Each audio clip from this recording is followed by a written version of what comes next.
Round 2 of the Series Futsal Victoria Championship. Up and away from kickoff, it's Bulleen and Fitzroy FC who lock horns to open all the proceedings here today at the Darabin Community Sports Stadium. Adam Palombi to steer you through what is a 8-hour schedule of futsal. What else would you be wanting to do on a beautiful Sunday like today other than tune in to Victoria's and Australia's premier competitions in the men's sector? Conditions similar to last week on court, very hot outside, hence it's very muggy in here. And early on, Pexty has been tested. Footadat keeps the ball alive on broadcast side. Amador will bring it forward for Footscray. We want to try remain assertive in possession. That was the idea from Alex Stodge prior to this one starting. He knows that he might not have all the weapons on display today. A few noticeable absentees. We'll go through the Footscray lineup shortly as Amador was working on the edge of the area. Pexty finds Krusaratis, who's leading the Golden Boot for the championship season thus far with quite the performance last week against Northcote FC. Agliotti makes his first appearance for Footscray in this championship calendar campaign. They line up a bit light in comparison to last week. No Dominicos dos Santos Yama. Yama, of course, was sent off in the final moment of Footscray's defeat last week at the hands of the Melbourne Irans. In fact, at the hands of RMIT FC. It was 4-1. A result in which Footscray looking to bounce back from. Yama was involved in a sending off. It was the last knockings of the game. It was in fact the last play where the keeper opted to handle the ball outside the D. And the official had no choice other than to award a red card.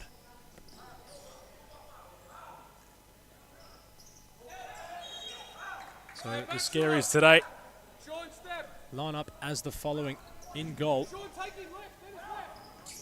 Without their esteemed goalkeeper that they had recently signed, Lee takes the position in between the sticks. Franklin, Amador, Tyler, Yankolovsky, Barrientos, Mohal and Cagliotti, all the choosing of Stodge. And called upon early was the keeper, and Bulleen have struck early.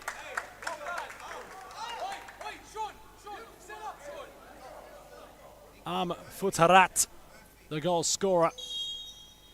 In usual fashion, Bulleen love an early goal. They've done just that. The initial save was there from Jinghe, although Futarat was able to scramble in the follow-up. Futarat is in possession. Krusaratis on court with him. Kyriakos dancing through the big tall forward. Escanilla completes the lineup with the goalkeeper of Elias Pexty. Has many flamboyant goalkeeper jerseys. Does the Bulleen FC number 1. Multiple choices to choose from prior to kickoff, and continues with that flamboyant style. And the words from club captain of James Razul were rather ominous, stating they're not here to take part, they're here to take over. Climbing up the state leagues, their goal is to be in SFV. Well, their campaign has started brightly as Futarat is trying to find Krusaratis, who's all on his own, mind you. Tyler looking for Cagliotti. His counterpart number of Escanilla wins out in that occasion. Krusaratis with a step over. It's a nice save. Background level by Jinghe. Maria Patricus, the official on the far side. Benjamin Howell on broadcast. That is your state of affairs here at DCSS. Many fixtures to decipher throughout the broadcast today, the Kensington Eagles make their championship debut for season 2026 against Braybrook FC, who showed a lot of character against the Melbourne Irans last week in the opening clash of the calendar year. They were trailing by 4 goals at one stage to make it 6-all by the full-time siren. Northcote round out that of round 2 against the Melbourne Irans at 3:20 p.m. Futsal handles the ball inside the D. Drop! Someone track here! Hey, Sean! Next out!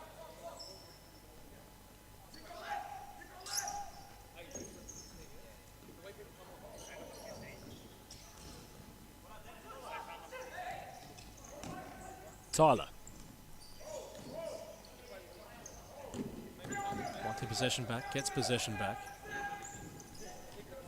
Fitzroy happy to not force the envelope too, but without trepidation as Cagliotti back towards his captain. Barrientos trying to get things moving. Cagliotti testing Elias Pexty. Keeper pushes it over the crossbar for a Fitzroy corner.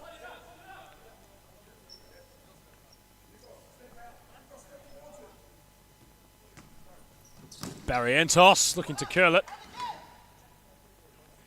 Comfortable height for the keeper once more, and Pexty able to palm away.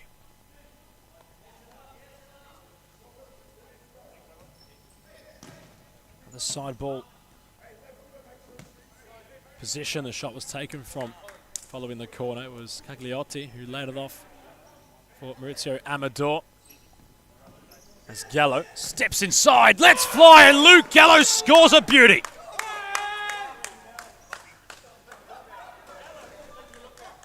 Upon his introduction, had the spotlight firmly placed upon himself. Some step overs brought him half a yard inside a central area, and once he let ignition to the fuse off his right, Fitzroy found their second, arguably against the run of play, but explosivity with this man each time he touches the ball. Gallo with the step overs. Bulleen find their second.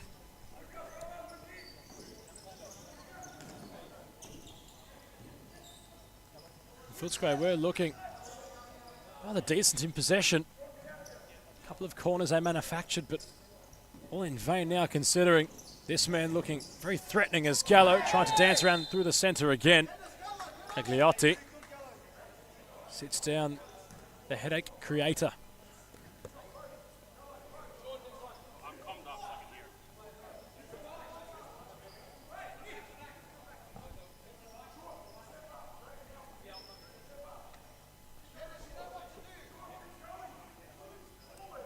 Kyriakos measuring the free kick opportunity. Has a major opening. It was all on the left side. To the keeper's right of Jinghe. The ball doing its job. Gallo's corner. Kyriakos. Gallo. Hustle was evident from Amador. Gallo trying to rampage through. Amador now on a rampage of his own. Loses the ball in the centre of the court. Crisaratis has options left and right. Escanilla. Decent keeping from he.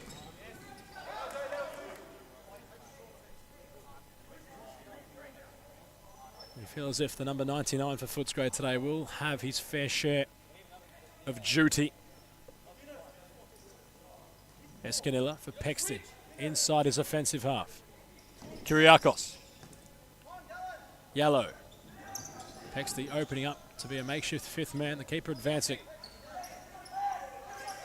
Gallo, patient in possession. Kyriakos. Back to Gallo! Bulleen adding a new dimension. The number 23 on court, although Crisaratis went incisive. 2 against 1 now for Fitzroy. Amador leading the charge. Side netting was Cagliotti. Pexty closing the angle. Bulleen without a blemish. Upon a 2-on-1 situation Fitzroy had.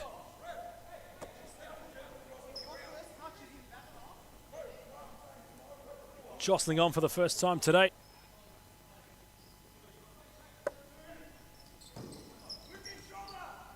Some young blood for Fitzroy. Amador with real purchase.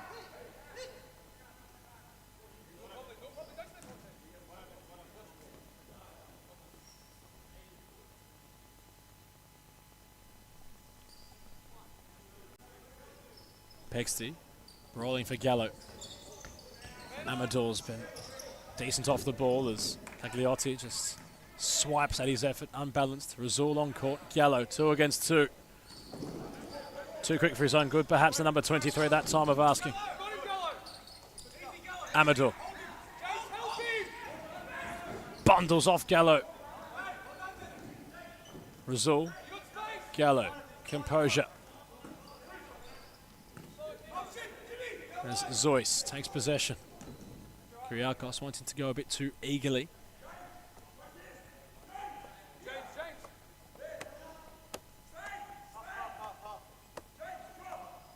Marcus Ciaris, the 4th official, enjoying some fried rice to our left. Getting the carbs in, having a double shift today. That of Ciaris will be involved in the SFE men's competition upon its start at 5 o'clock. Zois getting physical.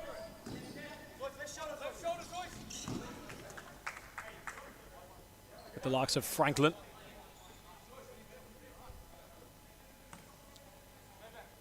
Zois for Pexty. Bulleen in control, despite some ambition from Fitzroy. Cagliotti in a confined space.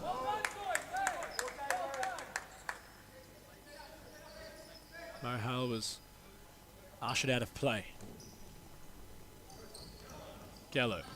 Zois. Kyriakos. Lateral ball for Gallo. And Kyriakos brought half a yard, although Lee's made a huge mistake. And it fell right to Kyriakos, who had bend on the effort. He perhaps fortunate that he had his angles covered. Completely squandered possession. Mohale and Razul come together as the pink ball glides out of play on broadcast side.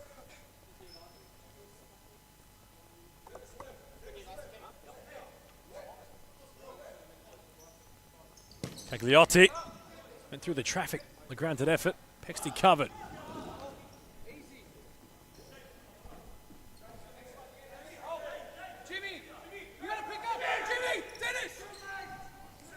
Mohale. Aimless ball forward. Rolls out of play and Bulleen are able to have some conversations amongst each other, looking to issue a timeout at the next stoppage in play. Zois. Razul has to be clean with possession, loses out. Now Franklin takes a shot on deflecting ball. Pexty covers. Kyriakos in the white boots this week. Certainly agitating his opponents the week prior. Scored some nice goals to boast as Razul was urged to shoot. Kyriakos has the ball bounce off Barrientos, and Bulleen, who are leading by 2-0, have issued a timeout. That's exactly where we'll go to the break. Bulleen in front, they lead by 2 goals as we cross to timeout.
Kyriakos and Futsarat opening the scoring for the side in blue early.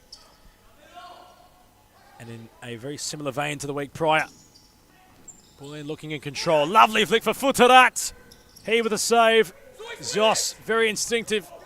On backtracking duties now as Cagliotti was forced wide by Zois.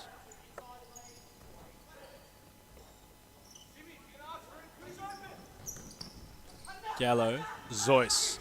There with Franklin. Nice matchup. Gallo earns the foul.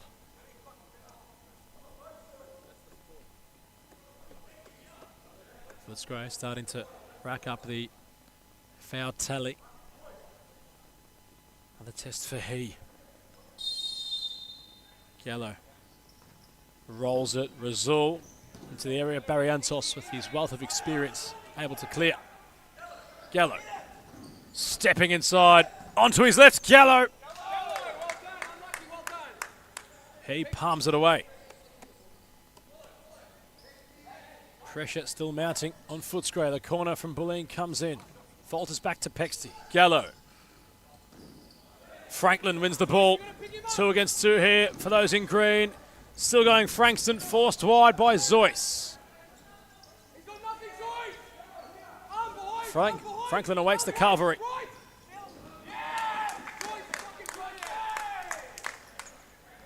They play with real determination. Bulleen, Futsarat is one-on-one with the keeper.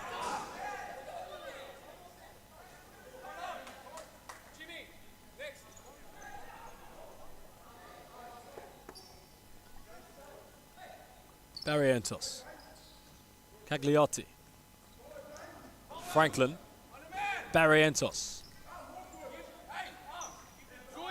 Franklin once more. Try to go through all the danger. Cagliotti, unsure where to go. Mohal. Barrientos. Bulleen off the ball, really stifling Footscray. As Futsarat puts a foot in, which keeps his bench. The motivational conversations continuous.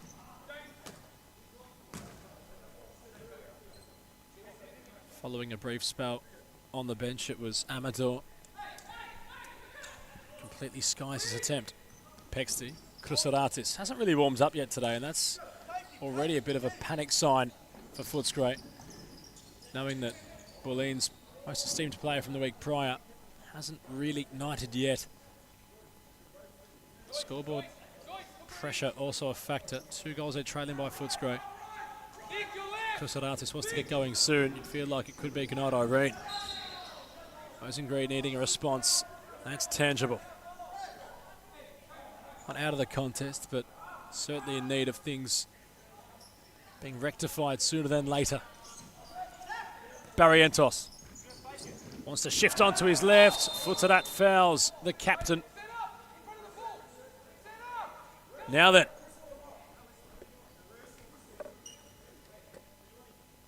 What can transpire here for those in green?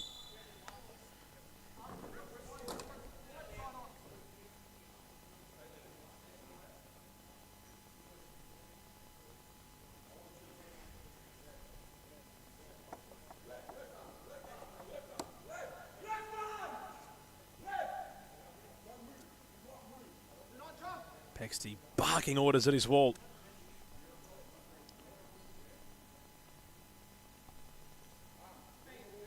Commissioner, head of social media and froth mop connoisseur Josh Fusco in the case. He feels as if he'll be issued a fair amount throughout today's proceedings. Commissioner on court, cleaning things up.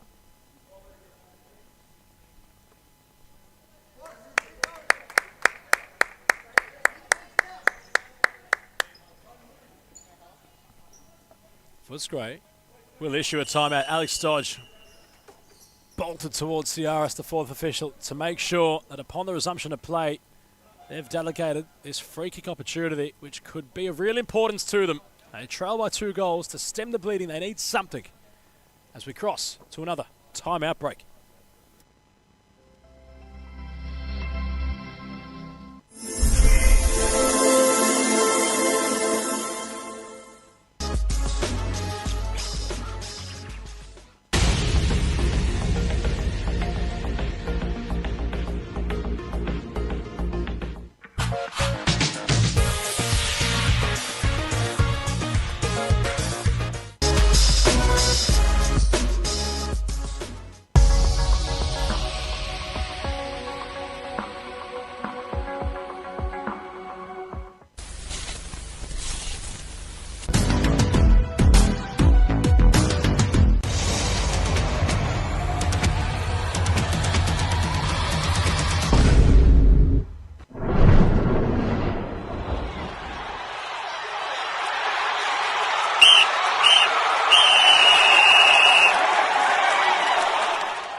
Lodge was very quick to issue a timeout, knowing the importance of the next kick of the pink futsal ballers. Barrientos, Cagliotti, they try work a routine.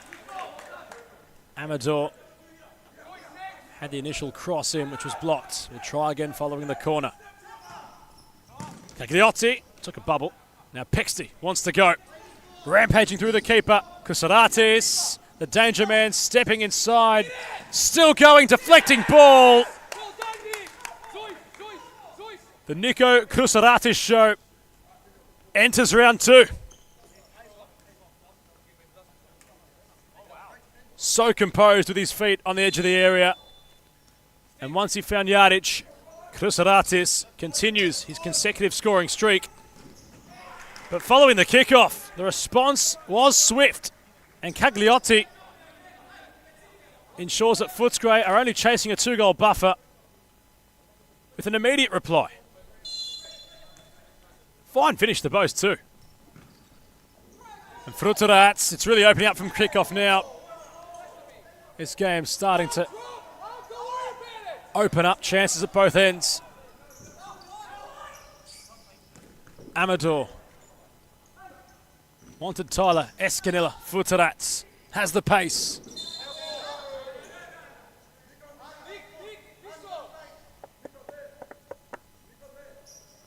A nice competitive feel to this opening clash of the Series Futsal Victoria Championship.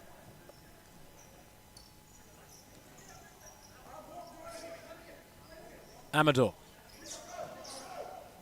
Barrientos. Not able to find Tyler. Now Gallo leads a 3 against 2 charge. Went solo. Kusaratis out of real estate.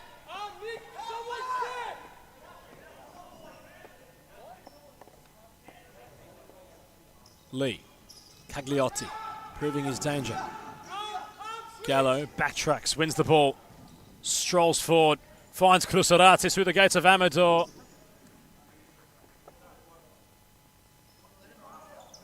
Each time Bulleen are to venture forward, they look so dangerous.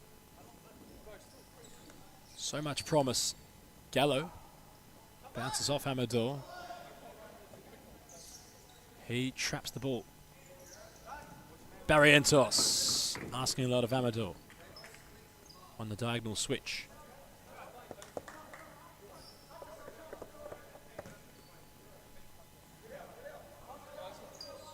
Escanilla. Kusaratis. Great first touch.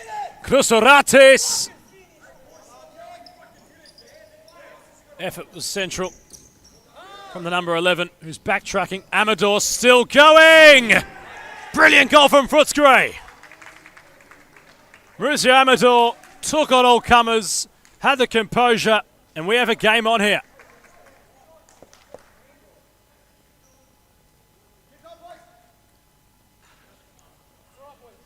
Reducing the deficit in half.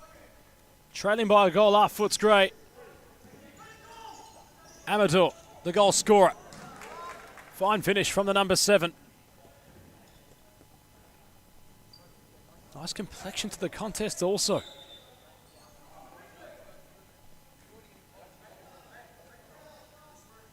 Kusaratis for Gallo. Barrientos not allowing the number 23 any yardage, no space. His introduction, the reason why. Foots it up with Kusaratis. Amador happy to have play stop for the moment. Side ball Bulleen. Kusaratis in the mixer. Tyler concedes the foul. Nods his head saying no way towards Benjamin Howell.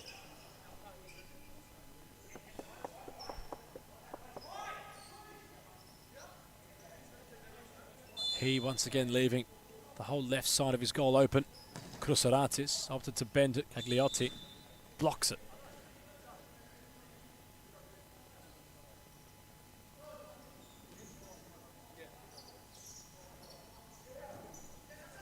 Yellow. Futarats.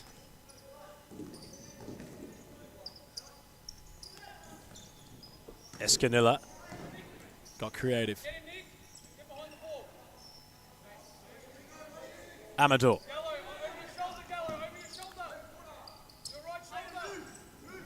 Barrientos. Tyler, movement from Cagliotti. Was positive on the edge of the area. His effort not so much. It's 5 goals now this season for Nick Krosaratis. 4 in his opening. And the one lonesome today is Futsarat. And his 3rd goal of the season. Top heavy in the goal scoring ranks of both Bulleen FC and Melbourne Irans FC. Of course, Pam Jalali was all his show, a first half hat trick he earned against the Braybrook FC when it was the Irans who were flying in that game. Arguably had it won, although Braybrook found something from deep within. Nearly had a chance to win it, mind you, in the last seconds. That's the nature of the championship. It's really rock, paper, scissors between 7 clubs. It's so important how you start the season. In recent years, you've seen late flurries from clubs who could have arguably won the whole thing, although availability of certain players, personnel change, lots of variables, but it's really a game-by-game basis with how much the squads can change and how quickly the pendulum of things can alternate. Hence why Razul was stating prior to kickoff he wants his side to find consistency in the opening weeks. If they are to gain automatic qualification through winning the championship, it would have to stem from the very start of the season.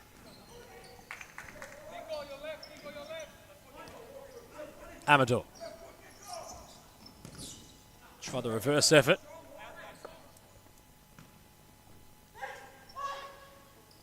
Pexty. Gallo was watching with intent. He using all his 5 seconds. Amador. Provides a layer to Fitzroy, the number 7. Barrientos. Quickly pressed by Krosaratis.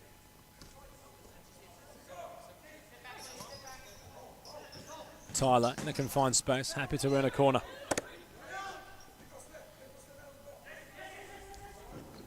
Barrientos, Gallo clearing under duress. Fitzroy with their best spell these last couple of minutes.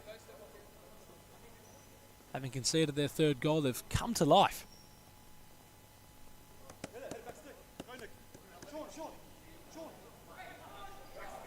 Krosaratis at the back post. That's where Pexty was ultimately trying to find, but it was on the cusp of half-time. Bulleen were leading by 2-0. Fitzroy found a quick-fire double. And that 3-goal lead in which the side in blue had earned only now the one they which lead by half-time. The Series Futsal Championships opening clash. It's Fitzroy 2, Bulleen FC 3.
Change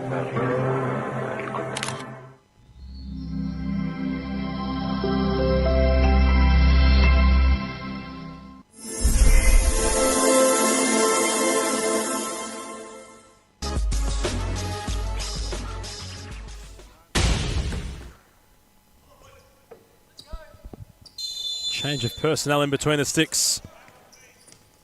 What was the issue made at half-time by Alex Stodge. Lucas Yankolovsky replacing that of Jing He. Although conceding 3 goals, wasn't awful in that opening half. Zeus wins possession. Gallo wanting to test the keeper early. Yankolovsky. Although nothing was going to occur from that play following the ball going out of play. Keeper grabbing his first taste of that pink ball.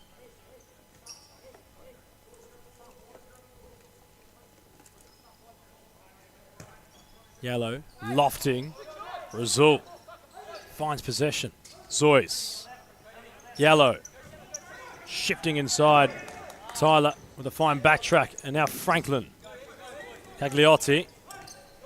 Trying the 1-2. Fitzroy getting impetus. So they are under duress following that passage of play. Gallo. Kyriakos. Gallo. Incisive. Kyriakos working from the pivot. Zeus. Gallo measuring, wanting Zeus. And Kolovsky. Spilling. And similar to fashion to how he had at the opposite end. Kyriakos. Razul. Finds Kyriakos, who finds the back of the net. And Bulleen following what was all of Footscray's unreturned goals, find one of their own and re-extend their margin back out to a 2-goal lead. Yankolovsky caught out at his near post. Sheer power from Kyriakos. Some clarity reinstated by those in blue.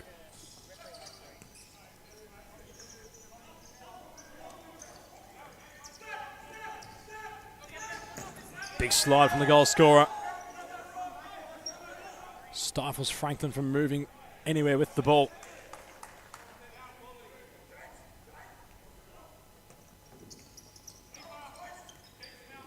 Amador and Kolovsky. Kyriakos. Intelligent. Commentator's curse wasn't when he had the free kick. Fitzroy back in possession. Franklin got his cross in. Gallo undeterred. Was enough to body off the big fella. Razul.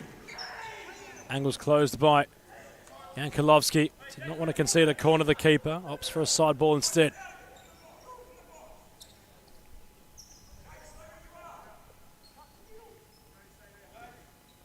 Gallo. Back to Pexty. The calls from Footscray are not to press the keeper, who advances forward. Play still alive. Zeus had the opportunity, keeps play inside that corridor. And Kolovsky claims and goes quickly. Kyriakos. Pexty wasn't sure. It's a curling header. Just inverted back towards out of Bulleen's own shot stopper.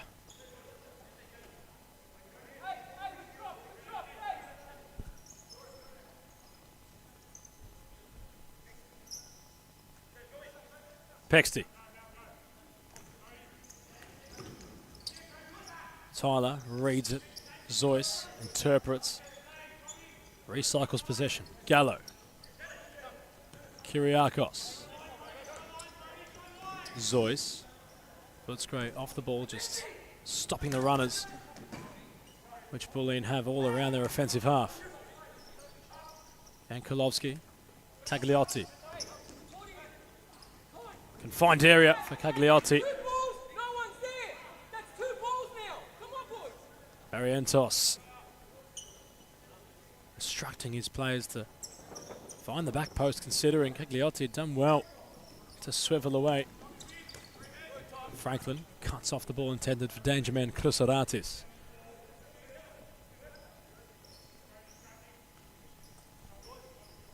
Gallo. Krusaratis sat down by Franklin. And Kolovsky happy to clear, Pexty happy to protest.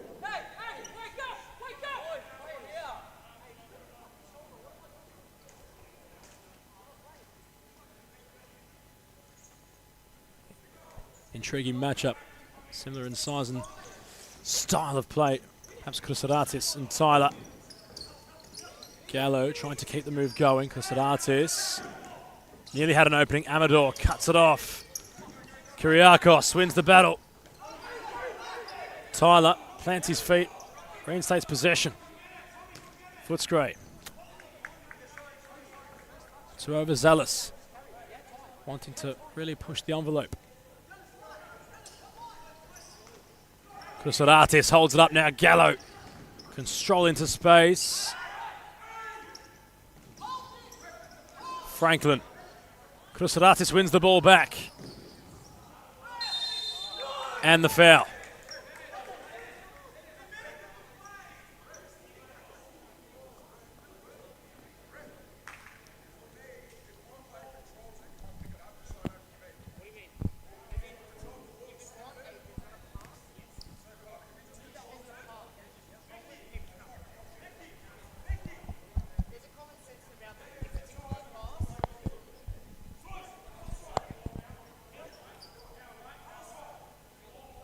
Gallo behind the free kick opportunity.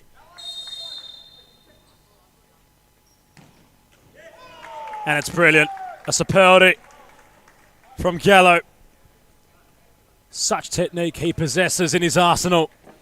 And Bulleen re-extend out to a 3-goal lead.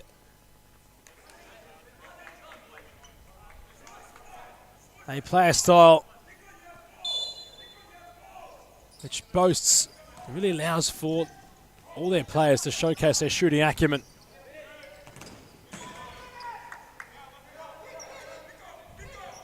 And Gallo finds his brace.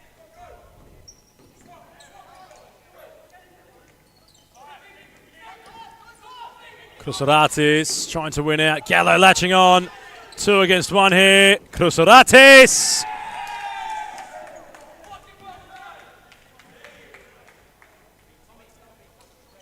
It's quickly turning into his championship. Gallo turning provider. Krusaratis, right place, right time. And Bulleen are extending their lead. They're on the Flemington straight and they're strolling away. A 4-goal cushion.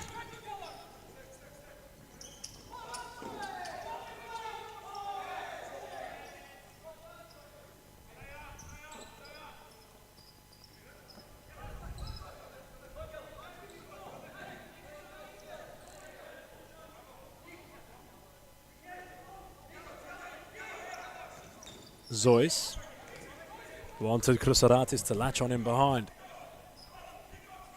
What's the response here from Alex Dodge's side? As mentioned, his omission today, it was a knee concern in which the pivot had deemed what was stopping him from playing. Played gingerly the week prior. Now finds himself on the touchline in a managerial role. Cagliotti gets one back.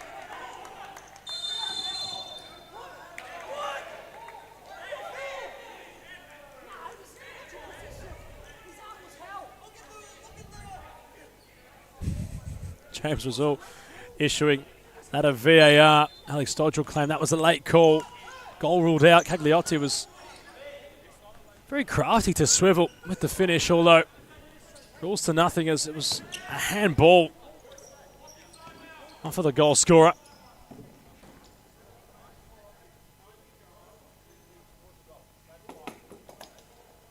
Michael Ciaris explaining why that was ruled out to perhaps unappreciative Fitzroy FC bench.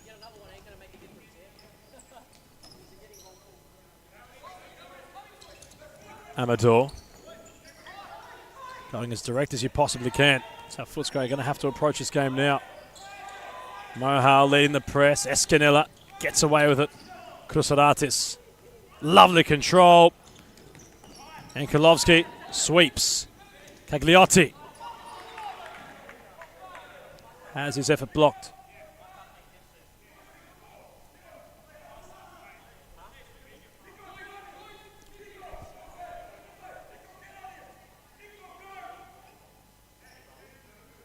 Cagliotti and Kolovsky, the keeper, striking, spilling Pexty.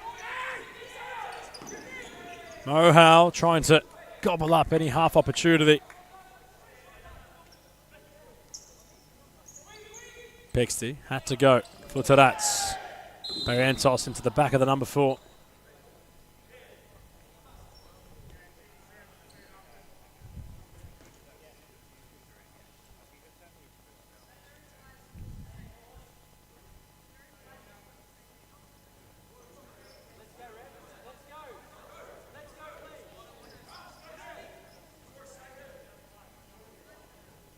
Escanella told by Pexty to have this launched goal bound.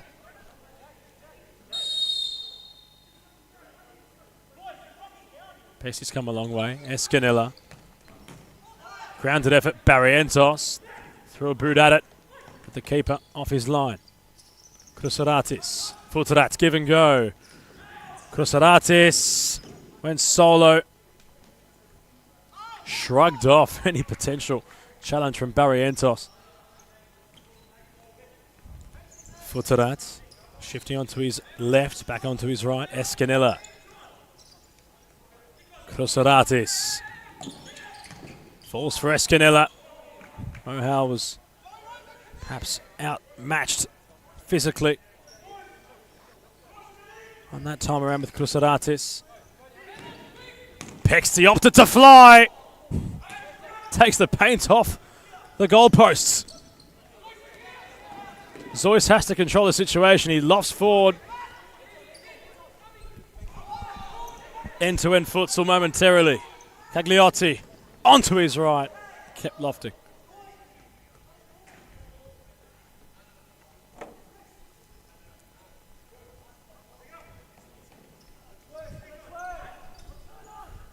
Krusaratis.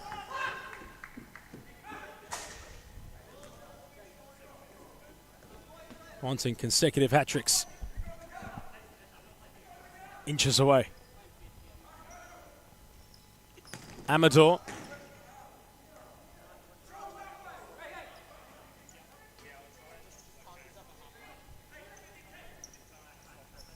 Pexty lofting for Tarats.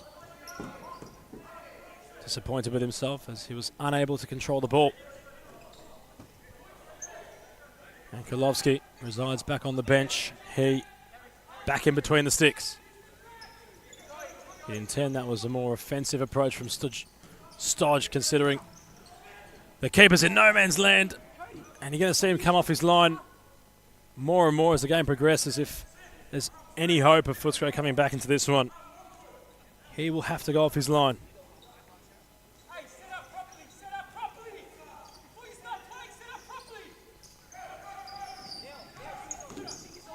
Amador flirting with fire. Amador had taken it on. Pexty thought about it, was slow to get back up.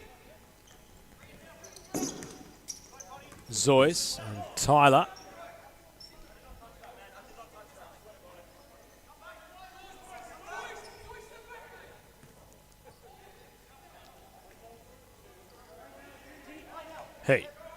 Amador. He's still open. Futsal with a foot in. Zoyce had the weight, not the direction. on the intended pass.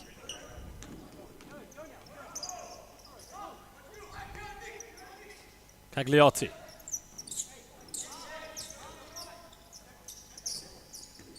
Tyler.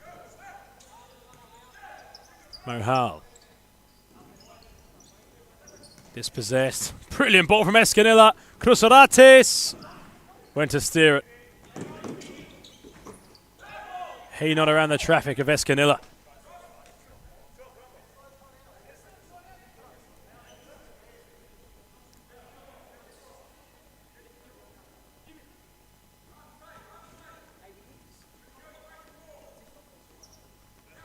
He. Amador. He's still advancing the goalkeeper. And Pexty will roll for Crusarates, who's one-on-one with the keeper. He stands tall. Tyler takes it on.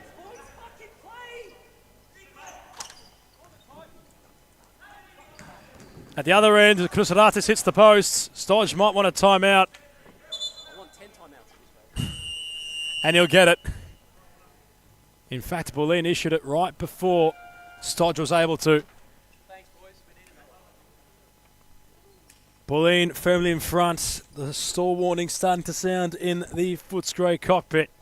6-2 the score in favour of the side who have really come to SFE Championship with intention as we cross to timeout.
Gallo with the side ball.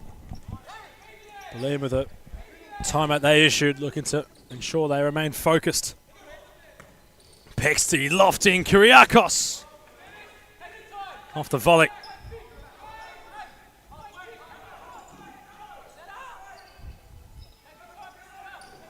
Footscray will play fifth. Amador. Opportunity. He's stepping inside, wanted his right.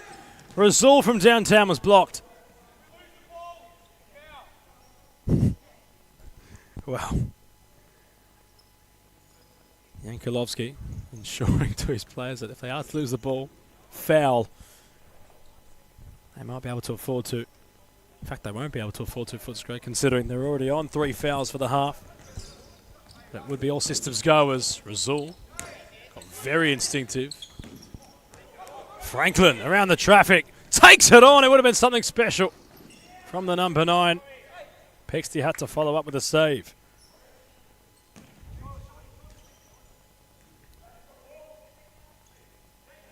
Inside stop clock territory.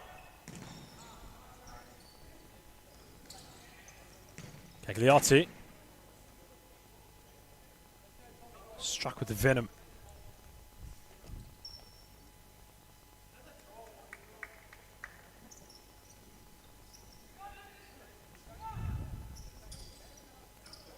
Kyriakos, Razul. Cagliotti unable to control the ball as it rolls out of play.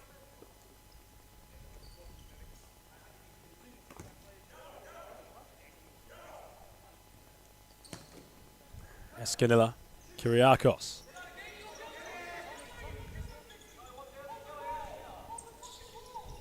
Pexty. Hunting for Escanilla. Bulleen will head into the third round with No game considering a return on the 8th of March.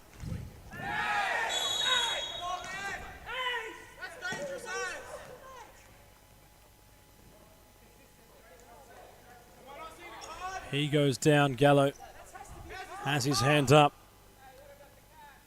in reluctance.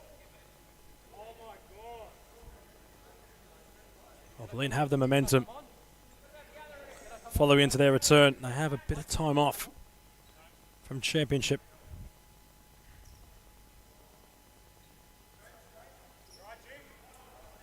League's Cup not too far away from starting, of course.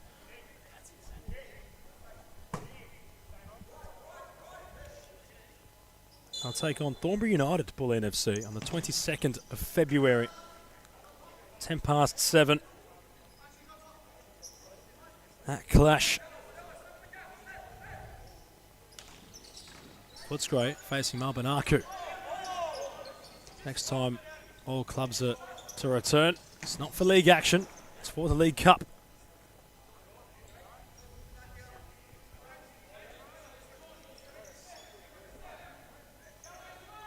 But upon their championship return, have all the momentum, those in blue. He, coming a long way, was inviting. His effort goes wide.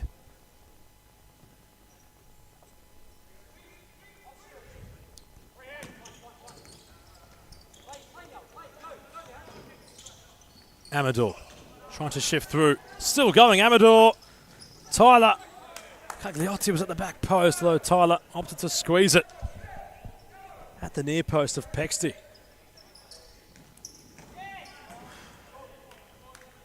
Tyler picking out Cagliotti. His effort just wide. What would have been a consolation prize.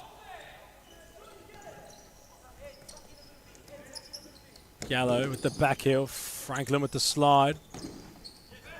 Still going somehow, Franklin.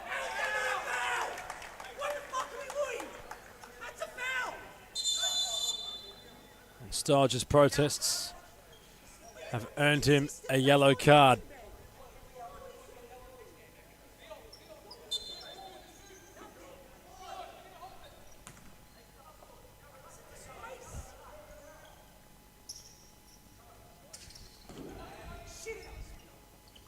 Gallo. Fitzroy frustrated with their start to the season. 2 losses on the bounce. Face Northcote on the Championship's return on the 1st of March. It's the opening game. They have the maiden clash again. Perhaps they hard to get the personnel back required and find the means necessary to have it swing their way on the pendulum. Kyriakos went for it. He was allowed to. That would have been his hat-trick. He covered.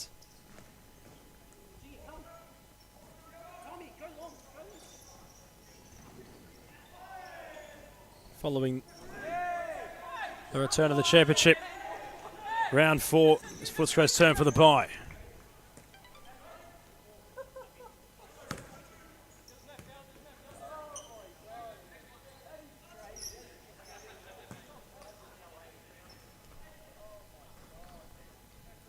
Into our last 90 seconds. Kensington warming up. They face Braybrook shortly. Rizal pressing. Gallo. He covers. It's a long way from home. Escanilla. Flicking. Gallo inside the area. Awaits the runners. Rizal was central. Cagliotti. Kyriakos, full of energy. Still going late in this one. The same intensity he started the contest with.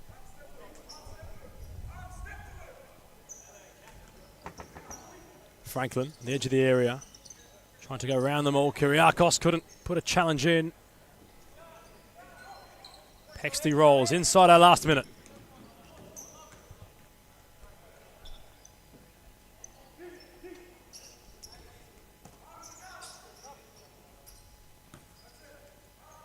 Bulleen will remain at the top of the championship summit following this result.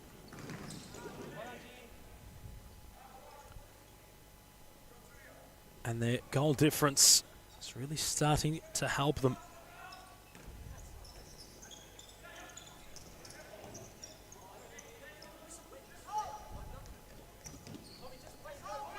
Cruceratis found his brace. As had Gallo, perhaps scored goal of the round thus far with his effort, which earned Bulleen their second goal. Pexty shifting inside.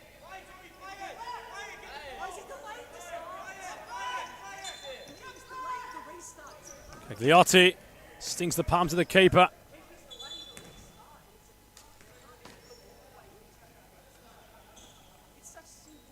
Cruceratis will remain at the top of the Golden Boot race. 6 goals now for the season.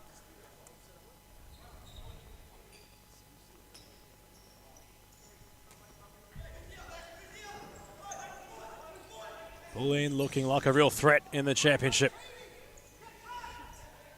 Intrigued to see how they go up against SFV Victoria competition in the State Cup. That'll be that for the opening clash of round 2 in the Series Futsal Championship. One-way traffic despite the valiance of Footscray. Full-time scoreline, Bulleen FC 6, Footscray FC 2.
The second fixture of round two, moments away from getting up and underway. Kensington Eagles FC make their debut in the championship.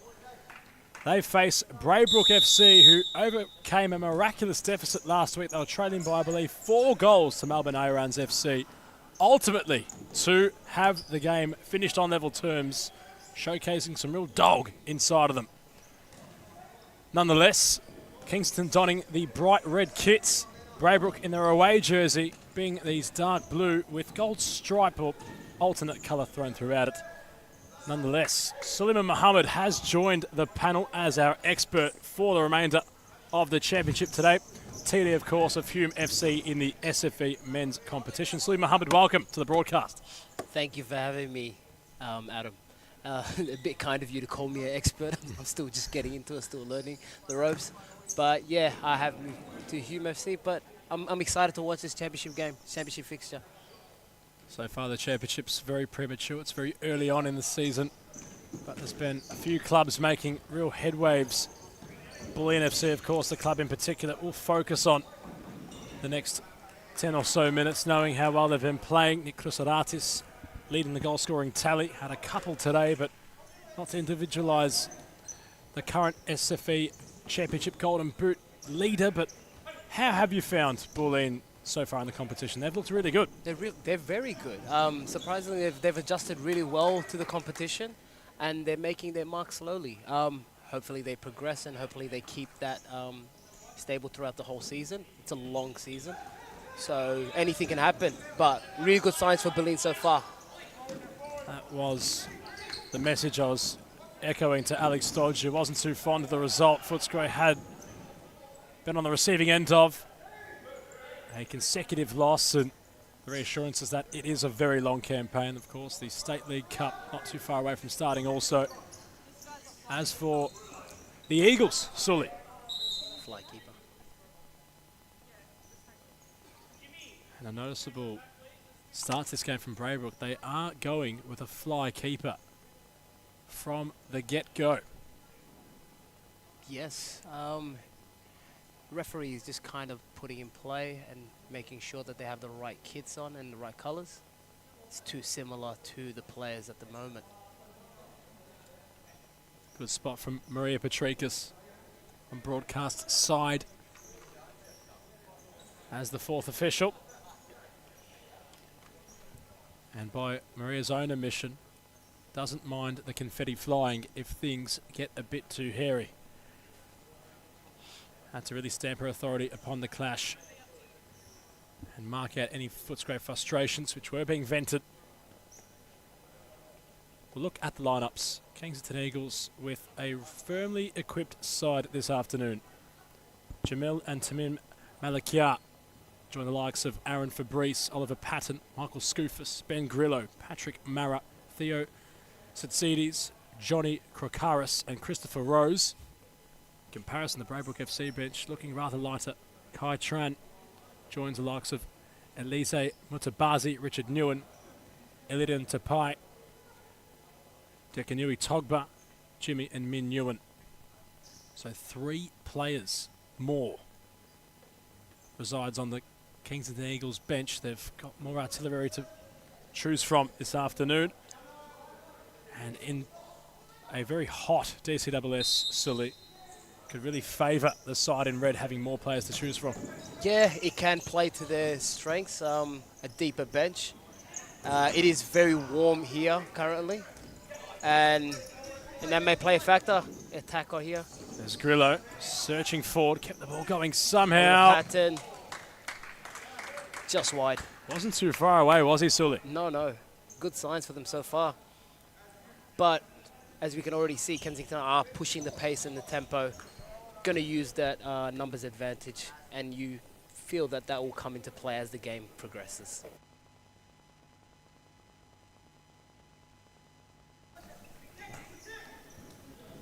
Chipping ball, it was headed away by Nguyen. As Patrick Marrett has the armband on.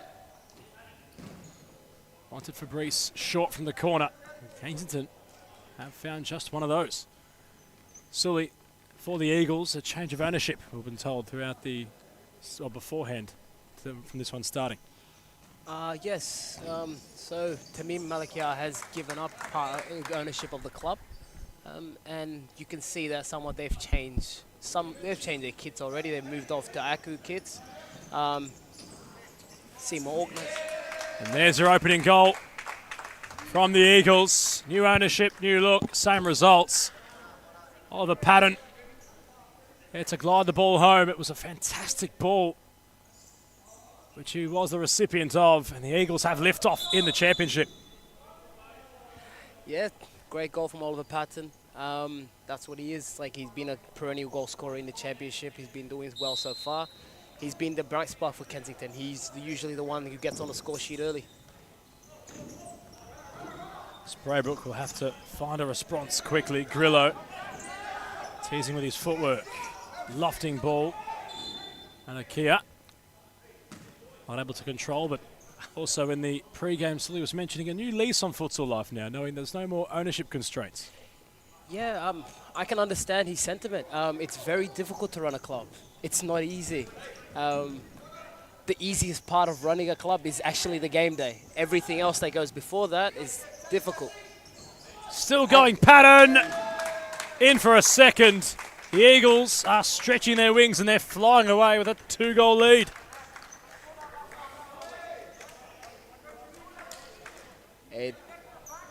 It's opened up really early for them. We thought that it might take a bit of time, but they're firing on all cylinders so far. Braybrook FC, of course, a bit undermanned today, but nonetheless, Sully. How do you think they'll fare in this contest? They've not started on the strongest foot. Yeah. How do you think they'll go, not just for today, but perhaps throughout the season also? They have a very good chance. Early on, I would say that they're favourites to possibly make it into the playoff spots. But it is a very but it is a very early season. But they look set up really well to right now with this squad that they have to push for a playoff position in the season. Would you say that they might need some teething issue with the championship and perhaps the premiership, but availability of key players, that would, I'm sure, be real fundamental. A real fundamental, rather, for the Brooks to have that ultimate playoff position you were mentioning. Yes, it will be down to just players and their availabilities. Braybrook, Kensington, teams with championship have quality players, but getting them in, week out, seems to be somewhat of a struggle at times.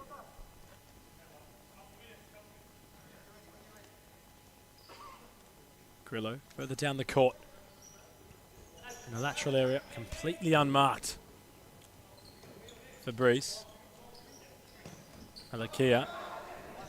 Central ball finds it Tsatsoudias. Grillo driving towards the back post. Braybrook under immediate pressure still following the 2 goals they have conceded early. They remain on the back foot. Captain Minuan on the court. Kensington seem to be driving the ball really well, holding it deep and getting to dangerous areas constantly. Adam, they seem to find a player open constantly and regularly as the game goes on. Braybrook need to really tighten up defensively. Fabrice chipping towards the back post. Benjamin Howell will deem it a goalkeeper possession. If you are managing Braybrook right now, Sully, what would be the idea in terms of getting tighter? Would it be to go man on man or perhaps try close off zones? Go man on man. You might need to use the timeout, or maybe they're holding off on it because they do have less players to use it tactically to kind of rest players. But they need to lift up the tempo a bit. I know it's not easy, especially in this weather, the lack of numbers, but they seem to be getting run off the court, off the ball. They aren't moving too well. We saw the individual brilliance of Togba last week against Melbourne Irans, scored a fantastic goal. Yep. You feel as if the man throwing the ball back towards his counterpart goalkeeper, if Braybrook are to find the means necessary to get back in this contest, you feel as if it would stem off the back of their very own number 99. Possibly. A moment of brilliance could bring them back into the game, but it is a team game. It can't be just one player. So it's more so right now what they're doing defensively. That's a result of why they're losing.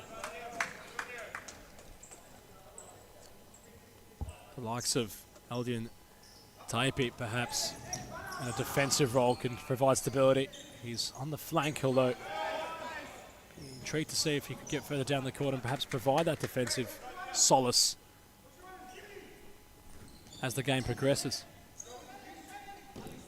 You would hope so, Adam.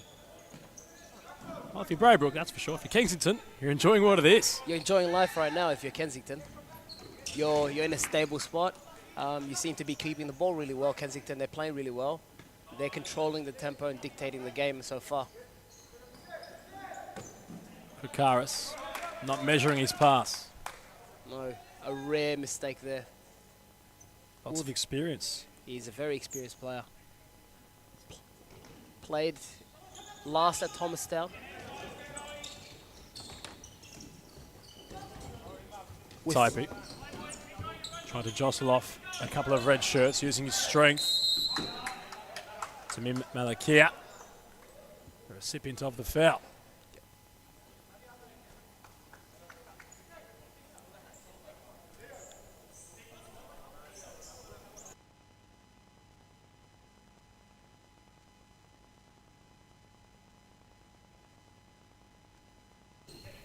Trundles. Opportunity opening up for Kensington. Intricate passing which allowed for the opportunity. Keeper makes himself big. Keeper's done really well there to cover his angles. Togba. And Kensington seem to really be defending in numbers. They're not letting the target hold up the ball for too long. They seem to be getting back there early and stopping and stopping any opportunities for Braybrook to start probably attacking the ball. Malakia tussling with Newen.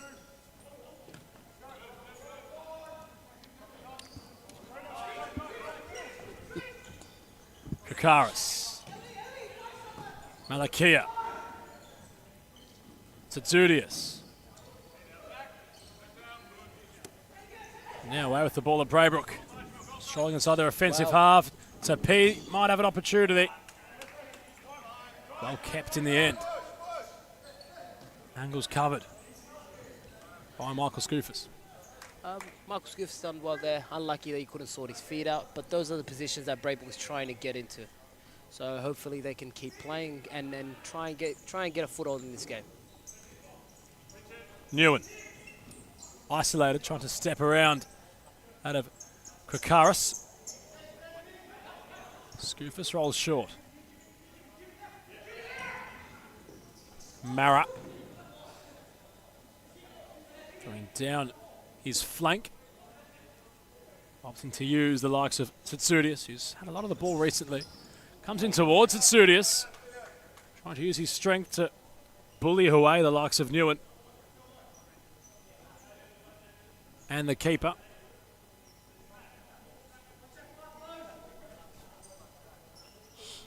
Grillo. Trying to buy half a yard. Skies it up and over.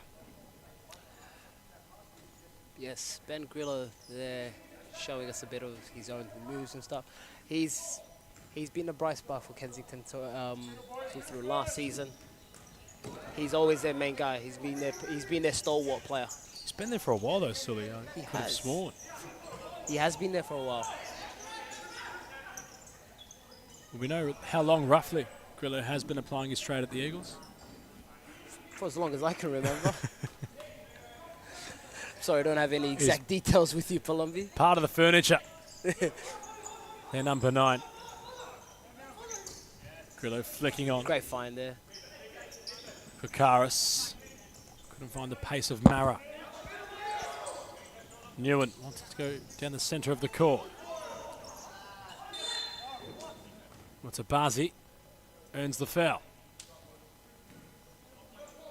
So the Eagles struck early.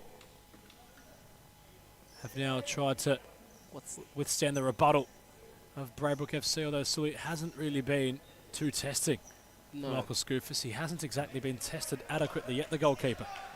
We might see right now what they have in their locker, Braybrook, and see if they can test him. Newen opted to do just that. Just flash wide. Grillo.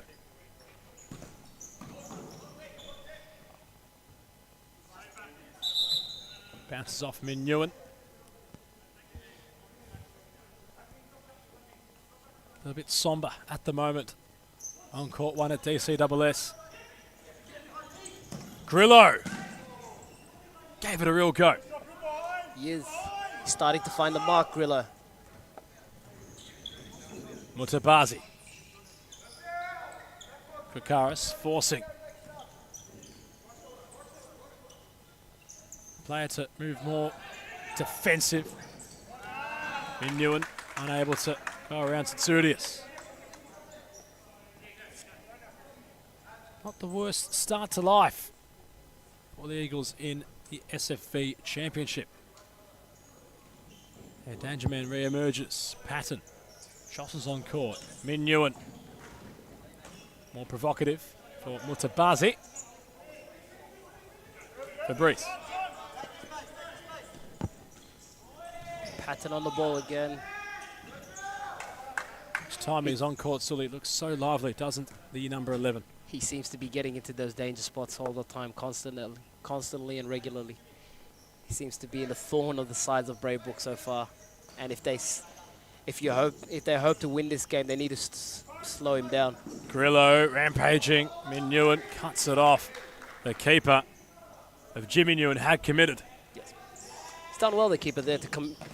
Grillo's delivery. Newen had to go quickly. Now Togba has an opportunity. Ball in the string. Wow. Tony Newen gave it a fly. A great bit of skill from there from Togba to create that chance for the shot.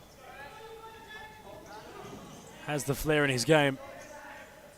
Knows the movements of players, knows how to make full use of his physical acumen.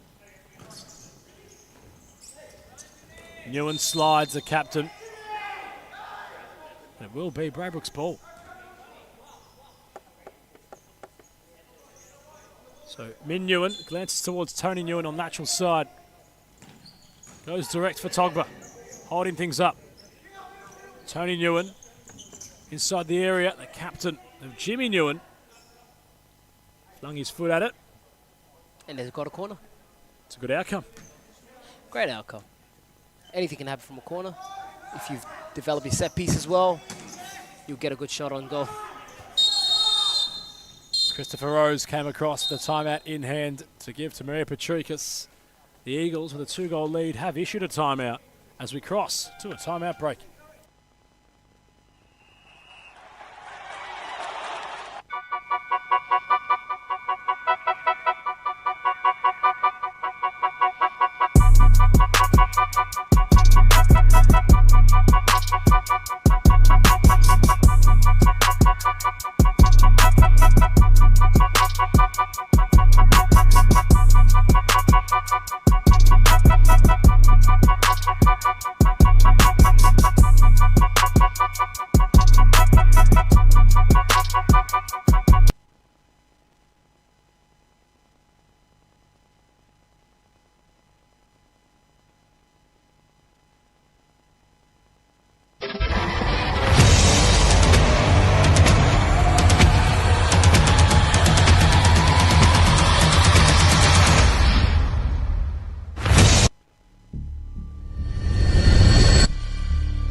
The Eagles get the ball rolling again. Not the worst start to life. As we mentioned, Oliver Patton with the 2 goals. It's been a slight lull period in the game following the Eagles' quick-fire double. Sully Mohammed, Adam Palombi on the call.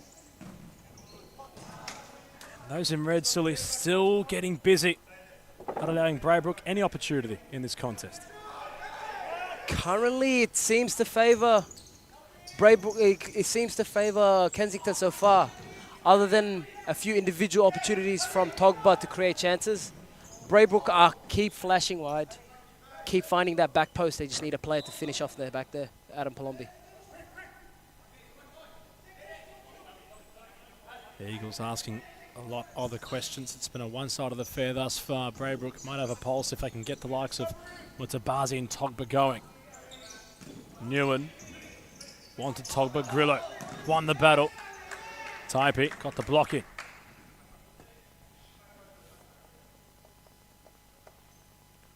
Must remember those silly Braybrook last week looked down and out. Yes. They had come back from behind to take a point away from the Melbourne Irans. It's in their character to come back. So would you say they're slow starters in the league? They're slow starters. They build into the game as they progress. Well, if last week's anything to speak about and use as a way to judge, I would assume yes. They might be late bloomers.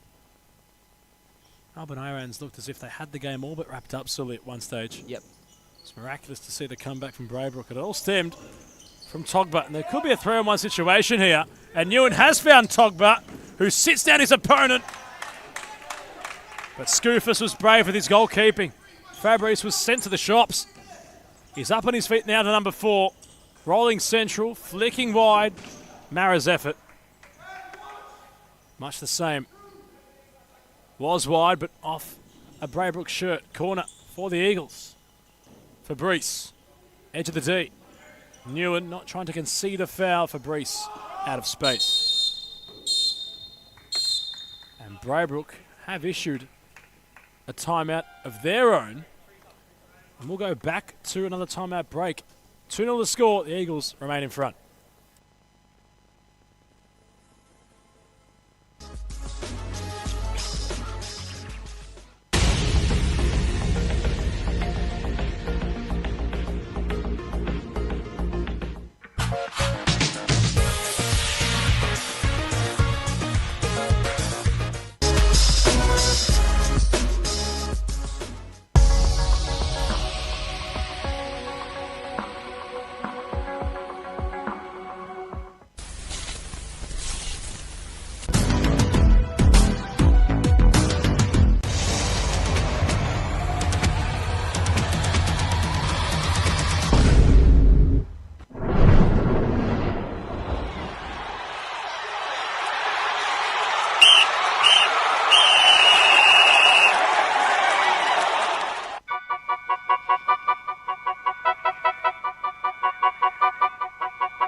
Newen to get the ball rolling again.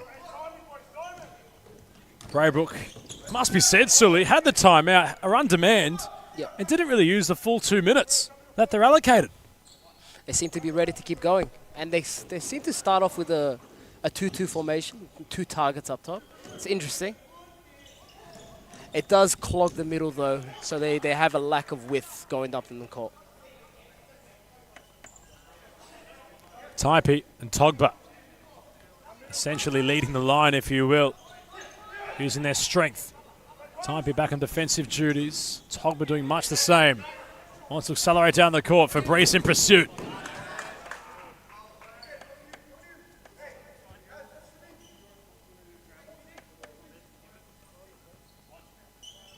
Togba. Newen.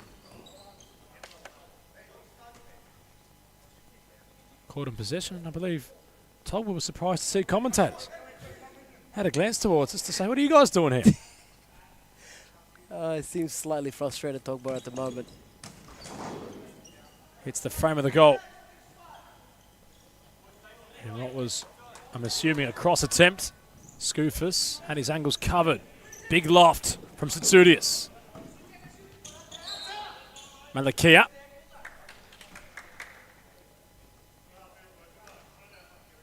Instructing Jamil to get further up the court as Tamim Malakia resides deeper. Here is Tamim Malakia. That had more to do with matchups at that time, Adam.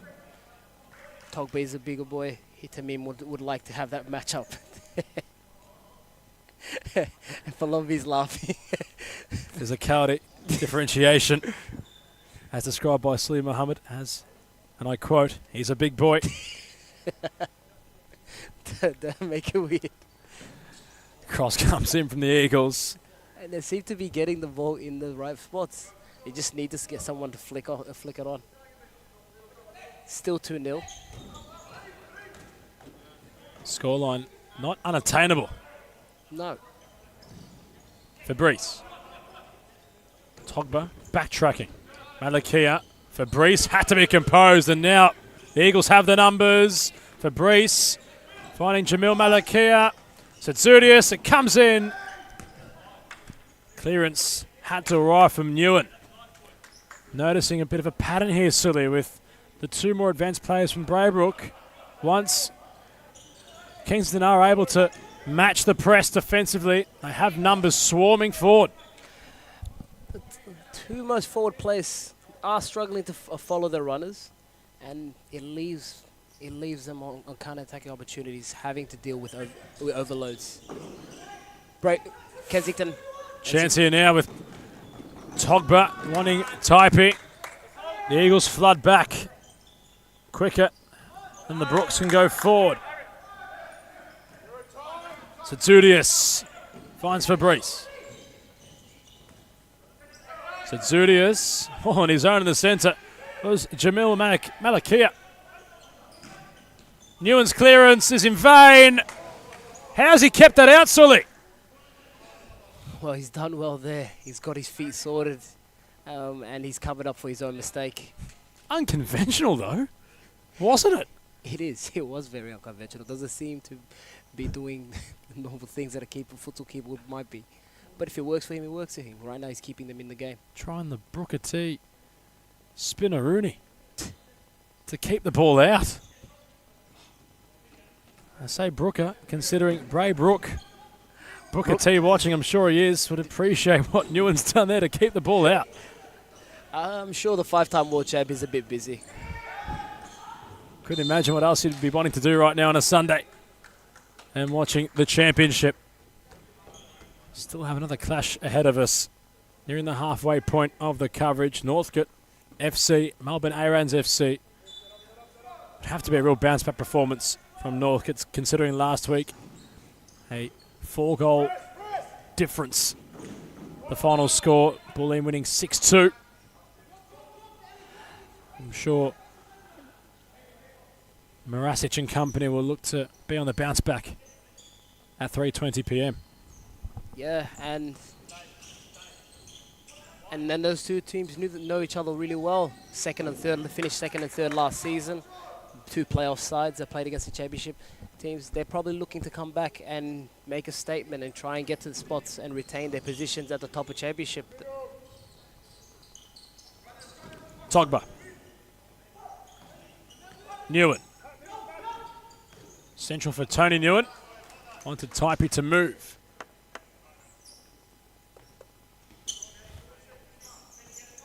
Grillo back on court. Gets around Nguyen, Grillo. Opportunity for the Eagles again. Grillo goes down inside the D. Ciaris and Howell perhaps in different minds, but are in agreement. Nothing doing. It's hard to see from that angle there, but Grillo's done really well down the flanks to beat his man and create opportunity for himself. In a confined space, working was Grillo. Received a short corner from Mara. Side ball, very deep one for the Eagles. Grillo gets a corner. How damaging could a third goal be for Braybrook?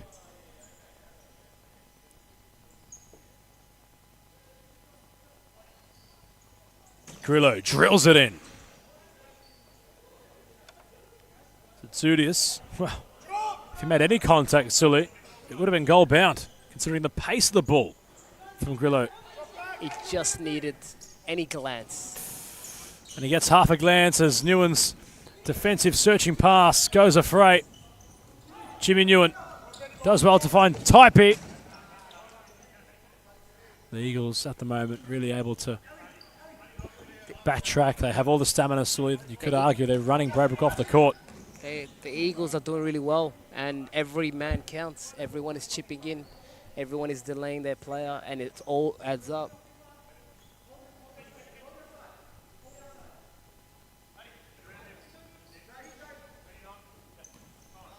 Grillo around Nguyen. Grillo loving that matchup. Mara inside the area. Grillo on the edge. Taipei tangoing, comes away with the ball. On the cusp of half-time, the Eagles head into the break. They have a double courtesy of Oliver Patton, who scored early in the first half. As we cross to half-time, the Eagles, Sully, looking good for their money. Yes, Oliver Patton coming in and pitching in with his 2 goals. Grillo seems to be dominating the flanks, and Kensington are very strong defensively. Every player seems to be coming back, tracking back, chipping in, delaying. And it's a real team effort for Kensington so far. Braybrook FC, within any chance upon the resumption of play, you feel as if they're not out of this contest, but they need to dig deep. They need. It's a bit performatory, but they do need the next goal. They need to get back into the game, and you might see it coming from Togba, seeing his individual brilliance. He might be the one to open the game up, but he does need the space for it. We cross to half-time. Kensington Eagles FC 2, Braybrook FC 0.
Type gets the ball rolling for Braybrook FC.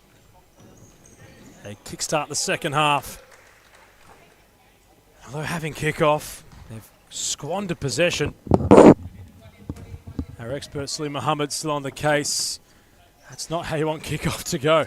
No, of course not. Unfortunately not. People may forget, but kickoff is also a set piece. It's a set play. Very important, of course, in futsal are set plays, and old Type from a very similar position to kickoff, flung a boot at it. His effort, real toe bash, if you will, just glances wide of Skoufis. Tolba concedes the foul upon Krakaris. Togba seeming to play now in a more deeper position. They were employing him as a target or on the flanks first half, and now he seems to be at the back as playing as the anchor.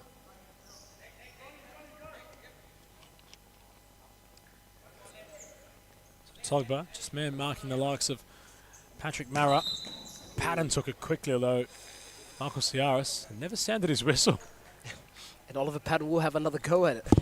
His first attempt was already really good. With the chance to do one better. Ollie Patton. Oh, wasn't far away at all. No. Maybe the extra practice helped. Not when you have the opportunity to try it twice. You might as well make it extra nice. Grillo. Patton lurking towards the back posts. Lots of pace in the ball from Grillo. Really sums him up as a player, always wanting to go quick and direct.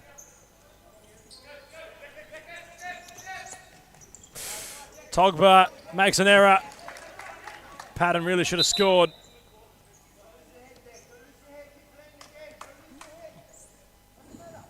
Nguyen trying to encourage his teammate Deck to keep his head up. Togba not looking disinterested, Sully, just looking perhaps a bit frustrated with himself.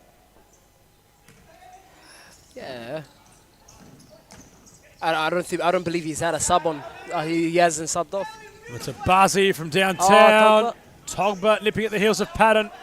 Now Mara. Drifting inside. Grillo.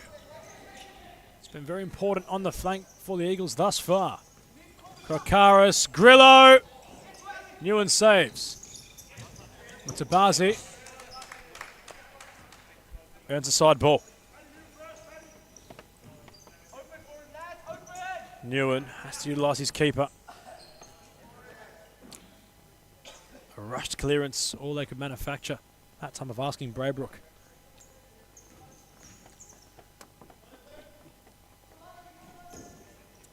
Grillo. Goes around Togba. Was goal bound. Nguyen gets a foot in. Patton couldn't put the challenge in. And now Type went on his own. Had runners left and right. 3 against 1 at the other end. Grillo squares it for Mara. Opportunities at both ends. Early on, the game has opened up so far.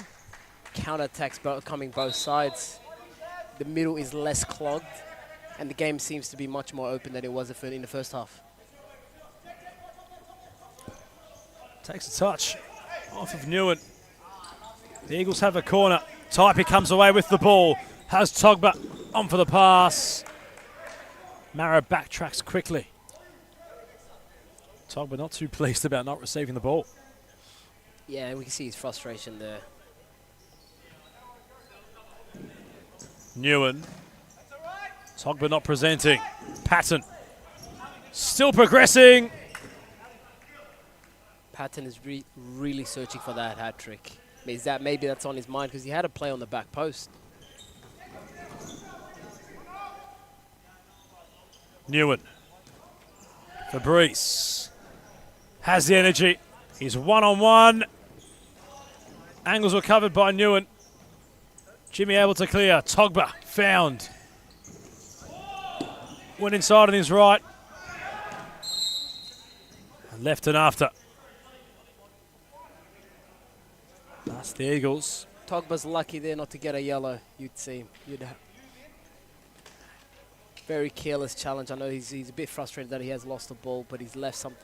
He's left a leg to dangle in there. Leaving an after for good measure. Kakaris to Zudius. Lots of strength for Fabrice.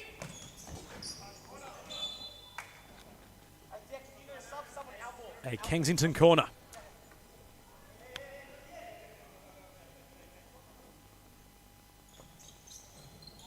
Kakaris spills back out. Togba.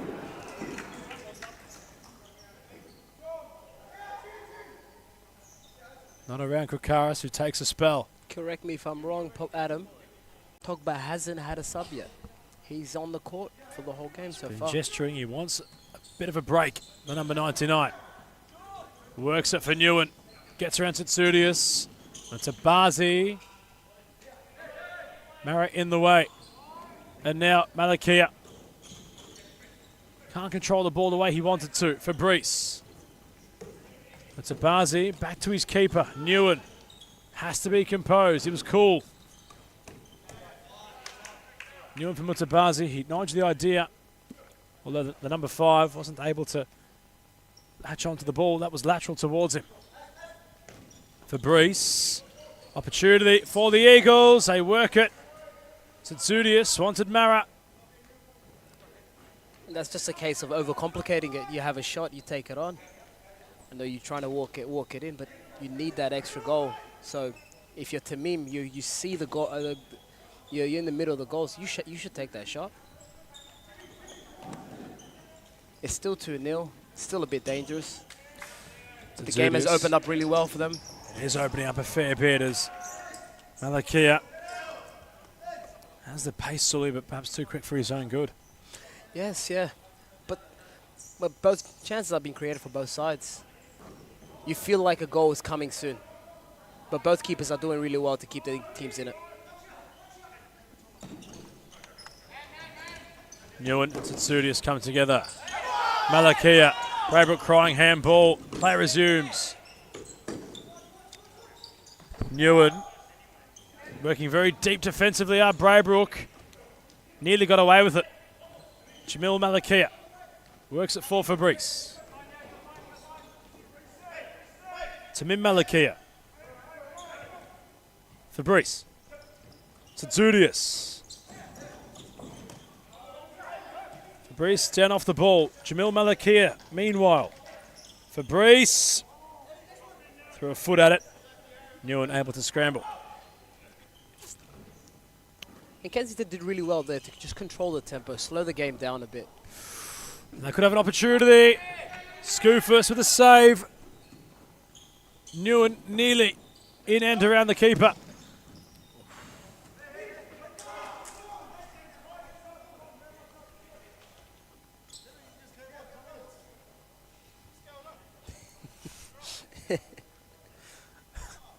Togba saying to that of Newen who came off, you've only been on for 2 minutes.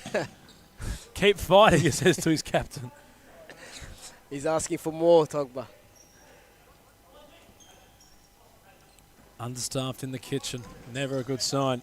As Tsudius off the swivel. Tony Newen gets the block. There's still a belief for Braybrook that they can come back into this game. And Palombi, you are right. Like, they seem to be building up more and more in. If they get a goal here, the game could really be on.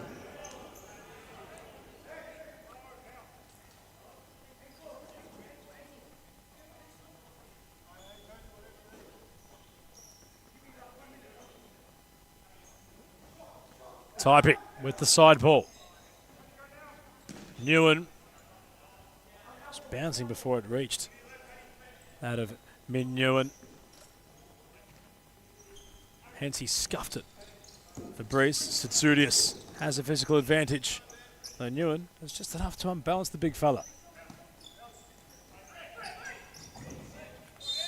Nguyen and Tsutsoudias off the ball, going for a wrestle. Nearly a reverse DDT, Sully. Yeah, and there's a bit of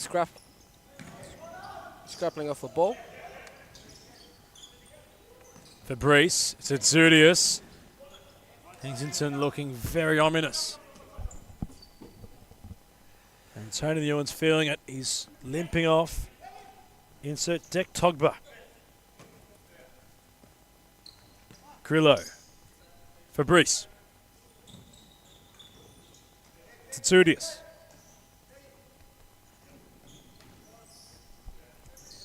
Grillo. Mara. Nearly lost possession. Fabrice took charge. Couldn't get around that of Dek Togba. That a tussle. The physicality of Togba there on show. He's just come back on after having a well-deserved rest on the bench. Tsutsoudias. Fabrice. Gets around Taipei. Eagles really wanting that third goal. Still vying for it. Grillo.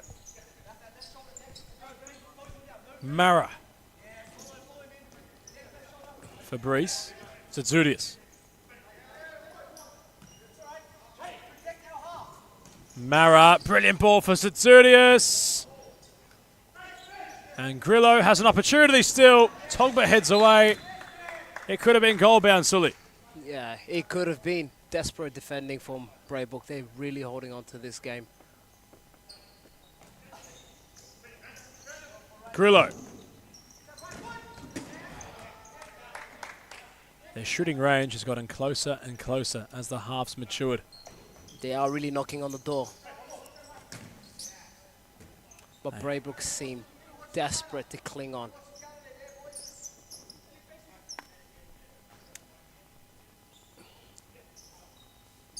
Grillo bouncing. It's Abazi controlling. Now wanting to wheel away. Steps inside. Numbers for Braybrook, although Taipei was confronted by the keeper Scoofus at the other end. An opportunity for the Eagles again. Blocked off the line inadvertently by his own player. Tsutsoudias blocks off his own line. And at the other end, Taipei was one-on-one with Scoofus. A bizarre passage. Meanwhile, Fabrice, there is Tsutsoudias. He'll score this time. But the spotlight has not been taken away from how the number 6 denied a goal for his side prior to scoring one of his own. You've got to be asking questions there, Falombi. What is going on? The Eagles don't mind. They're leading by 3-0. No. Welcome to the championship, ladies and gentlemen. Entertainment. Well, he prevented a goal, so he had to go and score one of his own. Yeah, of course. As he should, as you should. Exactly what Theo Tsutsoudias had gone and done. And the Eagles find their third. Complete bizarre circumstances. Oh, Braybrook, it doesn't matter how you concede them. The result remains the same. They are trailing by a greater deficit. I believe Braybrook would be upset by their lack of clinical, just being unclinical in front of goals. They've been getting their chances so far. And that was a gleaming opportunity for the Brooks. They worked the move supremely well. The Eagles had shut off momentarily. Grillo inside the area, could have deflected up onto his hand.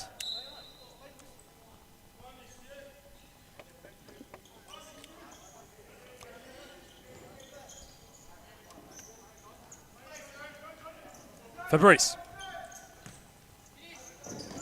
Karis with central pattern, chasing a hat-trick, back turn to goal. Taipei trying to sort out the situation. Mutabazi trying to go pattern, very strong. Mutabazi. He's done really well there. Really well. To continue forward for Braybrook. The ball. Looking for the cavalry. Fabrice gets in the way, and now the Eagles. 2 on goal. 2 on 1 here. They must score, and Patton will find his hat-trick. The Eagles, well and truly flying away now. They've hit their 4th. And the effort of Fabrice needs to be mentioned there. He creates that opportunity by winning the ball straight through the middle, getting them an easy goal for Kensington.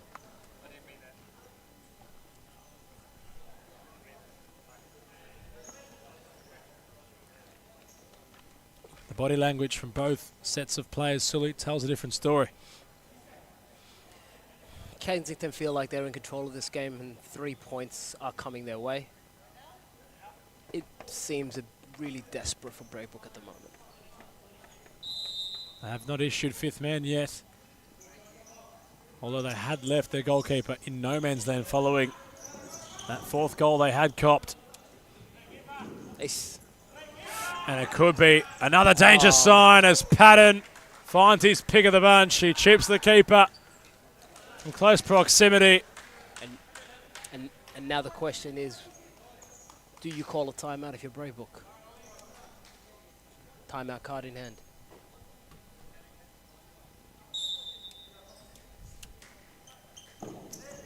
Well, Nguyen is on court trying to manage the moments there, but the question's being asked Sully off the court. No one's taking accountability to step up and issue the timeout. Well, it's not easy. You don't have most teams in championship that wouldn't have a manager. You need an individual person to be able to make the calls, the subs, and the timeouts. And it's easy pickings for the Eagles. Their captain, Tamim Malakia,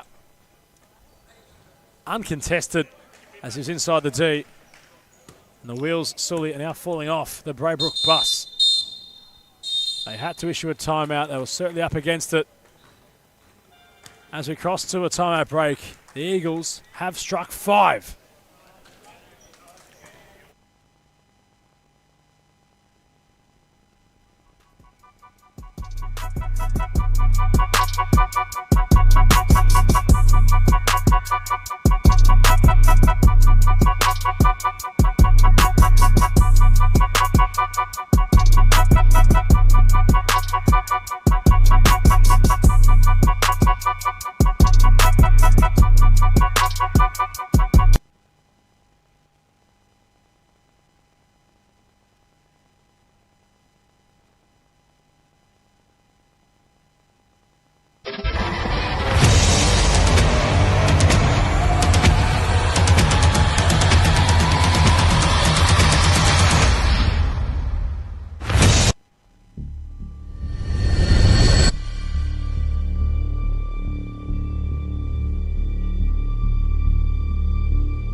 Issues growing greater and greater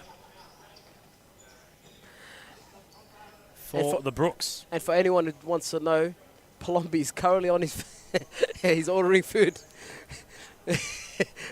Not sure which Palombi you're referring to there, Sully. We're doing the Red Rooster order today. He mentions we. Could be anybody named Palombi else in this arena. Not Adam, certainly. No. He's trying to shush me, lads, but I'll tell you the truth. I'm panicking. I don't panic. No, I am, because I'm going to lose my job. I'm going to lose my job. Well, Braybrook certainly need to look at the menu and order something to get them back in this. You've done well there, Palombi, but This game is seriously getting out of hand inside what is the stop clock part of the contest. And, well, in truth, it's not really one right now. unfortunately, if you are Palombi, you believe you. If you are Braybrook, your card's been declined on order.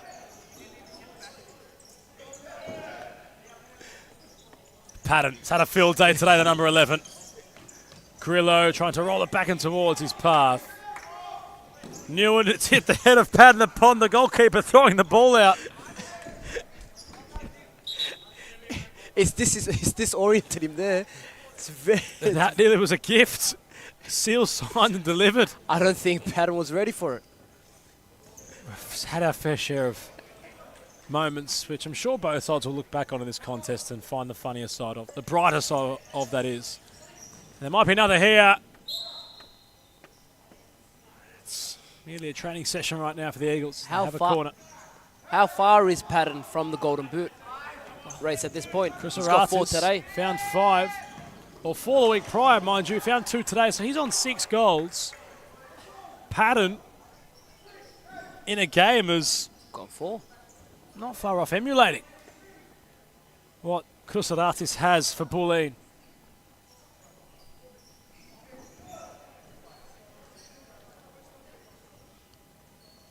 Newen bounces off.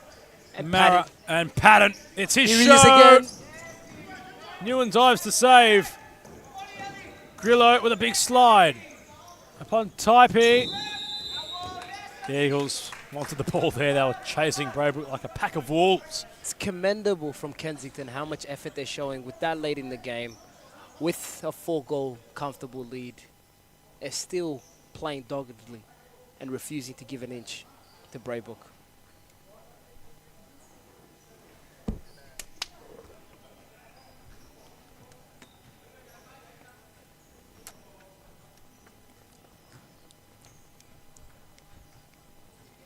Newen for a consolation prize.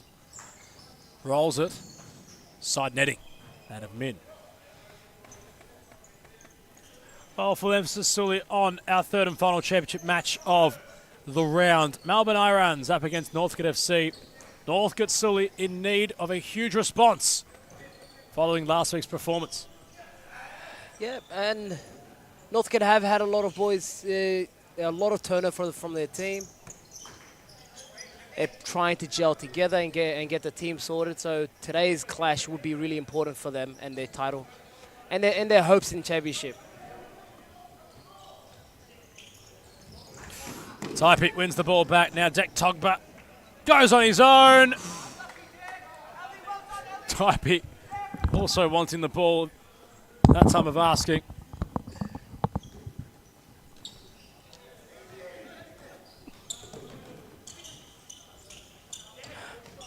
Jostling around was Malakia.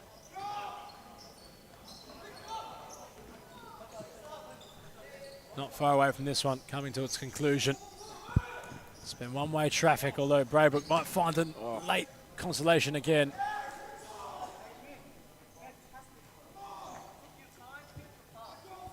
And well, although Sully Muhammad accuses me of wanting to place an order for some food, energy was required today from Braybrook. They had lesser playing personnel. And I'm sure no matter what they might have eaten prior to the contest, they would have been under a lot of pressure with less players. 100%. Braybrook have done well today. Towards the end, the game has gotten away from them, which was to be expected with the conditions of the game and the lack of players that they have on the bench. But it's commendable effort from them. They do need to shore up their team and get a bigger squad. It's a long campaign for championship, and fit and available players that can play at this level are key. Well, the Eagles' ceiling following today's result, Sully. It's hard to decipher where they're going to end up, of course. Long season ahead of all clubs, but they've started off on a very bright spark. They have a lot of talent. They have a really well-balanced side for championship. They got a great bunch of defensive players, and they seem to all be playing well together and as a team. They don't give up on one another, and from what I've seen so far, they have a really cohesive unit.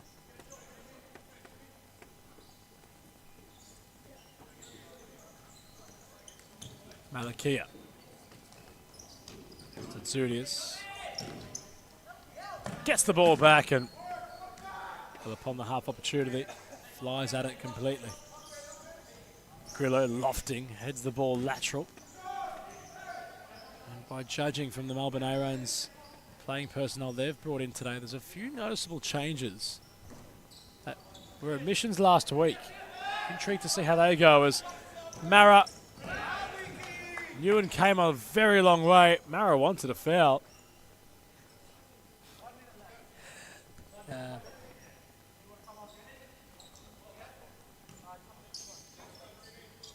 Malakia. Ewan gets across. Tony Ewan will see out the contest. Will the Eagles find another?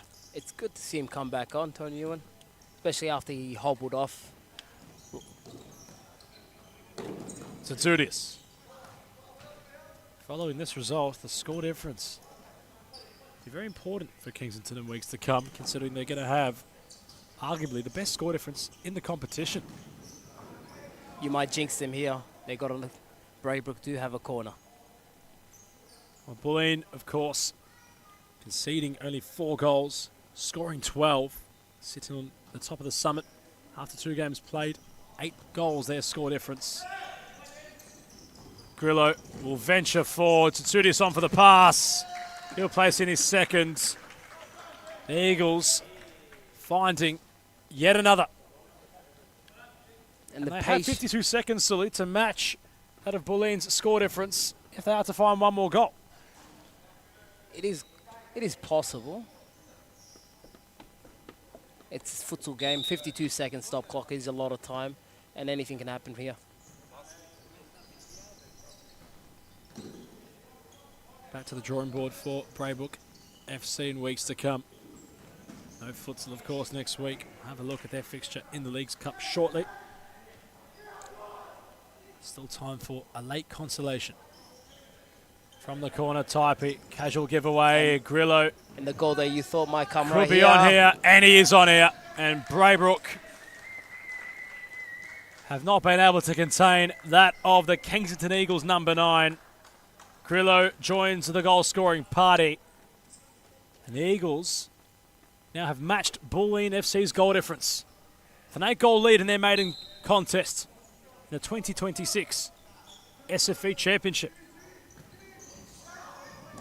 And believe it or not, Sully, these two sides will reacquaint next week at 8:20 p.m. in the League Cup. In the Series Futsal Leagues Cup. So this will be a rematch. Braybrook will perhaps come into that contest with more fight, wanting to show to their championship opponents that they can take it to them. It's an off day for those in blue, as Ali Reza Shamkhani organises his GoPro from the broadcast position. The Melbourne Irans not too far away from starting their contests. Perhaps a much more less one-sided affair.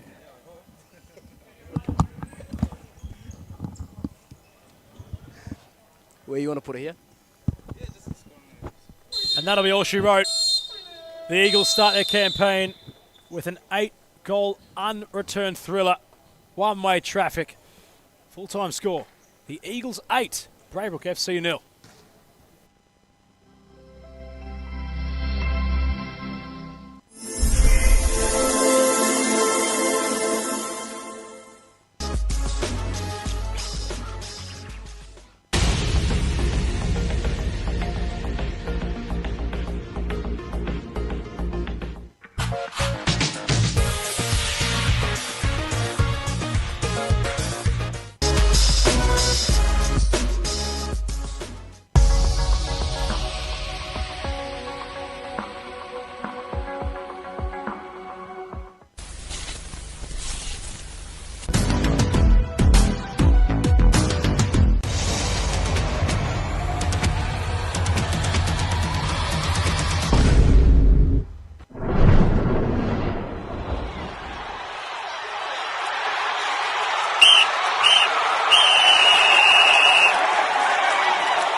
Our third and final clash of the SFV Championship for round 2 is about to get underway. It's the Melbourne Irans FC who take on Northcote FC. Both sides in need of 3 points, considering it was the Irans last week who should have had all 3 points, although were unable to withstand the late storm of Braybrook FC with a full-time score ending 6 goals apiece in what was a great comeback from the newsboys on the block in the championship.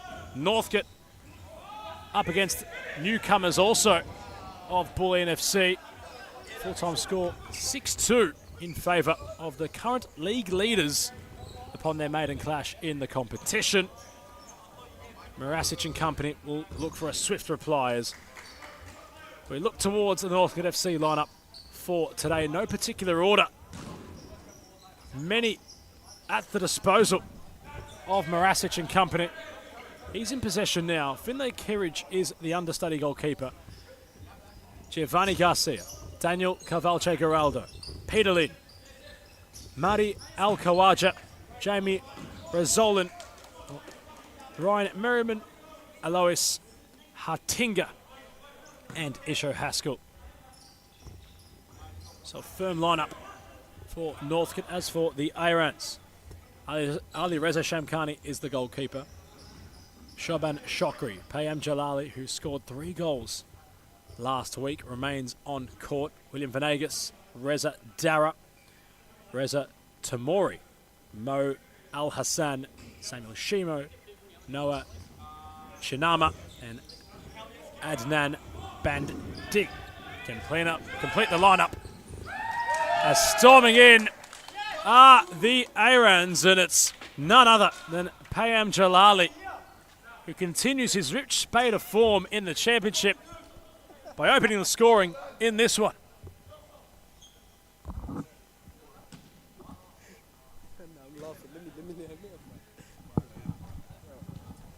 And off the ball, it looks as if Geraldo has sustained an injury.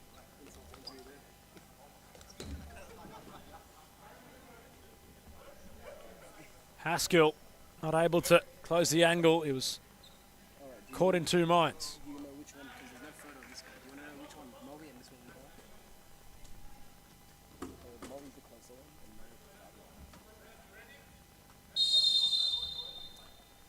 Not the start. Northcote were after. The Irans in front. Geraldo back up on his feet. Marasic. Geraldo.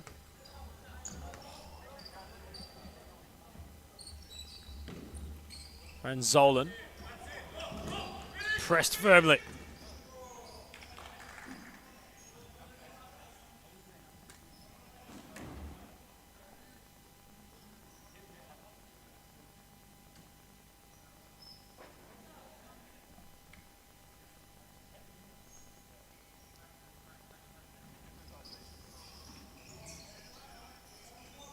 Reza turning away.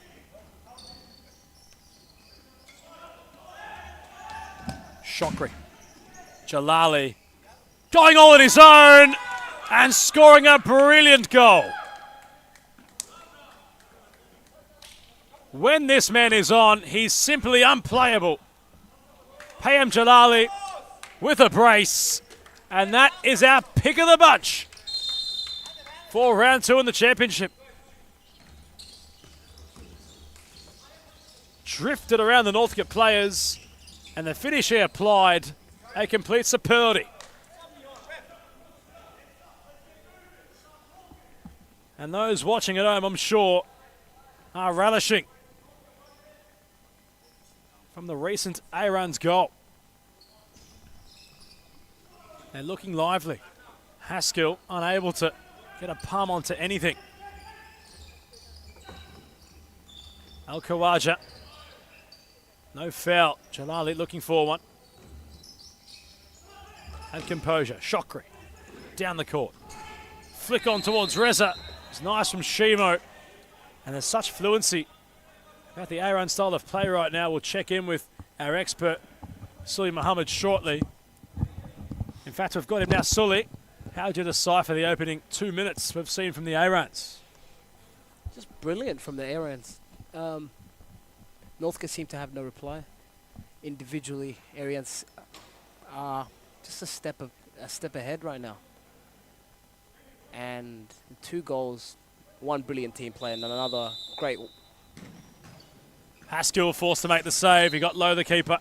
And to finish off there, and the other goal was a spectacular one-on-one effort. Beat his players, great finish. Keeper could do nothing about it. Almost unplayable. In fact, completely unplayable. Payam Jalali remains on court.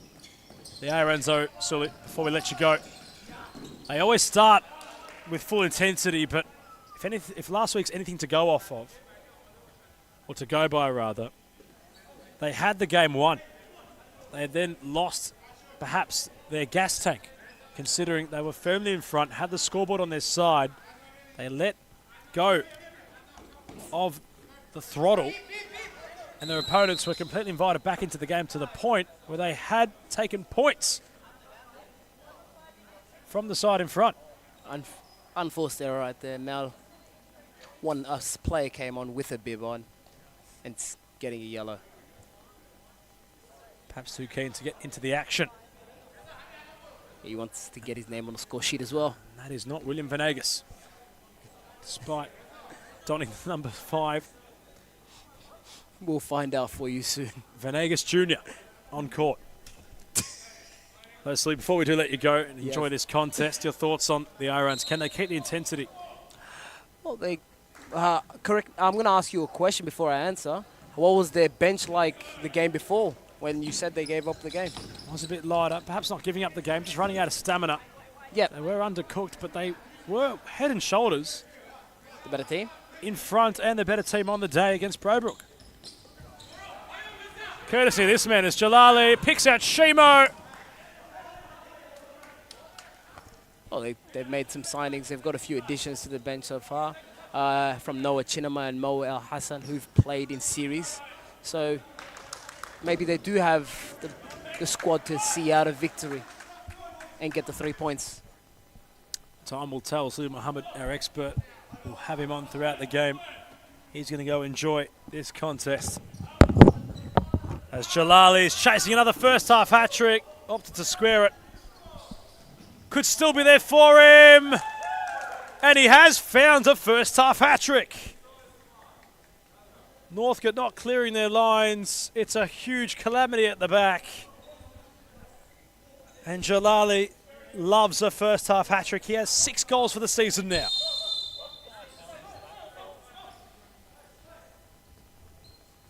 And in fact, Sully Muhammad hasn't ventured too far away from the commentary position. Sully, a coach killer. That third goal from the Irans at the expense of Northcote. Just childish, just complete and utterly childish. Giovanni doesn't clear his lines and gives the ball right back and gives him an easy goal. How costly could that prove to be for Northcote? who've really been unable to gel into the competition thus far this season. Although, briefly, Garcia with half a glimpse.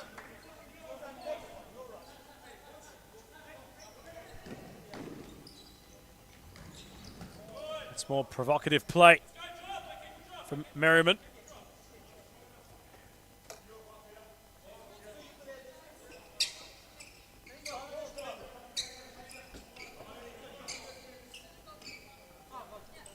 And the man on the court now of Noah Chinema, Sully, who's certainly kept it on his journey throughout his futsal playing days. Yeah, good young player coming out from the ranks of Western Wolves. He's played series so far, has the experience. Just was a bit inconsistent with the game, but really good, young, talented player. And glad that he's back. Hopefully we can see some more of him. 3 goals in futsal, not the tallest deficit, but Northcote will have to dig deep yet again. The captain, Garcia, ball rolling. Hartinger caught in possession. Venturing forward, the Irans. As Chinema, whose snapshot goes wide.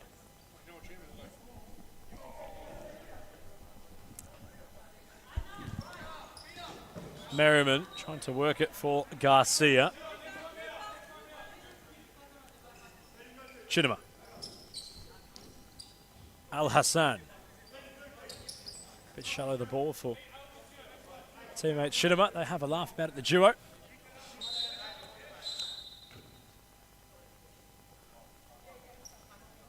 They play with a real joy and freedom of the game, Chinema and Hassan. So expect some flair, except from some technical ability. And on cue, Chinema carving through Northcote like a hot knife through butter. He's just having fun with them. Shokri. Inside the area, Al Hassan. Venegas Jr. will go back towards Shamkani. Venegas Jr. Rarely get what we're told on Weefroth. Haskell's come a long way.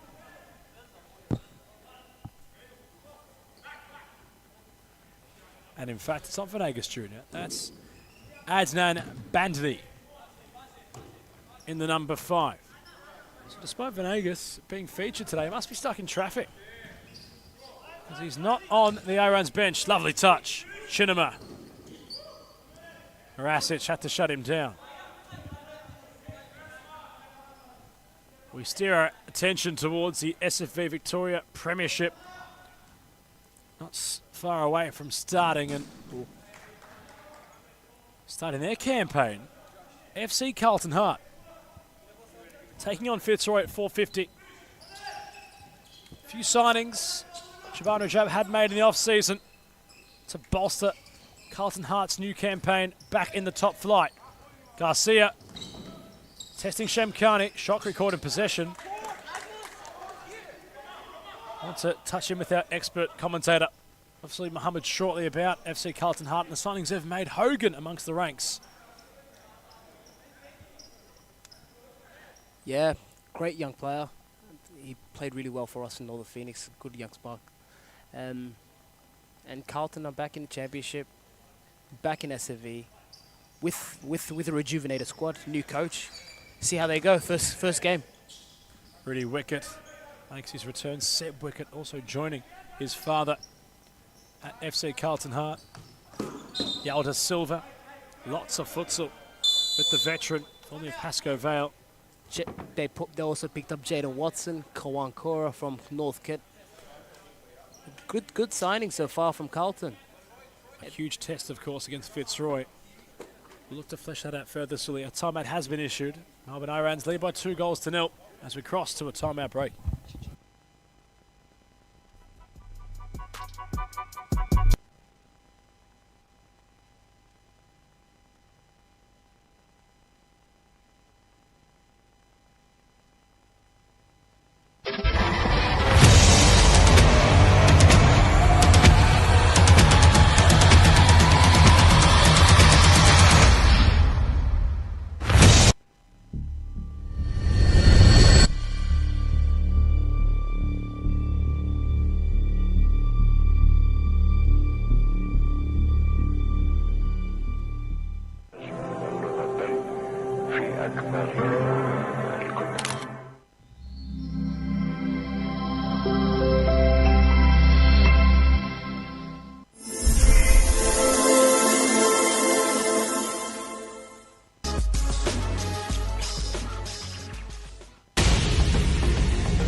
It wasn't 2, it was 3 goals in which the Irans lead by. Northcote struggling early in this one.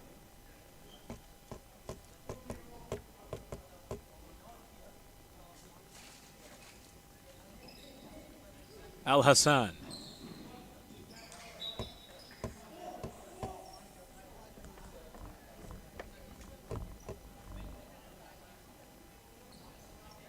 Marasic with the side ball goes lateral towards Al Khawaja. Wanting to drive.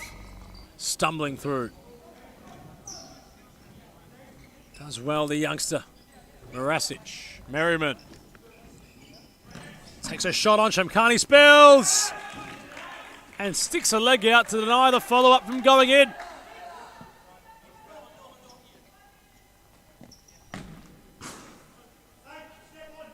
How unlucky for Northcote.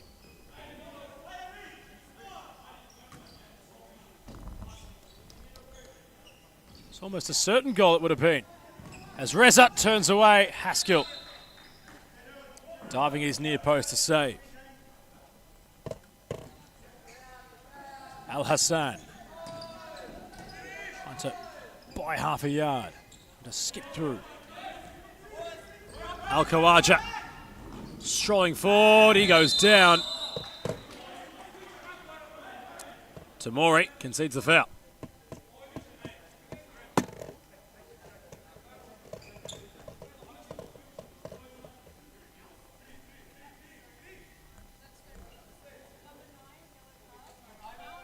Into the book will go Reza Tamori. Upon the resumption of play, Northcote have a free kick in a prominent area. They were denied their opening goal, courtesy of some brilliant goalkeeping from Ali Reza Shamkhani. Jamie Ranzolan denied at very close proximity. As we cross to timeout upon the resumption of play, Northcote with a prominent free kick.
Ranzolan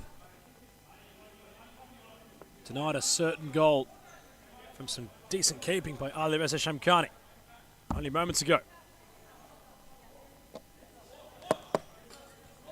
Now has the opportunity behind the free kick. Merriman instead. Marasic didn't arrive at the back post the way which Merriman had visualised. Chinema, Al Hassan.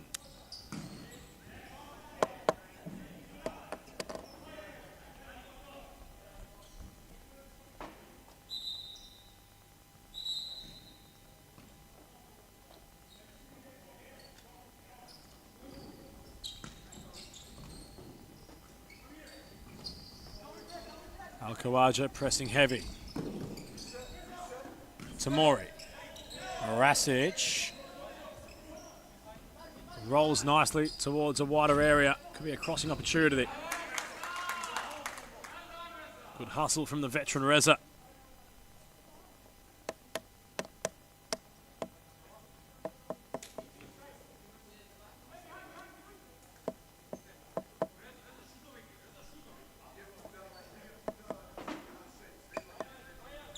Zolan trying to go through the bodies. Marasic back to Haskell. Al Khawaja. One touch futsal from Northcote. Very nice play. Merriman Nearly for Ranzolan. That was very positive from those in white.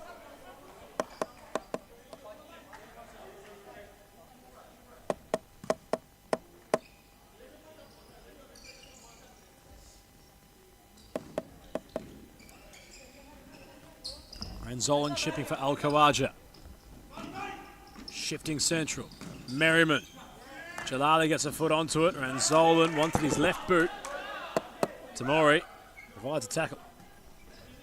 Merriman rolling towards the direction the ball had come from. Marasic, Northcote in some control, although are trailing 3-0. Al Khawaja. Marasic. Merriman. Ranzolan is invited to go on his own.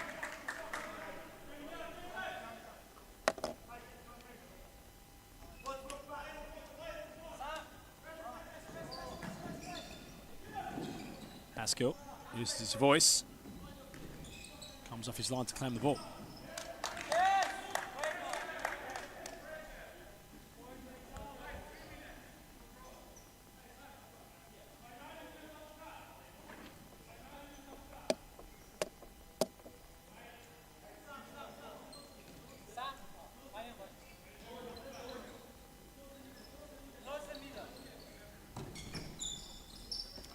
Al Khawaja.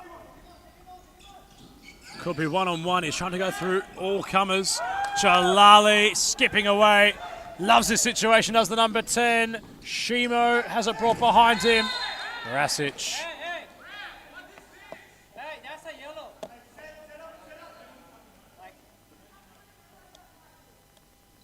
Marasic and Shimo coming together. Frustration's being built as the game progresses.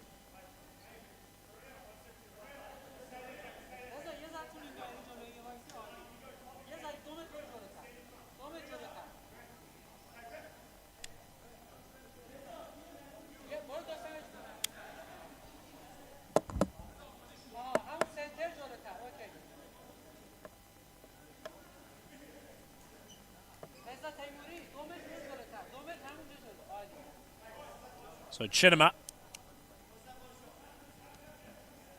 What can he conjure up? Merriman gets a very important block in to stop any further damage on the scoreboard. Jalali. Chinema. Into the grasp of Isho Haskell, whose release was premature. Jalali, too creative for his own good.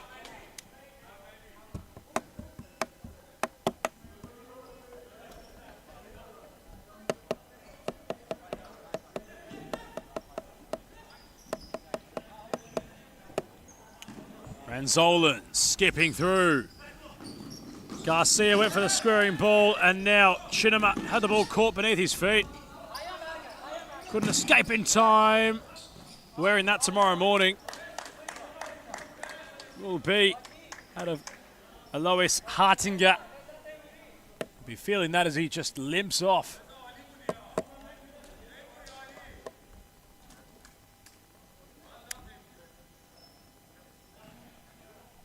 Marasic.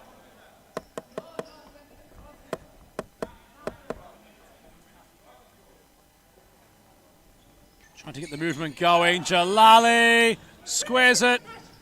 Wanted it back from Chinema, who's clutching at his knee. Now Al Khawaja trying to go on his own. Ebbing and flowing this contest.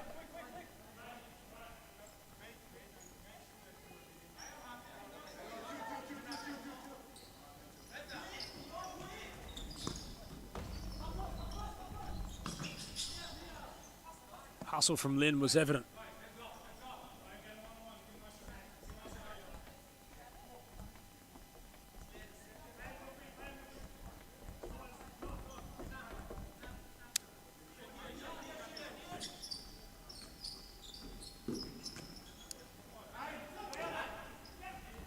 Al Hassan has Shimo. Haskell wants to go quickly. Does go quickly. Garcia stepping inside, finding the nets. North can have a pulse. The captain with the contribution on the scoreboard. Game on again.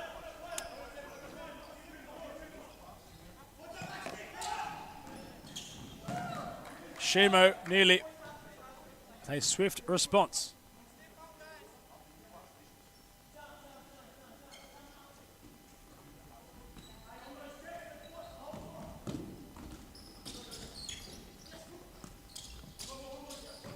Garcia looking lively as the game progresses.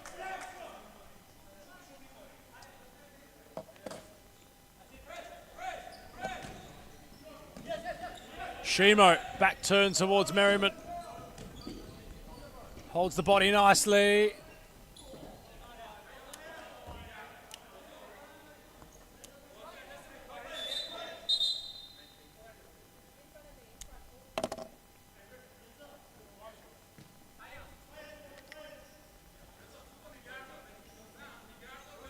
Al Hassan. Merriman. His clearance finds Leon. Garcia ran ahead of the ball. Now found Garcia. Leon inside the area. Back towards Garcia. Jalali. 3 against 2 here for the Irans. Al Hassan hits the post.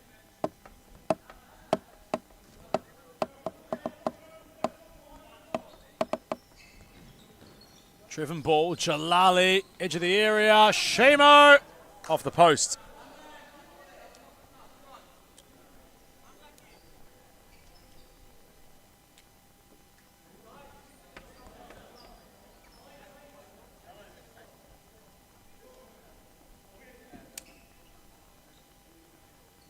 Marasic wants his players to begin the setup. Merriman. Inside our last minute. Shamkhani nearly caught out by a deeper Marasic. Shimo, it's a nice roll off, although nobody home. Marasic. Garcia letting it roll, Merriman.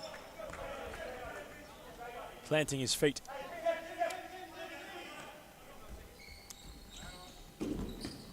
Shifting inside, Al Hassan.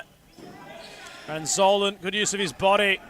Now Garcia, 2 against 2 momentarily. Fizz ball towards Shimo. Hits the frame of the goal. Haskell might have had the last touch.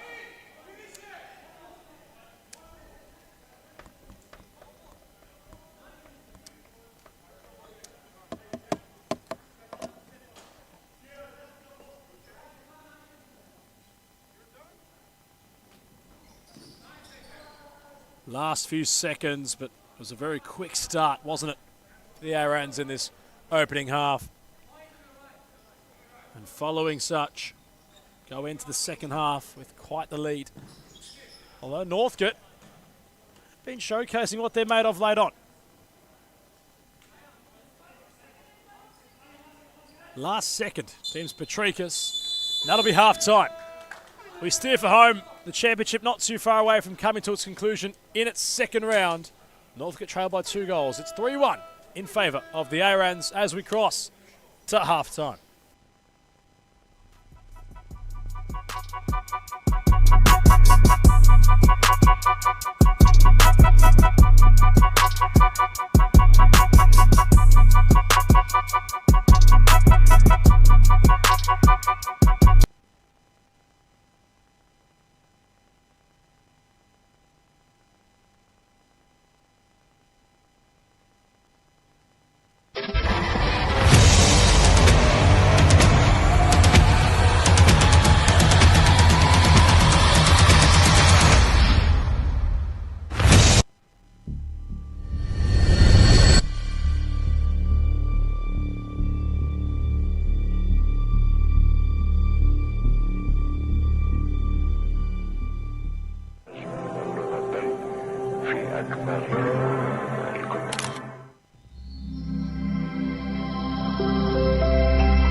Second round in the SFE Championship.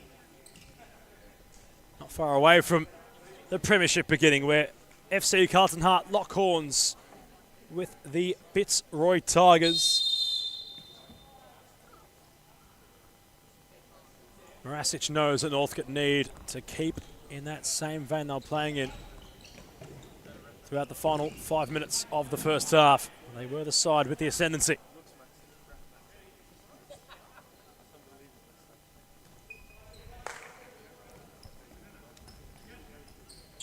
Garcia. And Zolan. Going solo, and Zolan.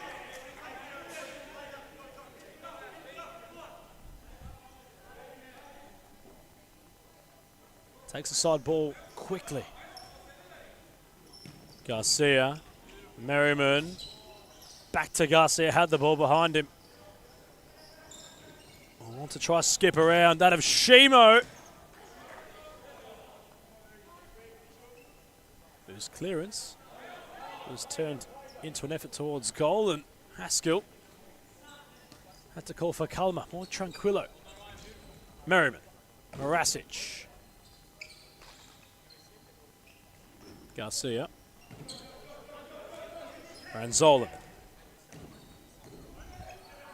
Merriman invited to shoot. Shamkani palms away.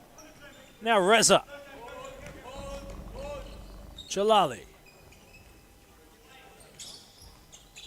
Reza awaiting the movement of the first half hat-trick hero.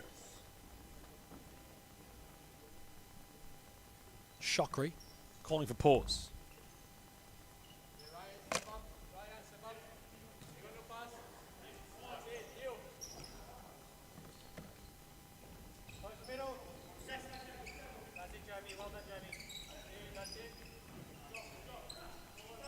Jalali. Reza. Shockery. Flick on from Shimo. Jalali. There's no keeper home. The Irans still with the opportunity. Northcote had to scramble back. Jalali ran out of court in the end, but kept the move alive somehow. Morasic.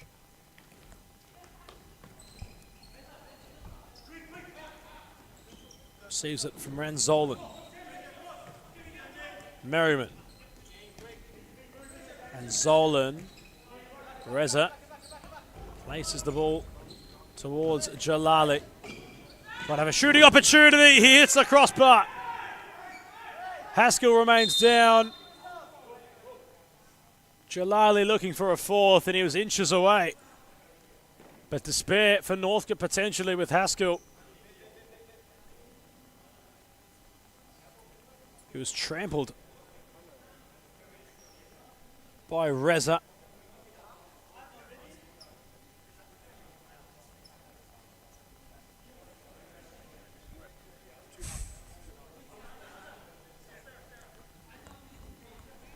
Some of us feeling the heat in DCSS more than others. And well, there was certainly a fiery situation. All the heads prevail and Northcote give the ball back in good faith to the Irans. Shimo always looking for the pass.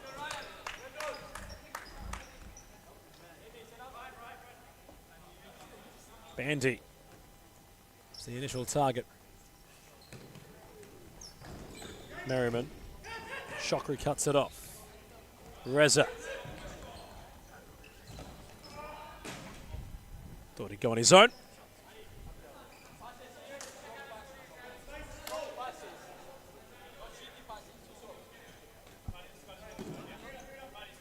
Lynn.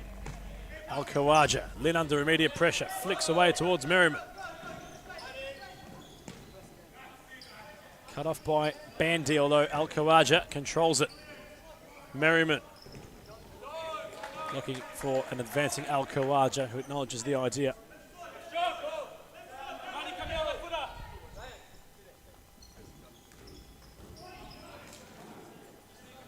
Shimo can't trap the ball.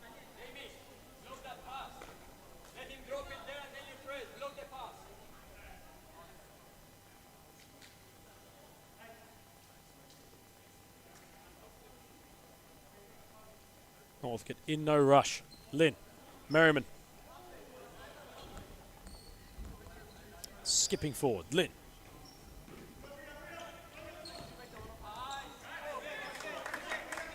Not finding Al-Khawaja.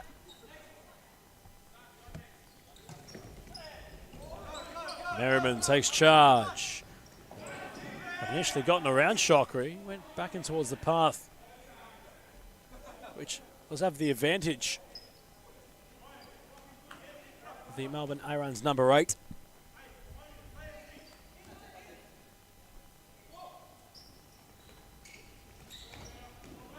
Al Hassan dispossessed. Merriman shot blocked. Bandy.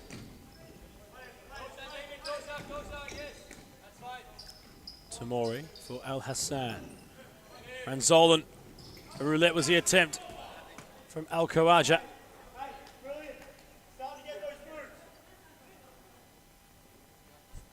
Shamkhani in showing some appreciation towards his teammate Shockery. Leaves the number 8 clutching at his neck. Lynn. Khawaja. Ranzolan. Might have to go back towards Haskell. Does so. Haskell happy to launch long. Geraldo's makeshift manager today. He's got the playing bib on. He hasn't really featured much following his injury concern in the first half.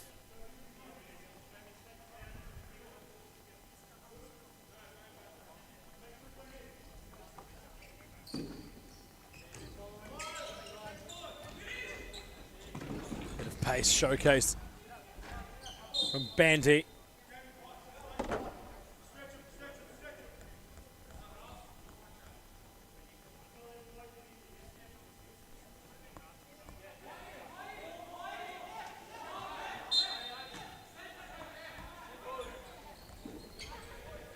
Marasic. Al-Khawaja. Merriman. Lofting ball. Al-Khawaja inside the area. Good use of his body. Places Shamkhani to the tarmac.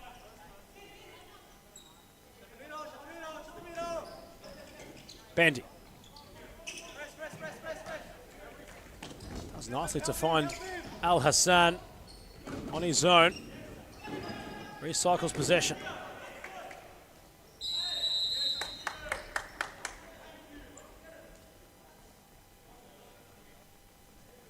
Though in doing so, it's an illegal touch for Shamkhani. What an opportunity it presents for Northcote. In need of something. As the game continues, the clock remains honest.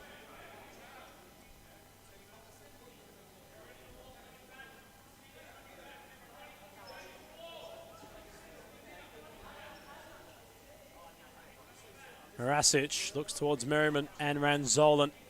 Al-Khawaja also placed behind the dead ball.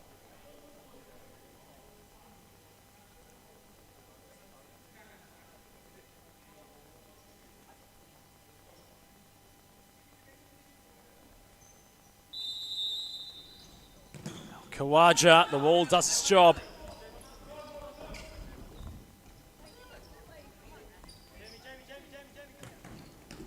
Merriman spins away. Nice ball control. Bandy.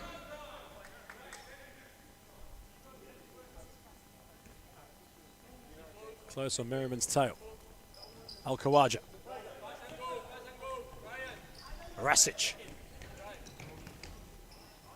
Receives the ball back from Merriman.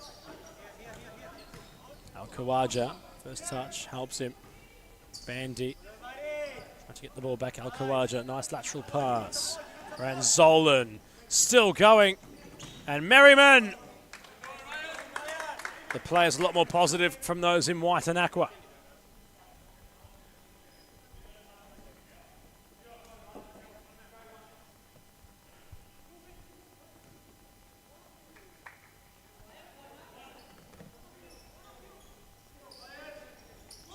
Shamkhani, the up and over.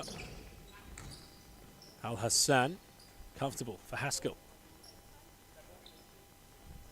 Garcia, Marasic.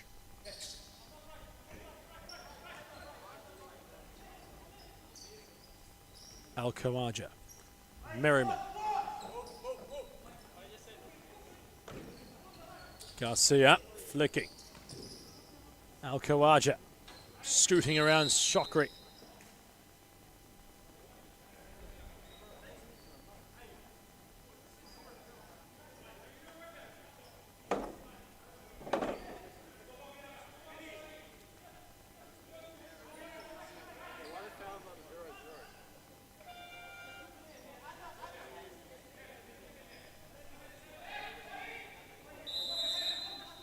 Marasic strikes wide. The SFV premiers of Season 2 in 2025 start to stroll in. Fitzroy looking to complete another week in the winners column. Last week, of course, dispatching Northern Blues 5-1. Peluso had a double. The number 9 living up to having that number on his back. FC Carlton Hart in their way. Some romantic homecomings for Hart upon another year in the Premiership competition. Championship winners in the aforementioned season last year. A vintage but new restored look for the club from Carlton. Two major inclusions amongst their ranks, in which our expert commentator Salim Mohammed was touching on prior. The likes of Wickett and Hogan returning to their youth club. Elder Silva providing some wealth of experience. Not to mention those they brought up from other esteemed championship clubs.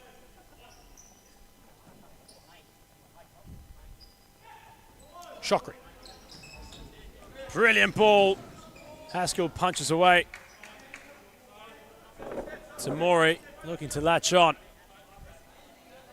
Shokri with the find from downtown. Jalali. Trying to conjure up something. Aaron's somewhat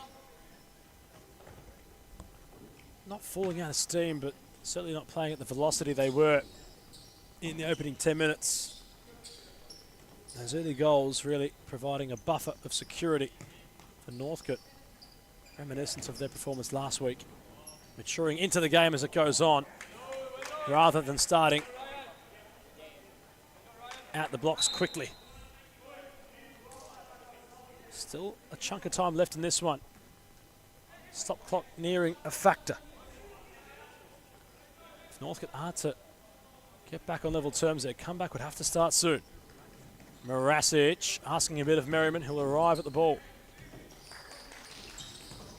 Garcia. Premature for Merriman. Tamori trying to work out his feet. Couldn't find Shimo. Garcia. Marasic.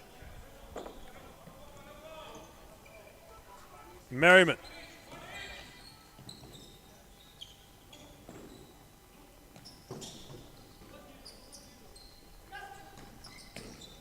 Merriman inside the area.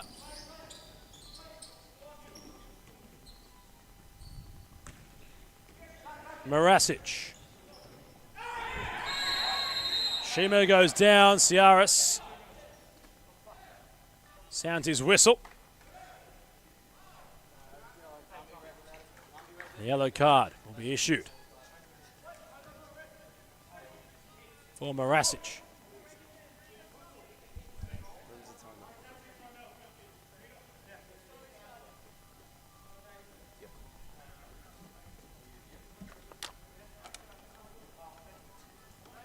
Jalali might fancy his chances from here.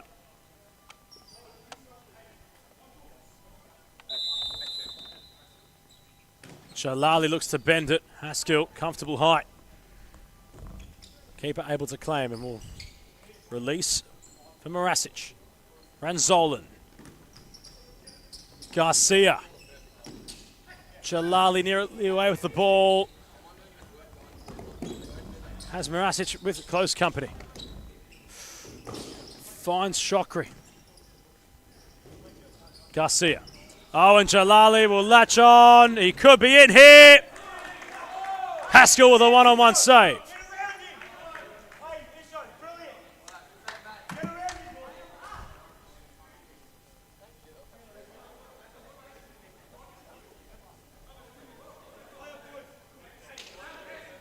Shimo's corner. Lynn doesn't arrive. Tamori. Big block from Garcia.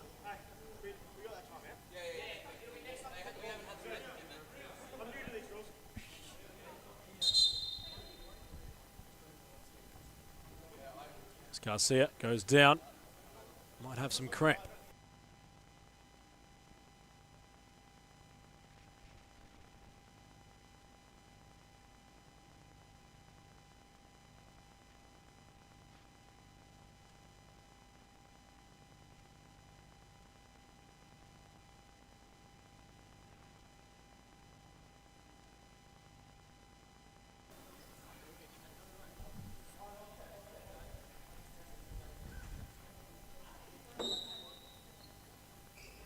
Irans will restart with the ball. Shokri, Shimo, Shamkani.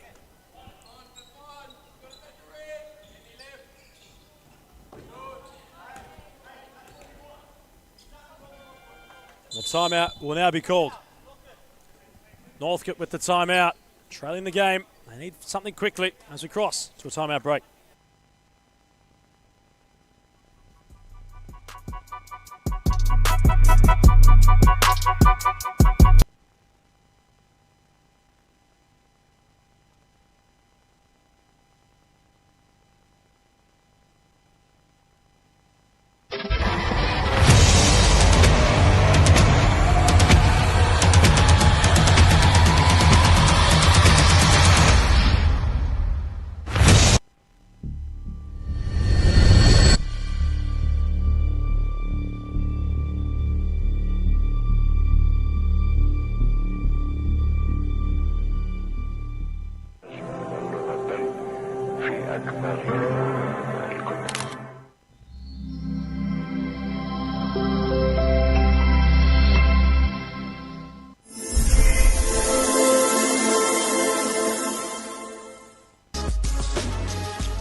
Finley Kerridge, the fifth man. Haskell's done his business for the day. Merriman urging Kerridge to get further up the court. Time a real factor. Jalali has no one home. And he snatched at it.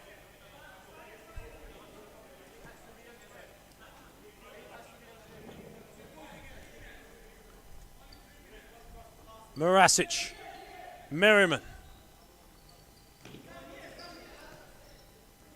Shimo. Never stops. Goes on his own.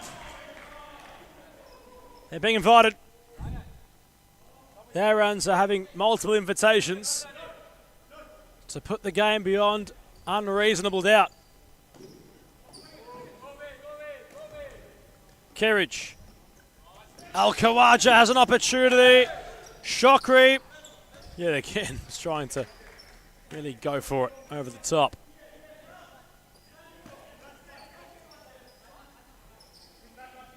Kerridge finds Patrikas.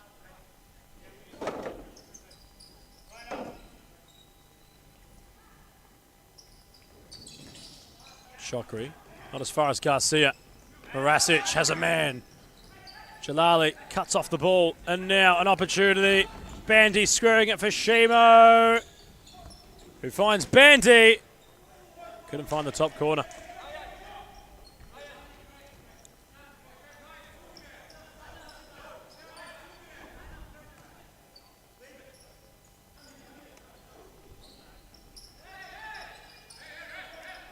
Garcia wanting Kerridge to go. Kerridge taking a breather.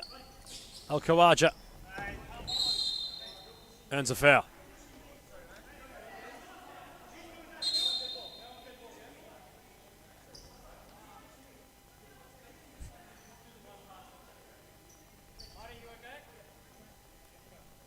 Al-Khawaja struggling with injuries. Week in, week out. Can't seem to have the luck or rubber the asphalt required.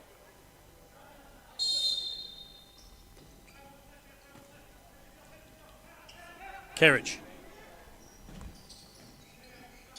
Garcia. Morasic has to do a lot here and be clean with the ball. He loses out now, Jalali. Big slide from Garcia was broken. But Ciaris will call it back.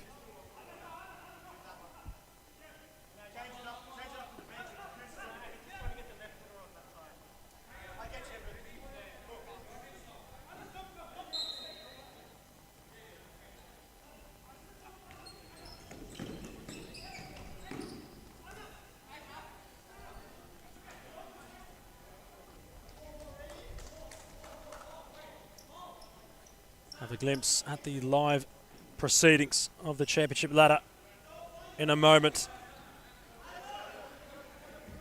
Northcote leaving things really late. They need something soon. Jalali takes charge. 2 against 2. Jalali will go solo.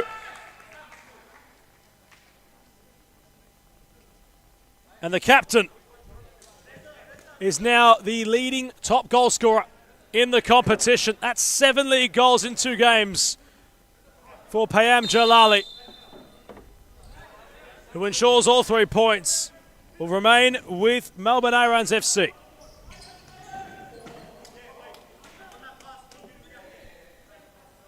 Closing in on their first victory of the season. Rectifying the result of last week. Although a late gift will be handed towards Garcia. Shocker could never clear. 2 goals in 1 minute and 43 seconds required. The points to be shared again. That's the volatile nature of the game, considering it looks as if you're rounding out a result one moment, the next. There's still uncertainty. It'd have to be perfect from here. Northcote, if there were any hope of salvaging a point late on. Morasic, Garcia chasing a hat-trick. Nearly found one. Shemkani had to get low.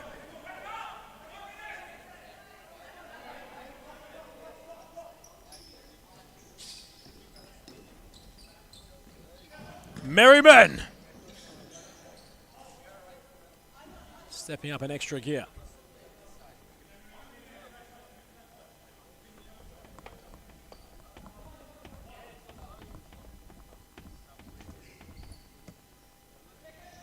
Merriman's cross comes in, Shankani spills. Al Hassan has support left and right. He might go on his own. He went the Rabona. Somehow not in. Off the post. And then a block off the line. The Irans will issue a timeout. They want to ensure there's no late funky business on the 3 points they're closing in on. And they're by 2 goals as we cross to a late timeout break.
Al Hassan for Reza, following the side ball.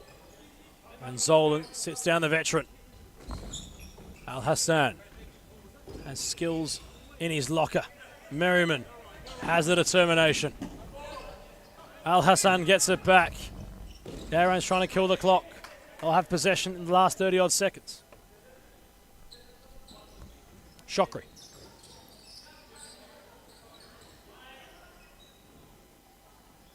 Al Hassan going very deep, and in fact, has conceded the corner.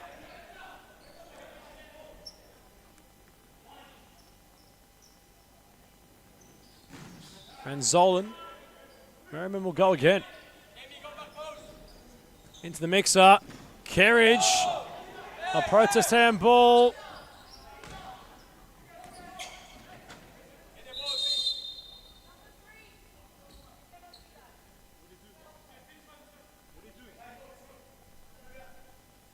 Kerridge into the book. Uncertain of what actually transpired there. Garcia, last 10 seconds. Rasic, it'll be a consolation prize now for Northcote. Merriman. It's been quite the round we've seen in the second of the Series Futsal Victoria Championship. Bulleen remain at the top of the summit. The Irans enter the winners column for the first time in 2026. Northcote still without a victory, but a lot more to build upon in that clash. That's all she wrote for this week's edition of the SFV Championship. Full-time score: Northcote FC 2, Melbourne Irans 4.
It's that time again, ladies and gentlemen, for the series Futsal Victoria Premiership and the tail of the tape for the first match of round 2. Our two champions of respective competitions, Fitzroy Tigers FC locking horns with FC Carlton Hart upon their return, Ethan Rigg, to the promised land of Australia's premier competition. Adam Palombi to steer through today's coverage. Ethan Rigg not far away. Ethan, a battle of the champions to kickstart round 2. It certainly is. The champions of the championship take on the reigning champions of the top flight. And weren't they good last week against Melbourne Fitzroy? It was imperious and imposing from match day 1 for Hart. This will be, they are hoping, the start of a new chapter in series futsal.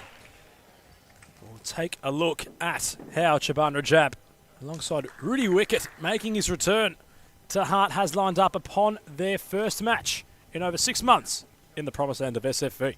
Well, they've started with Mohamed Shafei, who was there throughout the championship campaign in goal. Seb Wickett starts against his former side. Lucas Hogan makes his debut. Shaban Rajab starts too, as does in the pivots.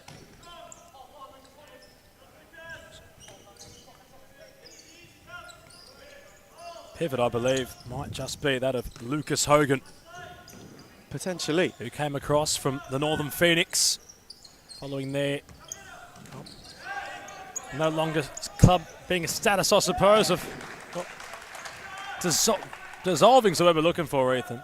Since dissolving, Northern Phoenix and players leave, and Hogan was one of the main signings of Rudy Wickett at Carlton Hart. As for Fitzroy, how are they looking, the champions? It's a very strong side. Sean Price in goal, Scott Rogan, Cosi Russo, Harry Robotis and Elias Parthamos all entrusted with the start. Parthamos in particular, the flavour of the month so far for February. Corey Saul from the bench, as is Christian Peluso, Oscar Bryant and Javaro Nepomuceno. It's a strong Fitzroy side.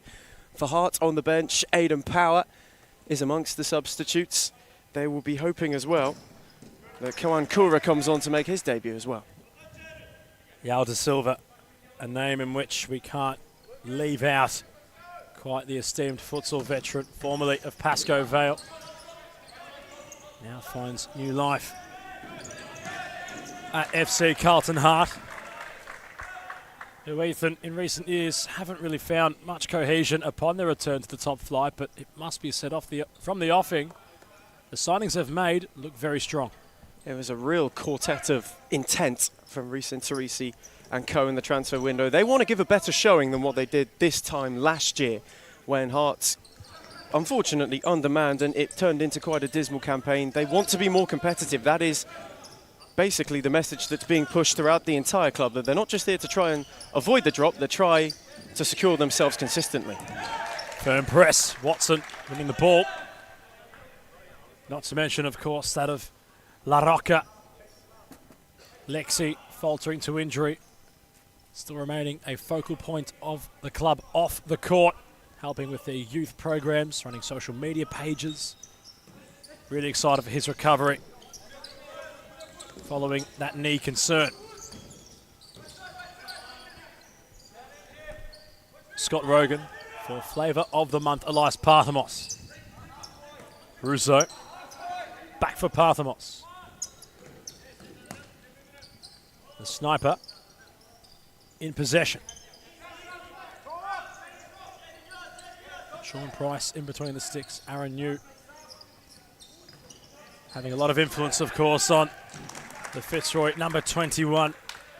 And Ethan, in recent weeks, we've really seen how priceless Sean has been for the Tigers. Price has certainly been right for Fitzroy when it's come to Sean Price in goal. He was excellent at the National Championships as well. That form continued last week against Moreland, made many a vital save early when that game was in the balance. He could be somebody who, if all goes well this season, is eyeing a golden glove. He had tests last week against the Blues, in which he was able to showcase that he's made for those big games. Seb Wickett tried to manufacture a cross, who's stumbling upon that opportunity. Now Rogan, 2 against 2 for the Tigers, backtracking Seb Wickett for Carlton Hart. Big tackle by Watson, now Yao da Silva has a glance, takes the shot on, and will find solace in a side ball.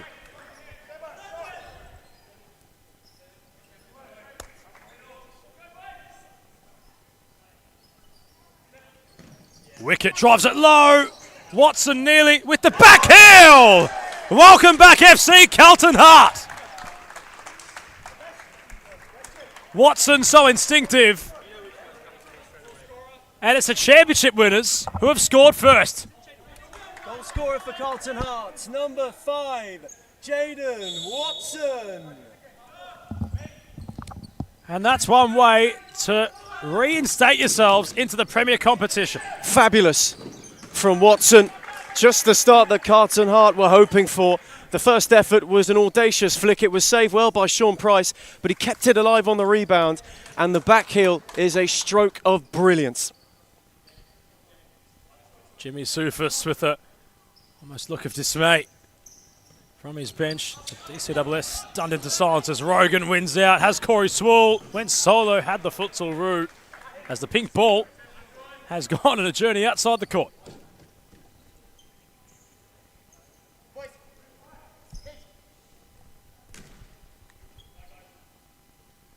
Rogan blazing over the crossbar. Shafee rolls forward to Silva. Hogan. De Silva donning the number 2 despite Weefroth deeming he's the number 9. Parthamos trying to buy half a yard. Kura, the number 9 kit on his jersey today.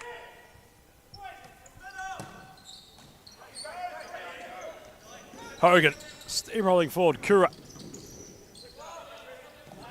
Yalda Silva. Not through Rogan. Parthamos. In fact, a correction. The number 9 for Carlton Hart is Ali Fakwani. Usually the number 15. Now dotting the number 9 is Peluso. It's charged down by his counterpart number. Real commentator's nightmare in the Carlton Hart kick collection this evening. Gotta love Weefroth sometimes, don't you?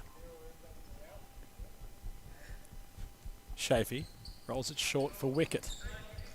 De Silva. Wicket, here's Hogan. Be Rogan's side ball.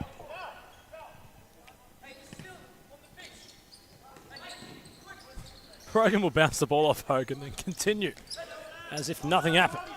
Peluso, fresh off 2 goals in the week prior against the Blues. Parthamos. Peluso will wheel ahead of De Silva and earn a foul. Tenacious from the number 9. Christian Peluso getting his first charge down the flank. Wanted to go directly at João De Silva, who dangled a leg in his retreat. Fitzroy have a free kick. Finding themselves a goal behind. The reigning champions of the championship, currently ahead of the reigning champions of the top flight. Elias Parthamos looking to change that. 2 at the back stick, Rogan centrally. What can they conjure? Parthamos takes fist across. Shafee got in the way. It ricocheted off Peluso. And Fokani was there to clear. All the way back to Price. Rogan starts the next wave. Parthamos takes his leave and Nepomuceno straight into the action. He's got De Silva to go at. Rogan. Just sizing Fokani. Rogan strikes. Shafee spilled. De Silva on hand to clear. Wicket wanted to flick it on. Hogan made it work. Those two link up well. Sewell sidestep momentarily by Seb Wicket, but the ball trickles out of play. Really appreciate the body use of Hogan as Wicket's ball was not cleared adequately enough. Hogan didn't do too much, didn't panic. His body gave him ultimate position to come away with the ball. Javaro Nepomuceno. Sewell went early. Peluso made up for it. Nepomuceno on the switch for Rogan, who drilled it low, and Shafee stuck a leg out as Sewell was lurking at the back post to steer in.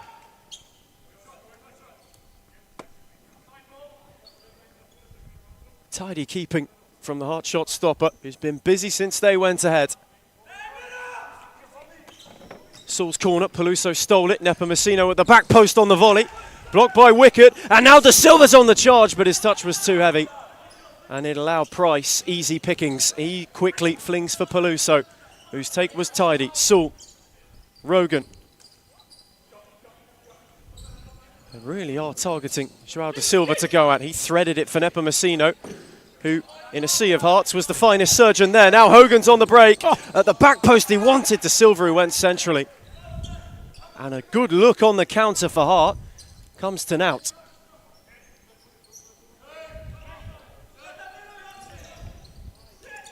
Price looks long, chested well by Nepomuceno.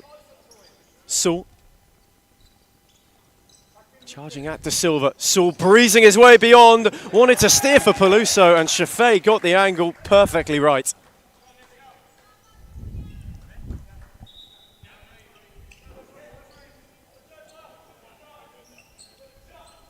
Fitzroy surging. Nepomuceno drilled it. Chaffee palmed it on for Hogan, and now they can charge. He's got Buttrigal one way, went alone.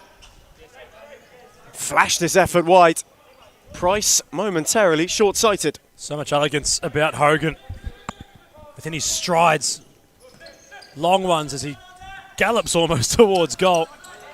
But there's so much elegance about him, Ethan. And in that, unpredictability.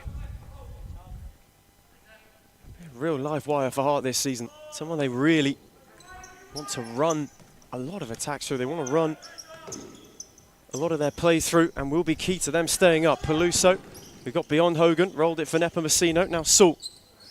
Fitzroy working in triangles. And Peluso was fouled once, then twice, and has a free kick. Hogan wasn't best pleased. He felt as if Peluso's hand was a bit high. Hence the frustration on display from the Carlton Hart number 3. Watching the replay here. He felt it straight away, Hogan, as Peluso tried to get around him. Once number 9 had wriggled away, you can see Hogan leaving after. Brief stoppage. Now, Lucas Hogan might not be in a good way. We've got blood rule. The claret has come out. The question is, will Hogan stay on? Hogan seems to be heading towards the sideline. Seems to be heading over the barriers, my word.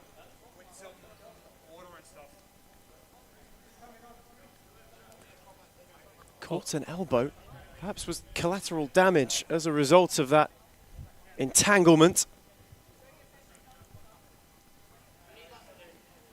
Just And there. well, with that, Ethan Rigg, I believe all sets of players are jostling off, considering the court cannot be playable until the blood has been cleaned off. So with that, I believe it would be wise of us to issue a timeout break. In fact, that's what we're going to do. FC Carlton Hart have opened the scoring.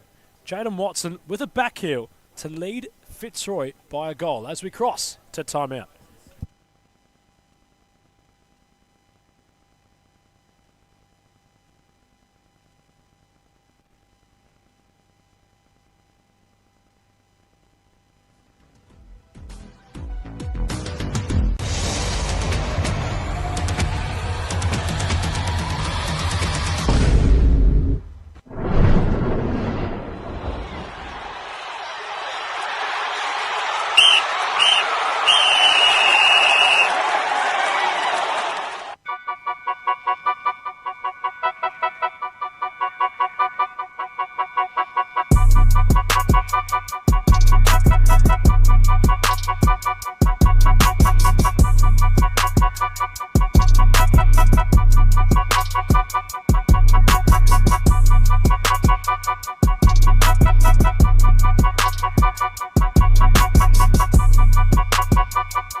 We return from a very unusual timeout.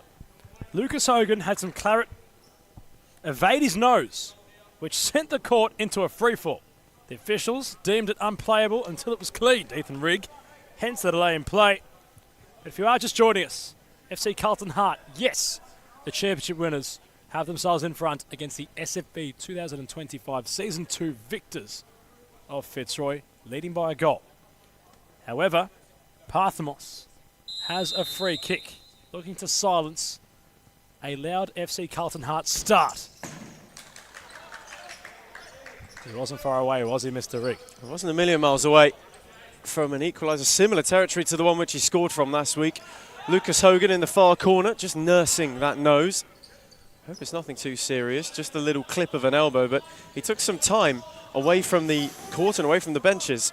Shaban Rajab loses out to Corey Swall. Rajab was sliding, although Swall was able to break the tackle and continue his run forward.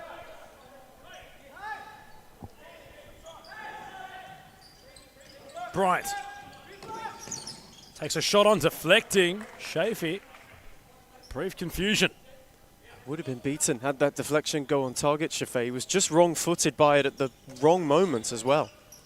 Russo, charge down. Nepomuceno heads it on. Russo back in possession. Swall, the man from Curaçao, Nepomuceno. Ouedraogo trying to win the ball in the corridor. Rajab took it on, and we'll earn a corner.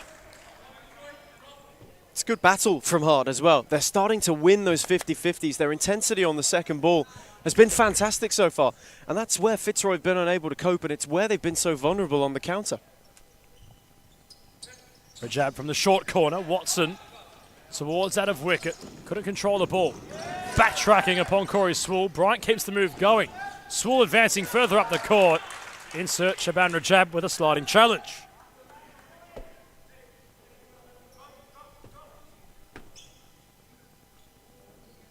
Swall's wanted to play at a level where there's more output than input. Since his return, of course, was on the preliminary squad for Miles Downey's Futsal men's campaign in January, turned February. Wasn't able to make the trip to Indonesia, but was certainly in the mix. As Watson gets away from Bryant. Bryant had a fair chunk of Watson's shirt, Ethan Rigg. And Rudy Wickett and the Hart bench are just asking that question. Watson stayed down, clutching at his ankle, coming together with the two. Contact just there when he went to land after striking. Wasn't intentional from a retreating Oscar Bryant. But that attack as well came about through Hart evading the press brilliantly. The ball back to Shafee was one which put him under pressure, but they were able to keep their cool and their composure. It's the sign of a group that have had 12 months to grow, and their play is maturing. Also had players and personnel leave on different circumstances. Joshua Pulverenti calling time in his career. Featured for Hart pre-pandemic, post-pandemic. And the somewhat bewilderment to everybody. Carlton Hart have had to resort to taking off Shafee, who might have that of a blocked nose. In fact, he's got a blood nose. So it's two Carlton Hart players now on the receiving end of the claret. Meanwhile, Price had to make an adjustment save. He was awkward considering the shot was low and was bobbling. Snapshot from Cura. Nearly caught Price out. De Silva, not beyond Bryant. Two already to the blood rule for Carlton Hart. Lucas Hogan being mended. Mohamed Shafee needing so. Here's perhaps more heat-induced rather than contact. De Silva found wicket. Butragao, it was risky and Bryant read it well. But his touch was a little bit too heavy. And thus it evaded him. For Oscar Bryant, though, one of his two series futsal goals have come against Carlton Hart, so he'll be hoping his fortune in this fixture retains itself throughout the evening. The champions still looking for a leveller, still looking for a way back in. Hart have started strongly. Rogan got beyond Kura, flashed his effort over.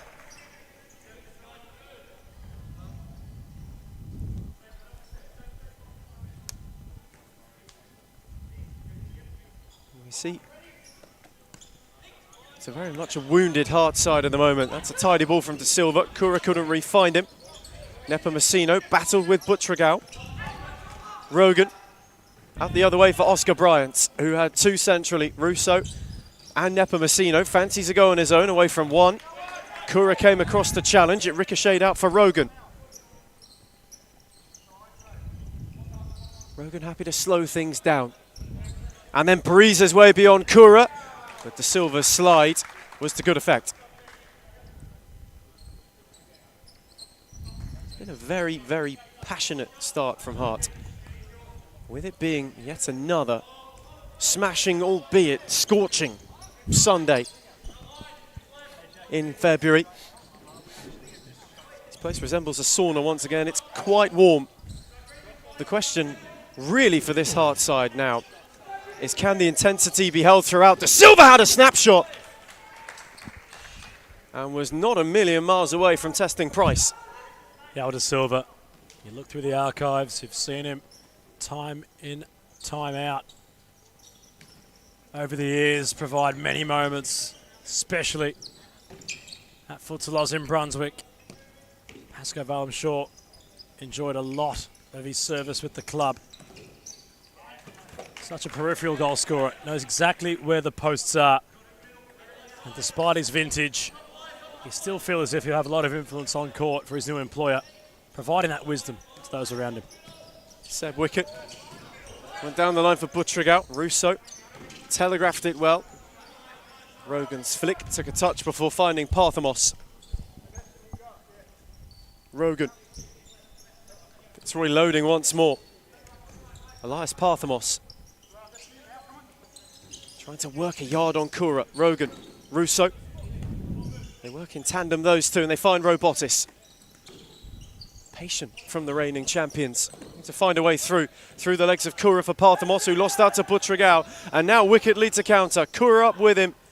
Waiting on the late runner. Seb Wicket wanted to charge at Russo. Managed to keep it rolling before losing out on his footing. Great outcome for Carlton Hart. Deep side ball. Wicket keeping Russo guessing. From a neutral perspective, it's exactly what you want to see from a re-emerging side from the championship. Rajab gave it a rattle and only hit Rogan, his second ball, onto the roof.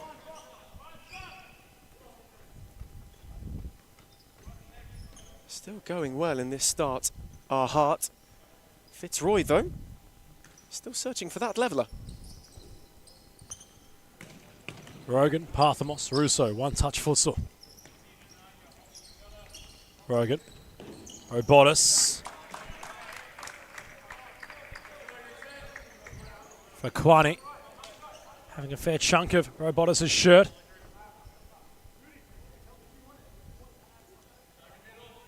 And Seb Sterrell on broadcast side just vocalising that he's aware of the tussle off the ball. Parthamos ushers the ball back to his keeper Price. Rogan. Parthamos. Robotis. Wicket jockeying. That of Scott Rogan, who goes around Wicket. Combining with Parthamos, Rogan has done miraculously to get the ball into an area of prominence. He was spinning like a drunk in a bar. It's better from Fitzroy as well. More intricate, quicker pace. Utilising the pace of Rogan down the flank. The precision from Parthamos on the ball was fantastic. They, again, just need that finishing touch. It's all that's been lacking so far. Rajab with a provocative ball over the top for Watson. Surprised Rogan could keep his feet, considering how intricate the move was getting. For Fitzroy upon that attacking scenario. Price goes long. Rajab sees it all the way. Peluso takes charge and hits with the volley. Must be said, Ethan, this man in recent weeks has a new lease of confidence. He seems renewed, rejuvenated, Christian Peluso. Every time he gets the ball, you feel like something is going to happen. He was a live wire last week against Moreland. He was utilised well. And in this system now, he's starting to thrive because Fitzroy have understood how to plan with him. Rogan. Cut off for Kwani.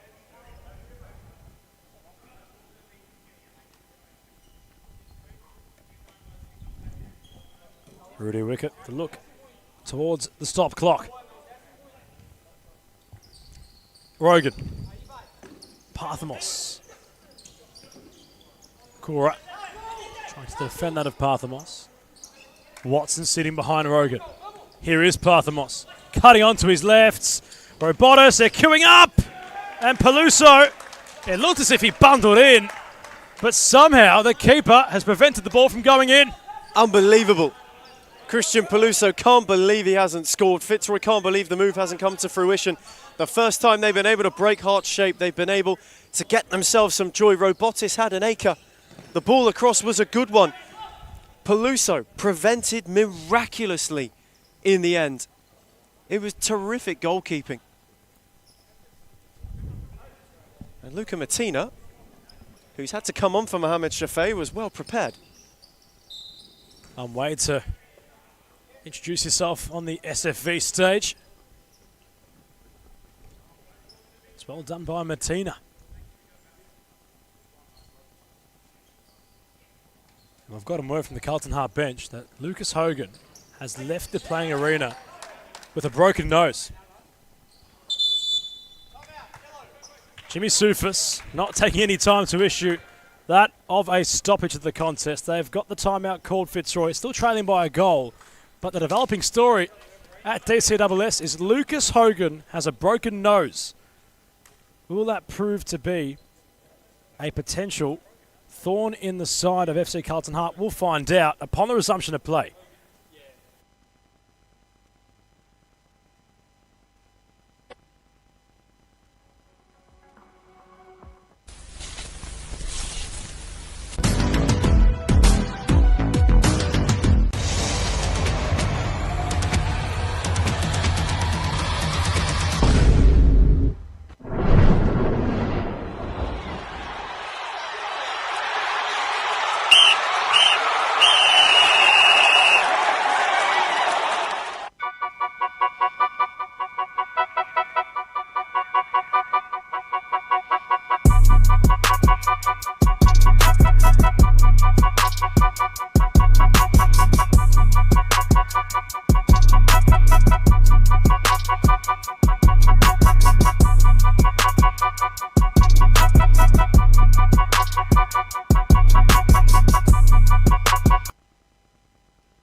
The return from the brief timeout.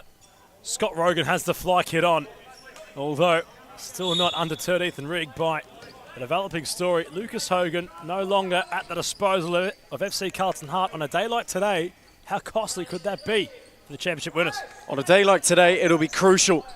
How important stamina, depth will be. Hart have just lost a big piece of the puzzle, and Fitzroy immediately trying to make them pay by going to fifth man. Rogan in the fly kit finds Russo, who worked to yards, and Rajab and Kura, 1 and 2 in tandem, were there to make the block. Fitzroy searching, feeling as though they are inching ever closer to an equaliser, which so far has proved elusive. Nepomuceno's take, long for Salt. Rogan. Again, they tried to squeeze hard. Corey Salt fizzed across. Watson came across and cleared. Rogan. Tried to thread for Parthamos. It's a good read from Wicked, who picked his pocket. And now Kura is leading the charge. Rajab had an early hit. And even from range, Rogan happy to watch it fly by, but it was closer than he would have anticipated. Confidence. Somewhat evident, but it's cockiness from Rogan. Looks decent from our angle. Chaban Rajab's effort on a vacant goal. He found Nepomuceno down the line. Fitzroy just starting to move with a bit more fervour. Saul, Parthamos fears Nepomuceno, and Russo, what a save! Absolutely remarkable. A piece of Martina magic. Outstanding. And even the Fitzroy bench can't believe it. They've almost applauded the save from Martina. He had no right to make that. Unreal goalkeeping, some may say. Absolutely incredible. They must be wondering what they have to do to find their equaliser now. Nepomuceno, the search continues. Parthamos, this time denied by wicket. You can hear the Carlton bench each time they win one of these scenarios. It's like they've scored a goal. Full of voice. You can see what it is doing. Rudy Wickett wants time out. As Sewell worked a yard and flashed it across. Fitzroy inches aside. Hart slowing it to a stop because they want that timeout. It will be taken. Luca Martina has preserved that lead which they hold by the barest of margins as we head to timeout. It is still Carlton Hart who lead Fitzroy by a goal to nil.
We return from the final time out of the first half. Hart, some way, somehow, by inches, by fingertips, millimetres, still a goal ahead. Fitzroy running fifth, but Adam, what a piece of keeping from Luca Martina. Still boggles the mind. It was so acrobatic, so spontaneous. It's fantastic. Fitzroy continuing. Parthamos charging, working a yard, deflected for Robotis, who again can't breach a white wall. You're noticing Carlton Hart are doubling up. They're not allowing any of these passing lanes to be infiltrated by the Tigers. Sewell, Rogan, searching for a thread to the back post, wicket alert to it. Finds Parthamos via Sewell. Said Wicket happy to step out this time. And his intel on this evening's opponents as well, having spent some time at Fitzroy.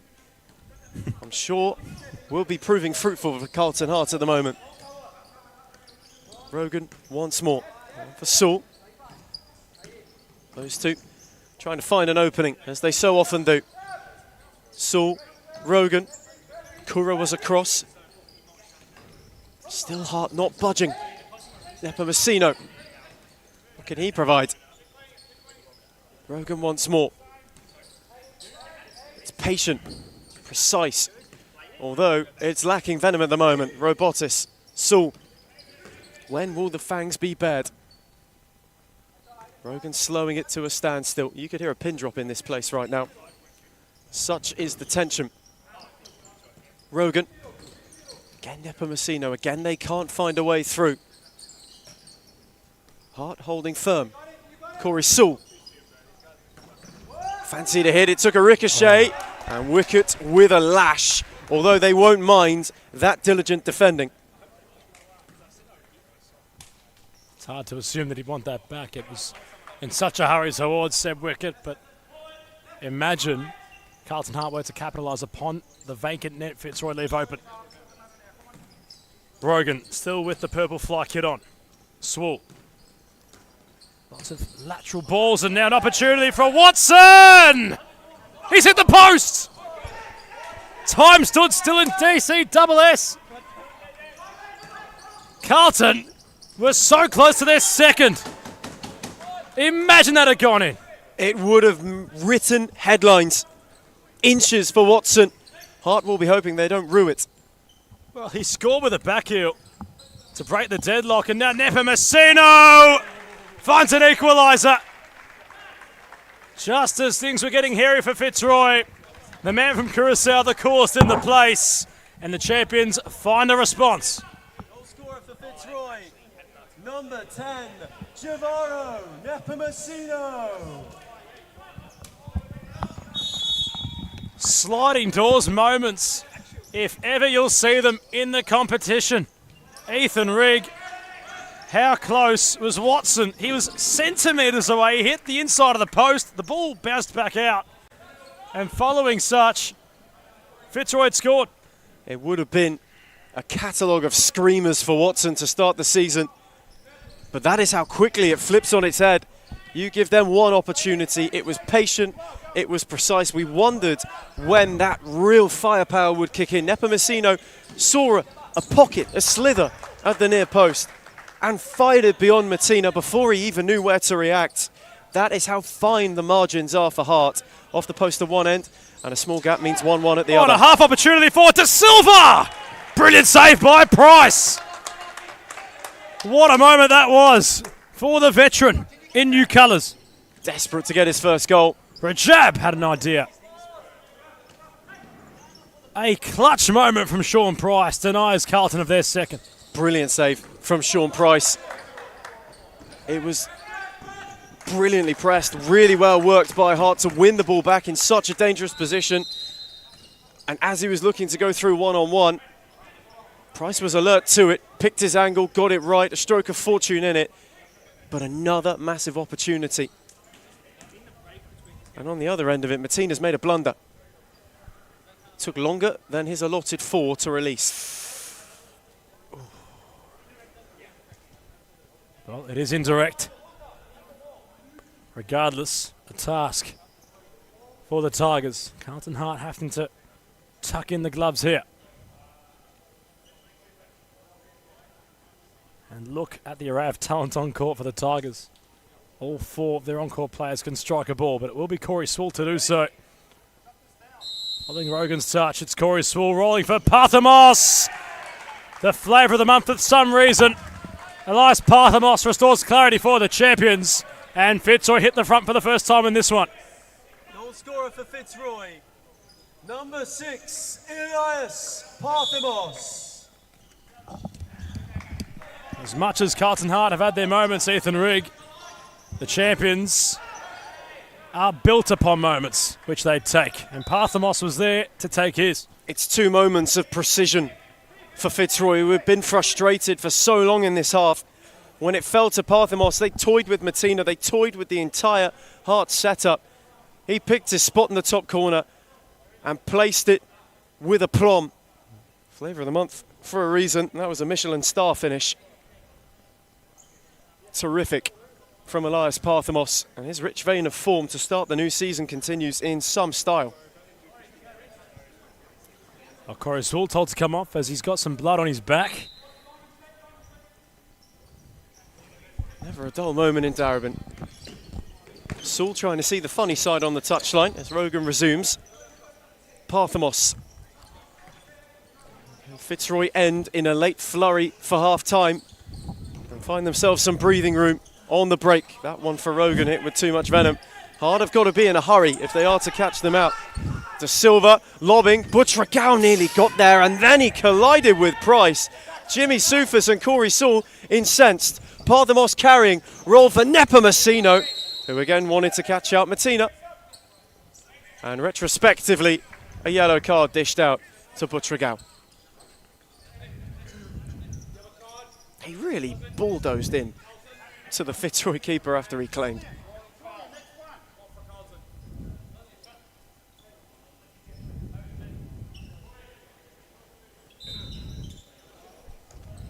Martina looking long. Butragao. Robotis, who was swarmed upon. Rajab and Butragao hunting as a duo and winning. Hearts now on the back foot, having to find an equaliser for themselves. Where merely a minute ago, they might have been 2-0 up. As Rajab gave it a hit. Price got his angles right. And tidily released for Rogan. Fly kick off. Fitzroy back to the full 5, now they've got the lead. Peluso Rogan. Is there to be one last late lunge from the reigning champions? Rogan went with height, ingenuity, and he just asked Peluso maybe to start out and roll in. Ideas are there, and they are flowing for this Fitzroy side. Rajab went with the back heel, wanted Butrigao. Russo was alert, did well to sweep up. Hart, since that opening goal, since those opening few minutes, we mentioned how important depth could be. Maybe just starting to show some tire a bit. Still believe the omission of Hogan will really come to bite FC Carlton in their backside. Rogan launching, Silva happy to block at the expense of a corner. And it wasn't their own doing, mind you. Bit of fortune which have experienced, but Fitzroy looking to build. Those in white though, Ethan Rigg, not out of this at all. Rogan was off the back post if Parthamos wanted him. He then dropped. Parthamos went alone. Peluso stole in and scored this time. No longer will he be denied as Christian Peluso nipped in ahead of the rest to turn in a Fitzroy thrice. Goal scorer for Fitzroy, number 9, Christian Peluso. Instinctive from Fitzroy's number 9. A real poacher's finish from Christian Peluso. And what was a quarter of an hour of frustration is turning in to a festival-like final 5 for the reigning champions. They're made on moments, Fitzroy. But look at the tenacity of Christian Peluso. He's got so much pace. He's got so much explosivity. His game in recent weeks has gone a higher and higher gear. Of course, a 2-time Nationals champion. There's an SFV title to his name also with Fitzroy. And you feel as if seeing more of him in the current Tigers side. Try to look to cement himself as one of their more senior players at the end of this year if he continues the way he started this campaign. Might just have learnt Peluso. Got him to gel a lot more, which is why he's starting to thrive in this Fitzroy system. That goal, the perfect example. Parthamos carrying the ball forward. Rogan and Parthamos come together. Lack of communication between the two. Rajab trying to find Yalda Silva, who on court has been very vocal, trying to guide those around him. And he was on the bench, Ethan. He was standing up on the touchline, almost as the assistant manager to Rudy Wickett. Never leaves an opportunity to encourage, does he, João da Silva? Something that this Hart side will need. A lot of youth still at the core of this side. They need that experience and that guidance of him, even when he's off the court, in tandem with Rudy Wickett. Matina, who's made some miraculous saves, has not been able to withstand the Fitzroy pressure. Have a glance towards what remains in the SFV men's competition for round 2. It's not the worst night.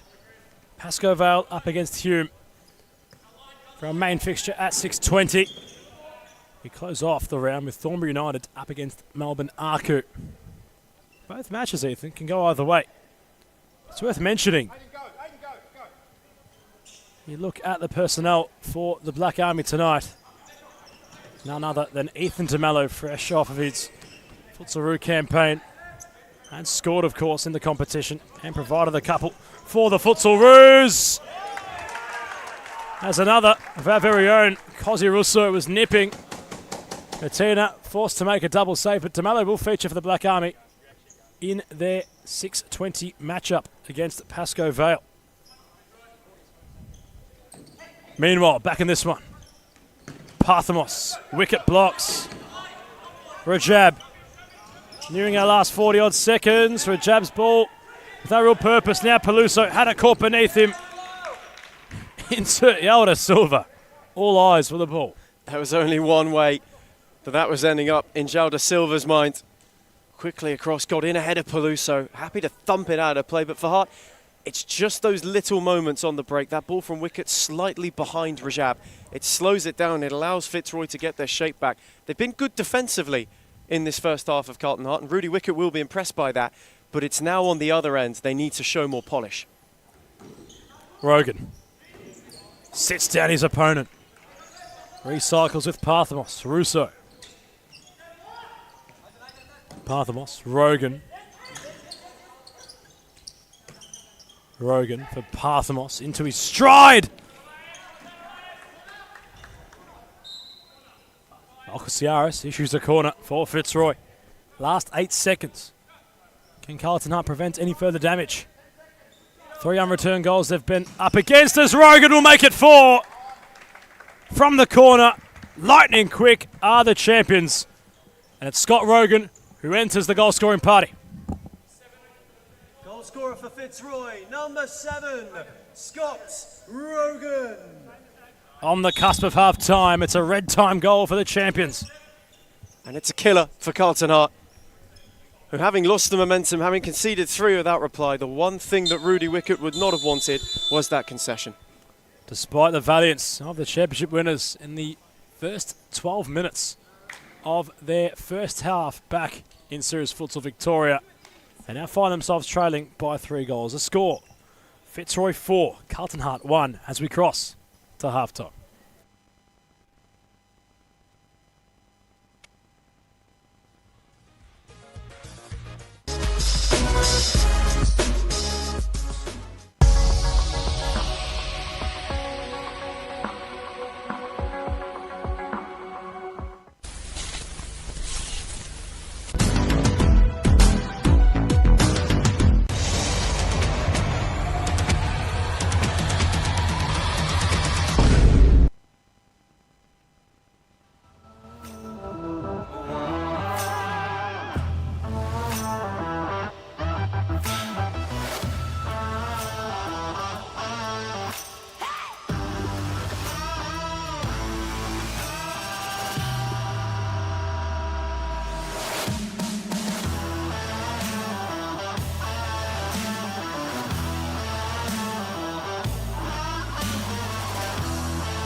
What can they conjure? Parthamos takes fizzed across. Shafay got in the way. It ricocheted off Peluso. And Fokani all went early. Peluso made up for it. Nepomuceno on the twitch for Rogan, who drilled it low, and Shafay stuck a leg out as Saul was lurking at the back post to steer in. Nepomuceno drilled it. Shafay palmed it on for Hogan, and now they can charge. He's got Buttrigal. One way went alone. Flashed his effort wide. Beyond Hogan, rolled it for Nepomuceno. Now Saul. Fitzroy working in triangles. And Peluso was fouled once, then twice, and has a free. Was certainly in the mix as Watson gets away from Bryant. Bryant had a fair chunk of Watson's shirt, Ethan Rick. And Rudy Wickett really for this Hart side now is, can the intensity be held throughout? De Silva had a snapshot and was not a million miles away from testing. Here is Parthamos cutting onto his left. Robotis, they're queuing up. And Peluso, it looked as if he bundled in, but somehow Wickett, who picked his pocket, and now Kura is leading the charge. Rajab had an early hit, and even from range, Rogan happy to watch it fly by, but it was close to just starting to move with a bit more fervour. So Parthamos fizzed, Nepomuceno, and Russo, what a save! Absolutely remarkable. Natural balls, and now an opportunity for Watson! He's hit the post! Time stood still in DC. Well, he scored with a back heel to break the deadlock, and now Nepomuceno finds an equaliser. Just Post at one end, and a small gap means 1-1 at the what other. a half opportunity for De Silva! Brilliant save by Price. What a moment that was. I think Rogan's touch. It's Corey Swall rolling for Parthamos. The flavour of the month for some reason. Elias Parthamos restores Venom. Hard have got to be in a hurry if they are to catch them out. De Silva lobbing. Buttrigal nearly got there, and then he collided with Price. Jimmy Sufis was off the back post if Parthamos wanted him. He then dropped. Parthamos went alone. Peluso stole in and scored this time. No longer will he be denied. Of course, in the competition, and provided a couple for the Futsal Roos. As another of our very own, Cosi Russo was nipping further damage 3 unreturned goals they've been up against as Rogan will make it 4.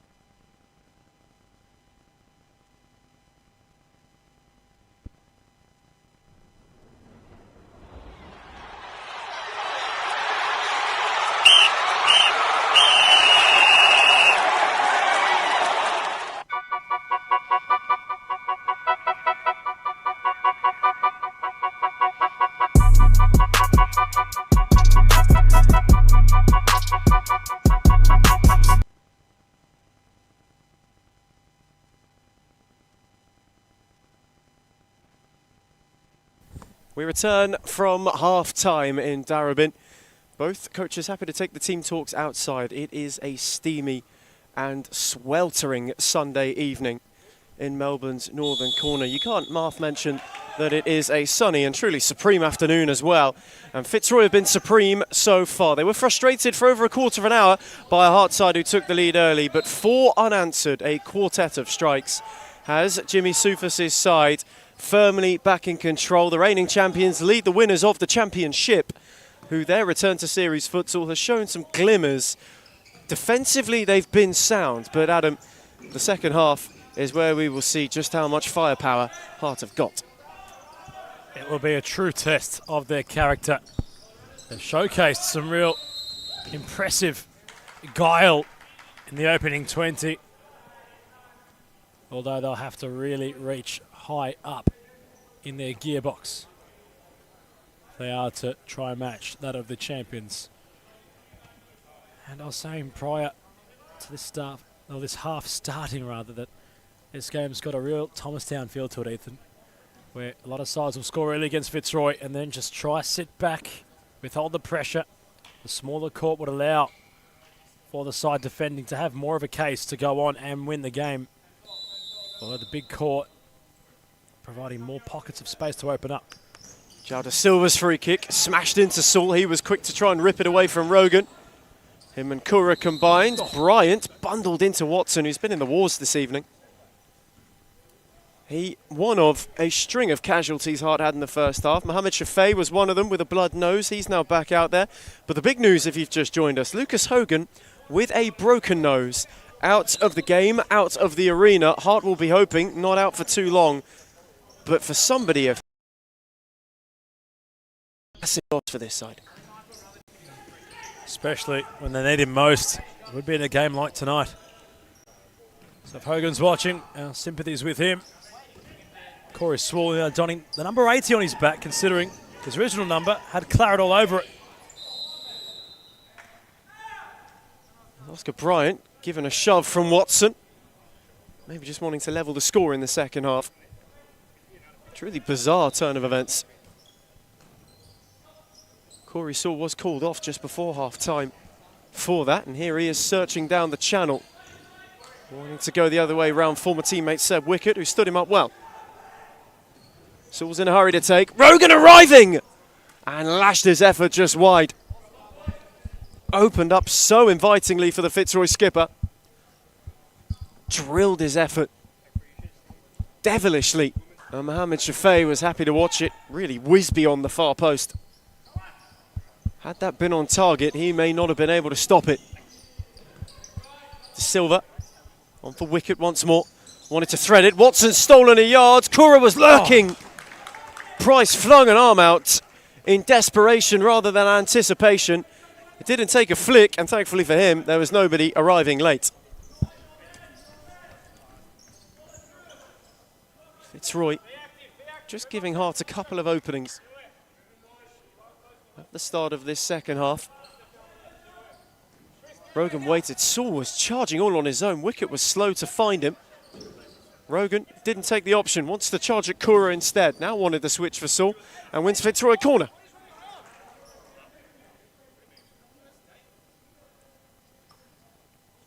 The reigning champions really wanting to fly out the blocks. Jimmy Soufas a little bit disgruntled with what he's seen so far. Bryant's take, Peluso nodded it on, maybe could have left it for Rogan. De Silva happy to hammer it all the way back to Sean Price. Rogan. Bryant.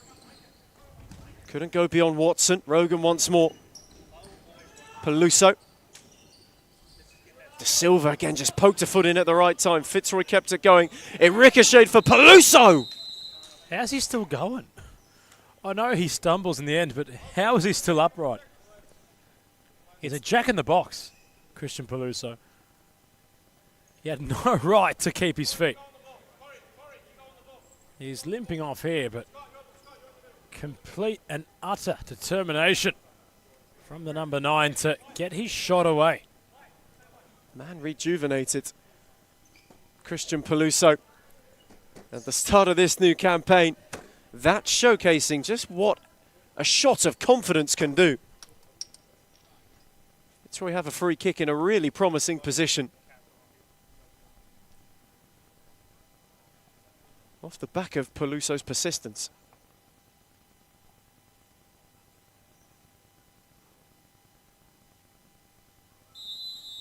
Corey Swall rolls it for Parthamos. Onto his left, Yao De Silva with a big block. Wicket. Kura the idea. Jabri emerges.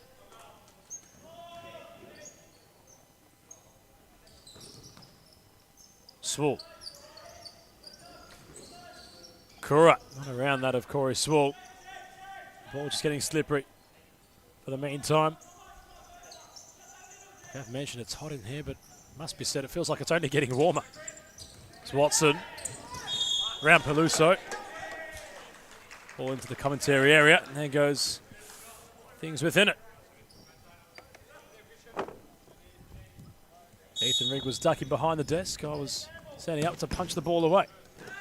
It's very rare that we get picked out. It does happen, though, on occasion. A jab. Dave's not averted yet on broadcast side.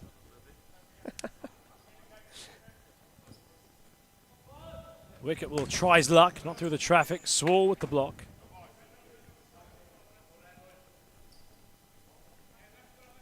Fitzroy will keep defending these side balls from Carlton Hart. Watson. Price gets a fingertip. It's a good pull from Price as well, because he doesn't see it until late. It takes a small deflection, so his readjustment is a good one. Had to adjust there, Price, at his near post. Watson back to Shafee, who's reinstated as the Carlton Hart keeper. Wicket gets there first ahead of Swall. His shot will bounce off of Bryant. Hart have just tried to go up a gear these last couple of minutes. There's a lot more intent, especially from the likes of Seb Wicket as well, who was streaming to win that ball. They're not deterred by the heat. Oh, a jab.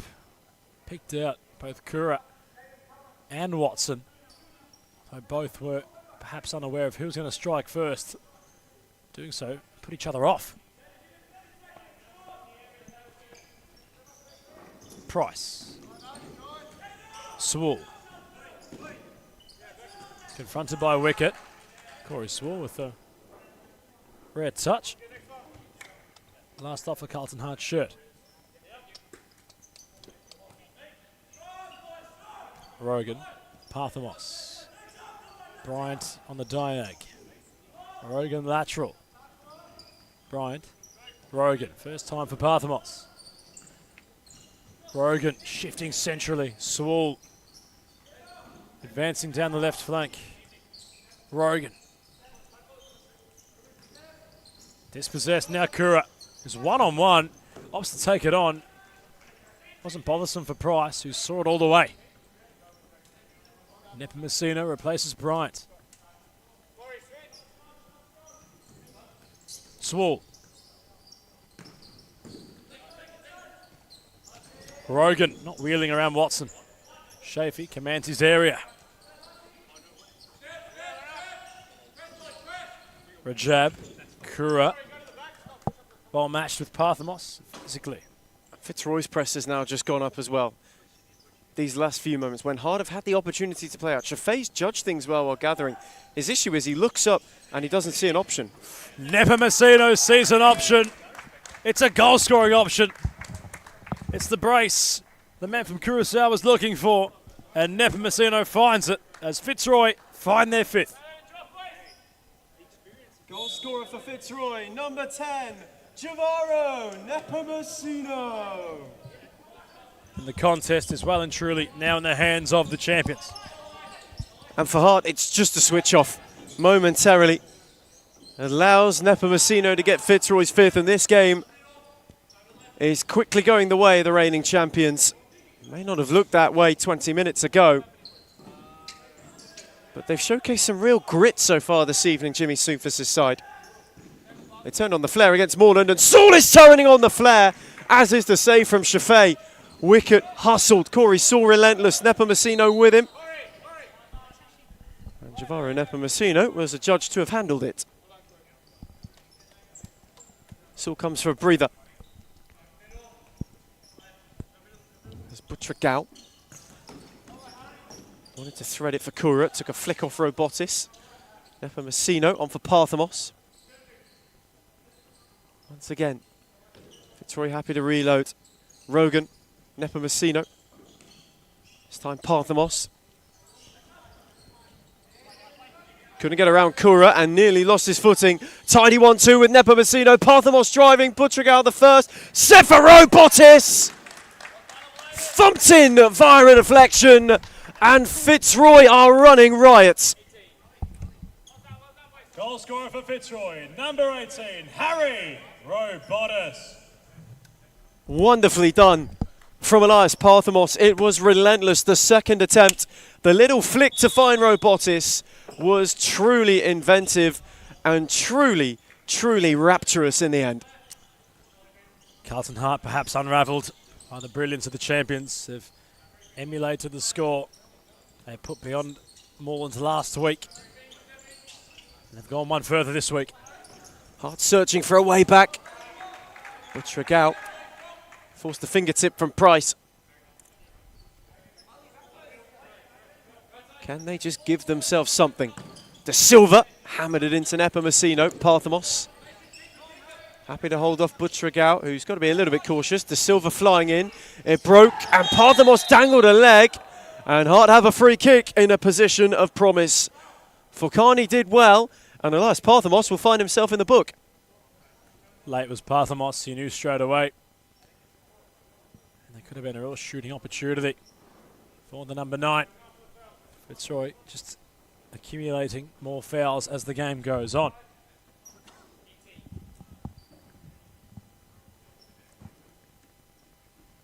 Fitzroy 1 away from 5. Hart have a promising free kick. Kenjao De Silva. Give them a hope. Price saves terrifically.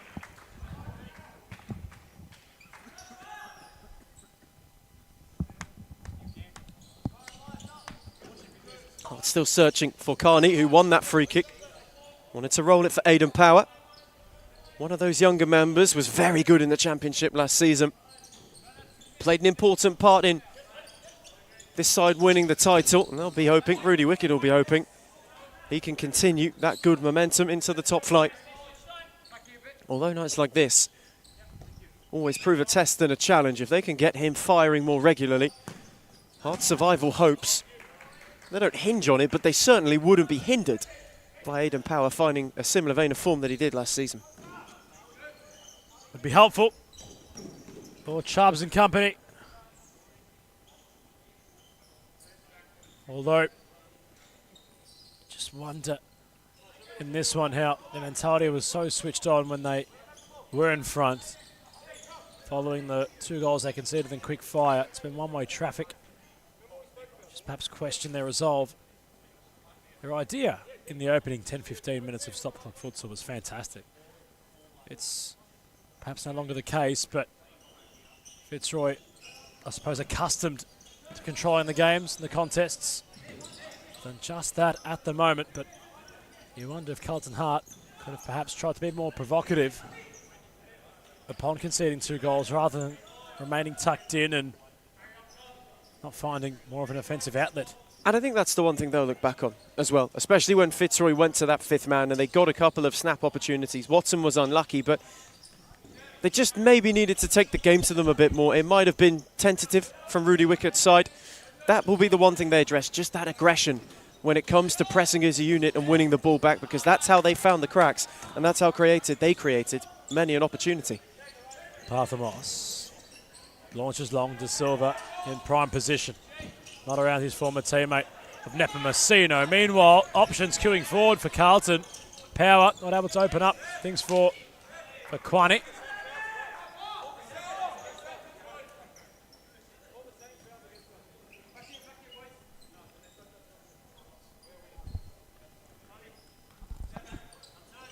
Kwani to Silva. Power bounces off of Nepomuceno. Lots of strength from Javaro. Robotis. Chipping down the court for Parthamos. Not around Shafee. Well kept.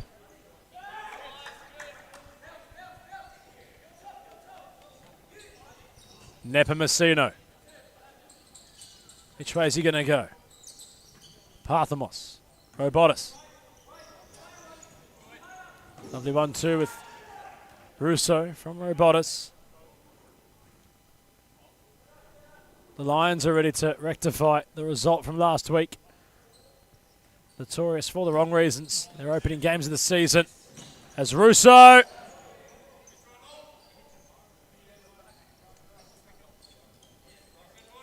Might have taken a final flick off Nepomuceno. I was going to say it was all too quick. That move from the Tigers. I was reluctant to say that, Ethan, but I'm glad you saw it. But for the mighty Lions, they're looking to rectify the result. They incurred last week at the expense of Melbourne Irans. Got all 3 points on offer. Kumu's men opening the season brightly. The Charchies, for some reason, almost have the Moz on them in the opening game of the season. They aren't able, or they haven't been able in recent years, to find points on the opening night. It's 2 straight defeats on opening night for Pasco Vale. They had the bye season 1 last year as well. So it's been a while since they've been victorious on opening night. The one thing they do, however, once they're tested, is usually bounce back well. As Power looked for the 1-2. It would have been the killer punch. Perhaps overplaying it were Carlton Hart, but it was all stemmed from Yalda Silva. Great interplay with his teammates, a nice understanding. Swole skipping through. Parthamos. Robotis, Parthamos, not through the traffic. Just to focus in on the second clash of the second round, Ethan. It's your namesake. Ethan de Mello arrives from New South Wales on the squad selection table this season for the Black Army. And, well, it's remiss not to notice that Noah Felice, also from New South Wales, a Futsal keeper, represented the Aussies at the recent Futsal camp in the Asian Cup. He's in Pasco Vale pink tonight. So seeing it more and more. These players in the national team apply their trade here in Victoria. Felice, quite the esteemed goalkeeper, quite young also, as Parthamos got around Shafee. Russo has the fly kit on. And Fitzroy have hit their 7th. Goal scorer for Fitzroy, number 4, Cosimo Russo. Oscar Bryant enjoying that on the bench, but Fitzroy enjoying the scoreline they're running away with. Ethan Rigg, back to the question. These Futsal players applying their trade here in Victoria. I want to focus on de Mello and what you might have seen from him in recent time. At the Asian Cup, he was fantastic for the Futsal Roos. He was, in my opinion, a real bright spark in what was a slightly underwhelming tournament. He shone, really, Ethan de Mello, especially, as you mentioned, in an Australia side that struggled, and he's no stranger to this league either. And when he came here last season and filled out for Hume, he was capable of the sublime, capable of the brilliant, and you saw that in helping a Hume side who perennially were sluggish starters, really hit up some form towards the end of the season and had some stellar performances as well, had a couple of signature games. So it's always brilliant to have somebody of his calibre back. There'll be excitement around Hume who are looking to make it 2 wins in a row to start the season for the first time in a long, long time. As Russo finds Swall, moves it on for Rogan, threaded for Nepomuceno. Those two working together well. Scott Rogan, Corey Swall away from Butragal, flashed it across to the back post. Nepomuceno timed the run, maybe a fraction too late, and it just flew away from him.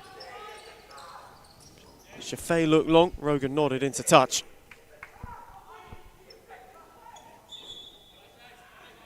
Shaban Rajab is not best pleased about something. Rajab not a happy customer. Seb Starrell trying to turn peacemaker. Protesting it was a yellow card for a Fitzroy player being inside the D, I believe.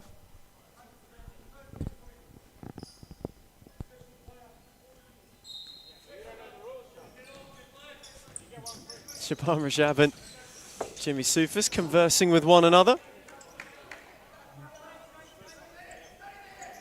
Not necessarily diplomatic. Doesn't need to be. Rajab with a bit more guile on that occasion, flew into that challenge. They might just have to be a bit cautious for the next couple of minutes. Hart cannot afford for one of their more experienced players, somebody who's been a stalwart, to lose out. And Saul is on the march through the legs of Chaffee and in, and Fitzroy are running away with it. The reigning champions started on pole position and are flying away in the early stages of the season. Goal scorer for Fitzroy, number 80, Corey Swall. Swall supreme. Fitzroy headed for 2 in 2. Wanting to take an incredibly impressive record. It will now be 1 defeat in 16. And Russo's in to inflict more pain. Round Chaffee, and then lost it in his footing before Butragal bundled into him and cleared. Jimmy Soufis with a smile on his face. Cosi Russo, perhaps unfortunate, the ball just rolling away from him. And Scott Rogan still has the fly kit on. And Fitzroy going 5th till the end, you would imagine now, with the game truly in their favour, the momentum having fallen for them. Rogan, Russo couldn't steer it, wanted to set it back for Saul. Rajab came to him, Rogan. He fancied it, Shaban Rajab made the block. It's almost hard to believe that near half an hour ago how close this contest was and how Carlton Hart were just almost day and night in comparison to what they once were in this clash, but really shows the class Fitzroy are in. It's a league of their own at the moment. They withstand any pressure situation. Swall. Parthamos for Rogan. Fist in towards Cosi Russo. And Cosimo just has the ball guided over the crossbar.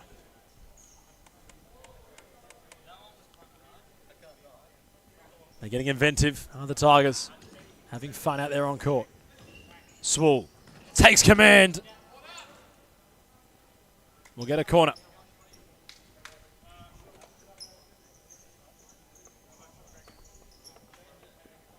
There seems to be a change in the keeping ranks over at Fitzroy. Price's night is done by the looks of it. Soufis wanting to rotate the pack.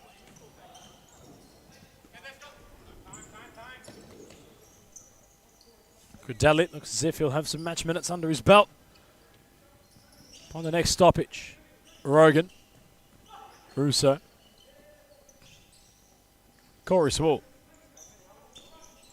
We'll have a look at the Chaffee. We'll try it over the top. Rogan has such confidence with his angles, as he proves again. Terrifically done from Chaffee just to have a snapshot, but you feel the confidence surging through this side. Rogan completely unbothered, completely unworried, and for Sean Price, who's had another very good night right at the start of the season. He'd feel maybe slightly hard done by for his evening to end early, but Grudelli getting his first bits of action in 2026. It will be important just to keep everybody fit, to keep everybody sharp. Squad depth already proving pivotal, as we've seen tonight. Hart were close in the opening 10 minutes of this game. The loss of Lucas Hogan, a massive one. That run, that engine, the defensive help as well. And who knows how long he'll be out for. They'll have to recover quickly. If it is a broken nose, that could be timely.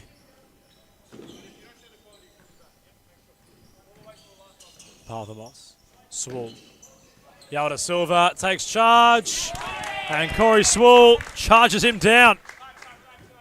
De Silva thought he was in for a certain goal. And where you had the intent and intensity from Hart in the first half, Fitzroy have ramped that up in this second half. Nothing is a given against this side. João da Silva should know that better than anybody. It's a terrific chase down from Corey Swall, and it just shows the way the momentum has swung in this game, where Hart were making all the noise in the opening 10 and 15 minutes. Fitzroy since then have just thrown this game completely off its kilter.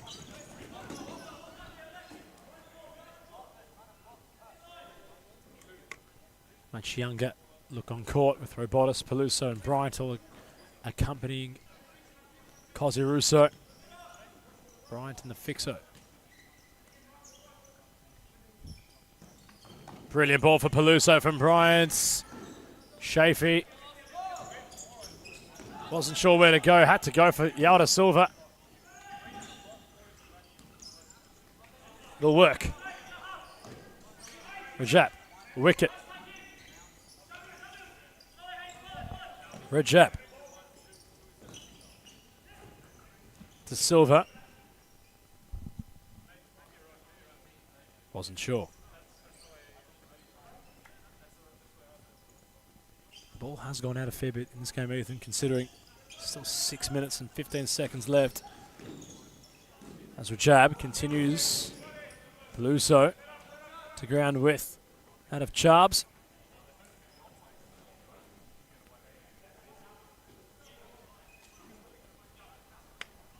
Rajab just a little bit slow to get up.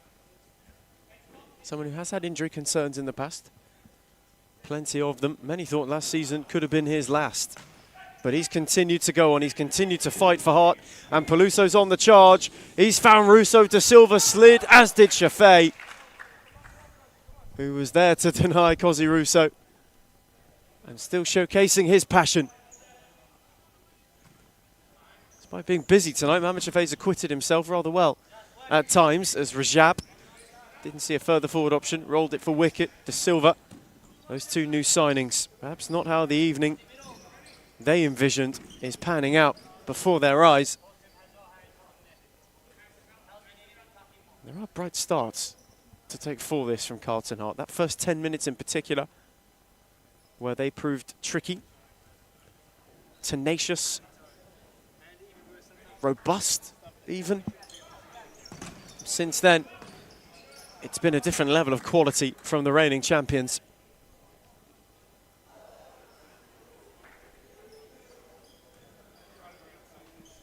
Christian Peluso, with his goal-scoring efforts tonight, might just keep himself in the lead of the Golden Boot. He's wanting to go out on his own. Currently splits it with teammate Elias Parthamos, who too has had a tidy evening in front of goal, as Gradelli went speculatively for Russo rather than spectacularly. In his mind, I can assure you, he was envisioning something a lot different to what was delivered there. Silva runs it for Rajab. He wanted to roll it in for Watson. Russo kept it alive. It's relentless, and it's a lovely return from Bryant. A beauty of a ball for Robotis. And the retreating challenge from wicket was a good one.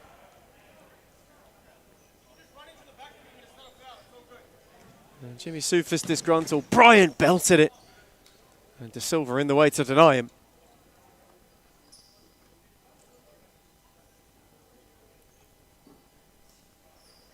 Fitzroy in flow state. Another tidy ball from Bryant. Robotis' turn was a good one. Sold two one way, went the other, and won a corner, which he took quickly. Bryant, with nimbleness, wanted to steal in. He was tracked well by Watson. Now wicket. Watson. Happy to charge, got around Robotis, set it back for wicket. Rajab could steer it beyond Peluso. Now we've seen 7 sides. As in fact, we'll just pause on that thought for a moment because Shaban Rajab is down once again. And it seems to be in some real discomfort. Oh dear. Oh dear. This is not a good look. Not even bothered with a go to the bench. Shaban Rajab's evening is done. And for a Hart side who have been wounded, it gets worse, and Oscar Bryant adds insult to injury. More pain inflicted, and one of Fitzroy's new starlets gets himself on the score sheet. Goal for Fitzroy. Number 3, Oscar Bryant. Tidily finished. Timed the run to perfection, rolled it through Shafee with certainty. Fitzroy firing on all cylinders, and now even the next generation starting to earn their stripes. The time is now for Fitzroy. The future is now. It's all evolution. And it could be a mystery to some, but it's not to Fitzroy. Oscar Bryant's been cutting his teeth in the junior mix for some time now. He's, of course, featured in the senior side throughout the years, but we forget how old he is. He's a young man, and it could be all but his world for the taking as time progresses. And he's just backing up a really strong summer on the Gold Coast as well. It's that momentum that he's continued through. You can see it in his body language since he's come on, even last week as well. He looked tenacious, he looked hungry to get at it. And that's what Jimmy Soufis is looking for. Peluso. Measured ball. Russo. Can Carlton avoid conceding 10? Can Fitzroy find double digits? Their goal scoring this evening has been evenly split amongst all their players. Dare I say, there's no one running away with the amount of goals on an individual basis for the Tigers. Peluso around his counterpart number, tries a roulette for measure. Still going and will earn the foul. It's just balletic from Peluso. The way he's able to glide through, he showcases great strength to shield and then earns himself the space to go and play, and he goes and has some fun with it. It's an audacious roulette, but it comes off for him. And in the end, he was just waiting for when that advantage petered out. He was dragged down once, twice, thrice, and still tried to keep going. Parthamos loves a free kick. Russo's at the frame of the goal.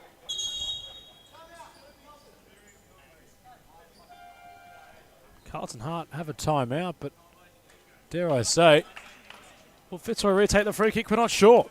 Nonetheless, they lead by 8 goals to Tigers. 9-1 the score against FC Carlton Hart as we cross to a timeout break.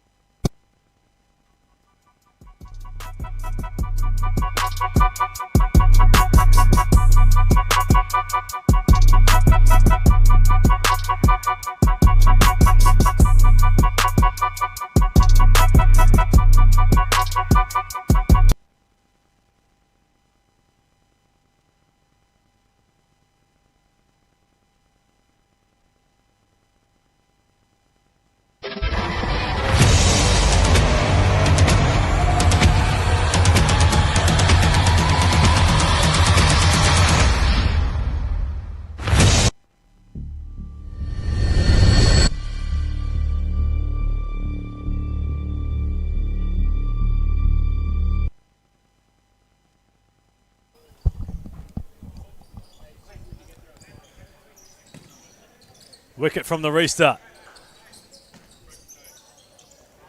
Lofting, finding Watson. Carlton Hart find a consolation.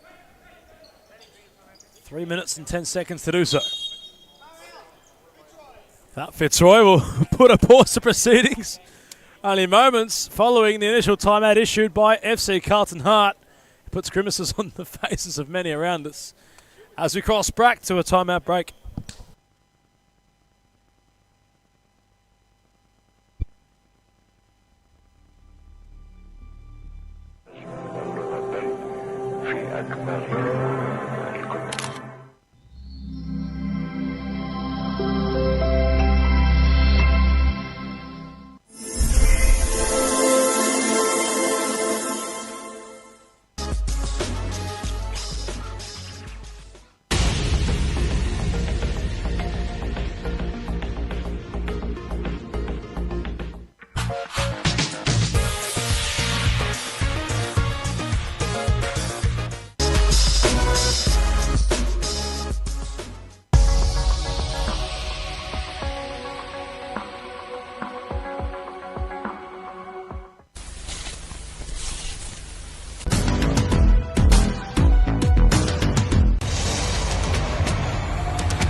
Nepomuceno to roll the ball once more.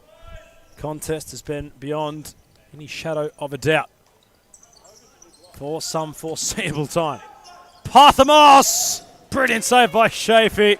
That was some futsal on display from Fitzroy. It was terrific. Elegant. It was liquid from the Tigers. And the save from Shafee matched the build-up to it as well. It was simply out of this world. Parthamos blocked by Fakwani. Swall. Wicket.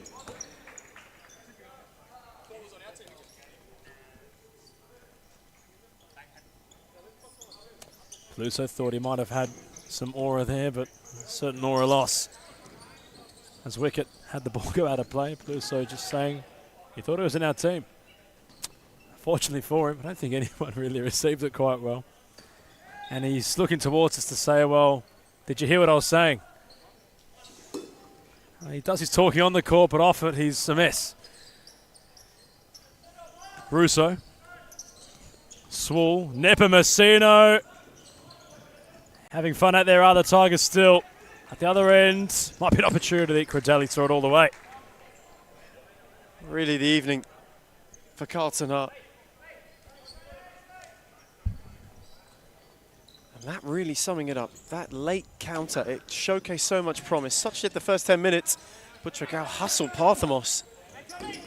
Oh, lovely. Delightful from Saul. Watson in retreat tried to get a foot in and it got a flick on the way through. An important intervention from Butragao, who was retreating. Parthamos. Nepomuceno. Really wanting to dance his way forward. Javaro Nepomuceno. Forkani stood up strong. To his credit, here's Corey Saul. Russo. Threaded for Parthamos, cut out well by Wicket. And Forkani again. Unable to find any room. Nepomuceno. Wanting to work a yard for himself. Found Parthamos, Great Watson block. blocked. Still body on the line for Hart. Even if the result a foregone conclusion. That kind of battle, that grit still needing to be showcased. As Parthamos, Saul, Hart press high. Corey Saul, just sauntering his way through, and then he got a flick from Butragao, who has already been booked.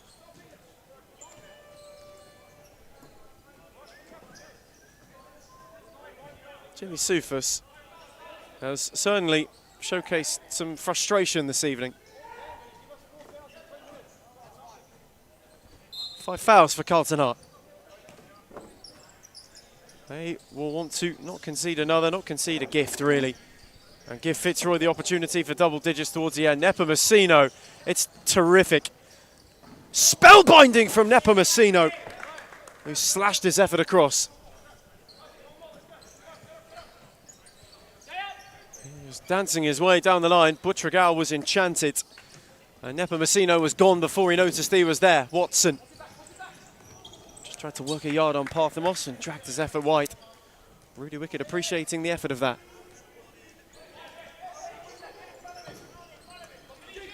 Nepomuceno wants one. Saul stealing, went the dink. And it got a deflection which took the sting out of it for Shafee. Now Rajab. Both teams wanting one for the road.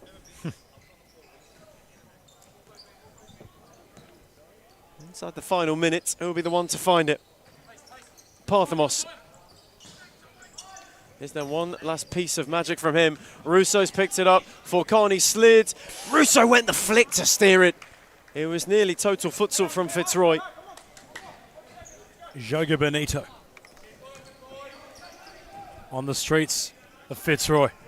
It was nearly a Brunswick Street belter. As Nepomuceno picks up, and Shafee had his palm stung at the near post.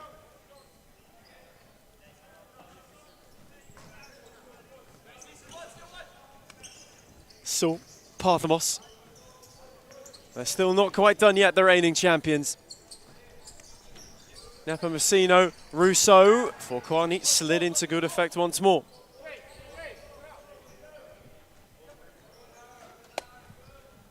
The closing stages, the dying embers. Another game that possessed some early fire but has since fizzled out. The story cast for quite some time. Fitzroy writing headlines 2 weeks in a row. Although it was Valentine's Day yesterday, already they're falling in love with the league already. And Parthamos, that one not quite his most precise piece of placement. Predictions for the next game, Ethan Rick. It's a real tussle on paper between Hume and Pasco Vale. Which way do you think it'll lean towards? I think Hume, with all the momentum, could win back-to-back games to start the campaign. There's a real littering of talent as well, which we'll be taking to court in next to no time. The Chargers would certainly hope that's not the case. They've brought in a keeping stalwart of the Futsal national team. And for Leach, be the man to steady the ship for the Lions from a defensive standpoint. We're deep in this contest here. Not far away from sounding the full-time whistle.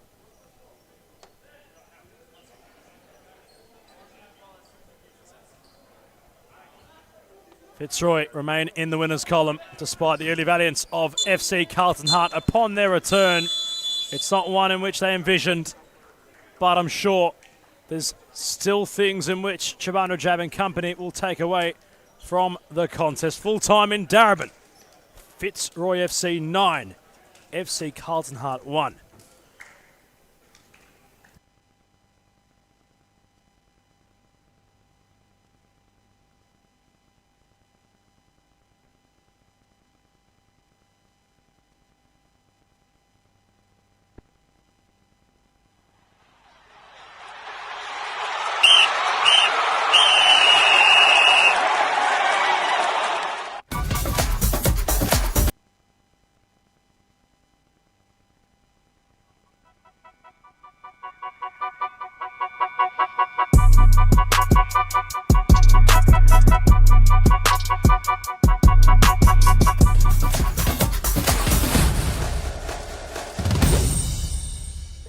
Cosmo Russo, another year around the blocks with Fitzroy. They're defending their crown yet again heading into 2026.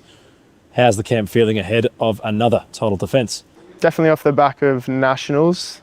Morale's pretty high, but we've been in this position before quite a few times, so we're pretty focused. I'd say we're back at training already. As good as nationals were, it's kind of already in the past. I feel like just everyone's in really good spirits, looking forward to the new season. Slightly different format, but yeah, we're ready, and yeah, I don't know, can't wait. On the format change, of course, a much longer season. Cup competition has returned. How does that change the focus heading into the campaign? We play everyone 4 times now, 3 or 4 times, so I feel like there's more opportunity for the league and the positions to change within that time.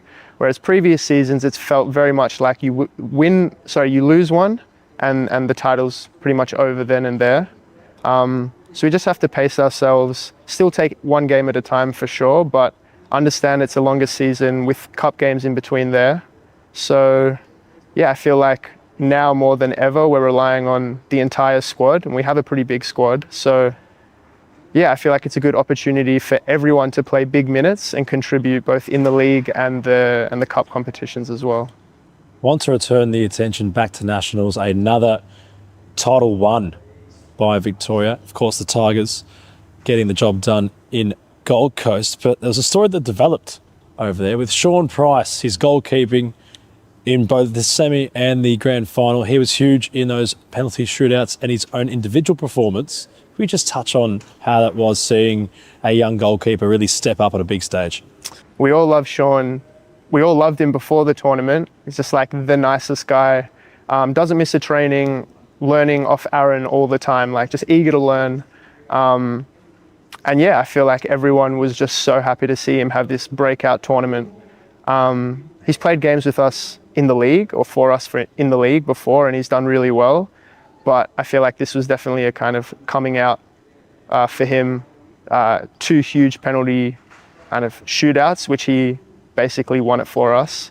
But also just in the game as well, made like countless important saves, which kept us in the game. And then I feel like just the penalties were a cherry on the top. Is he a testament to how Fitzroy nurture up-and-coming players into becoming not just parts of the team, but instrumental parts of the club moving forward in the future? Would you say he's a beacon of that progression as a player at a club?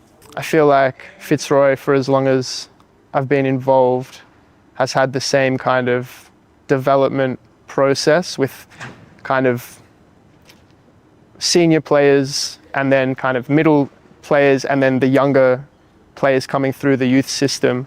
And I feel like we do a really good job, and this is a credit to Jimmy, we do a really good job of bringing in new players and exposing them to a very high level of futsal.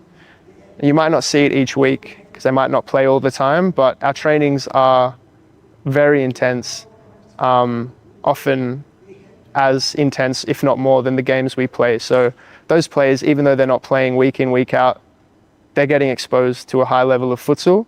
And the knowledge is there. I mean, you've got Jimmy, you've got Scott, you've got Josh, myself, Aaron, like there's a lot of Corey, there's heaps of players there with good experience. And yeah, it's great to see someone like Sean, but I mean, we have other players like Seb, for example, had a season when he first joined the club where he didn't play at all. Or maybe played a couple minutes, but he stuck with it. And the following season, I feel like he made huge improvements, and then I feel like has continued to do so. And he was also part of that nationals team. So yeah, it's just a credit to those boys who stick with it and kind of understand it's more than just one season. I didn't get as much game time as I would have liked. There's more to it. I'd like to shift the attention onto the national team setup and how it correlates with Fitzroy. You've had experience with Miles Downey in the men's setup. How does it compare? I feel like at Fitzroy we're in a really fortunate position, having Aaron and Scott in particular, as well as Corey, and I guess you could say myself, we have experience in that setup, and also Jimmy as well. And a lot of our sessions that are organised and run by Jimmy or Scott kind of come from the national team setup kind of style of playing. So I feel like it really helps, and I felt like this for me as well, going into that system, that it was very familiar, and it wasn't all these new concepts that I'd never seen before, but something that we'd been working on in Fitzroy through, as I said, Jimmy and Scott as well, definitely incorporating elements of the national team system into Fitzroy training sessions. So yeah, I feel like it's definitely a good place to be if you do have aspirations to kind of play for the national team. It definitely makes that transition much easier.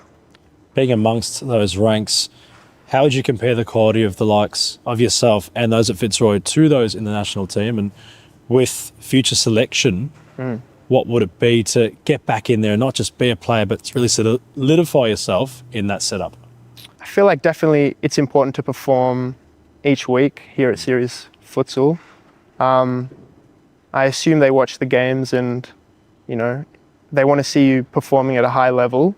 But then also things like the nationals, it is important to kind of showcase yourself in that environment as well, because you're playing against new players from different states. And I feel like if you can do both those two things, perform week in, week out in Series Futsal, and then also on a national stage, that puts you in a really good position to get called up for a kind of training camp or just be in and around that environment. And then ultimately, I feel like it falls on the coaches to select the players that fit the system best. And yeah. To return our focus onto Series Futsal in the upcoming season, it's no surprise to many that Fitzroy are heavily touted to win the title again, not to get lost in their opponents which surround them, but what would be the Tigers' greatest test outside of themselves heading into 2026? So obviously you have Moreland, who have been our kind of biggest rivals for the last, I don't even know how long, 5 years it feels like. You've got Pasco Vale there. They've done some good recruiting, so they're always kind of a threat as well. I feel like Aku and Hume are doing the right things. I know Fernando's at Hume, and from experience, he brings a wealth of knowledge to any team. So yeah, if that Hume team kind of listen to his instructions and his tactics, I feel like they'll do well. And Aku as well have a good young group that have stayed together for a while, which I think is a super important and kind of underestimated thing for a team. As just to touch on Fitzroy, I mean, we've played together for, I didn't even know how long. So we just know what everyone's going to do, where they're going to be. And that comes with playing with each other in the same team for years. So I feel like those Moreland, Hume, Aku, Pasco Vale, just off the top of my head, but not to sound cliche, I just feel like if we just have to focus on our game. I don't think anyone can play as good of futsal as us. And the games we lose, I feel like we lose ourselves by making silly mistakes or whatever. So yeah, I'd say those 4 teams are the ones we're looking at as the potential challenges, but ultimately I feel confident that, you know, we'll come out on top again. My last question would be, if you use the last few years as a metric of Fitzroy's success, is there an expiry date on the dynasty? Knowing that you just continue to win, not just national competitions, but here in Serious Futsal Victoria, is there ever a time where perhaps that isn't the goal? Not because it can't be.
It's one of the things we appreciate about our futsal community.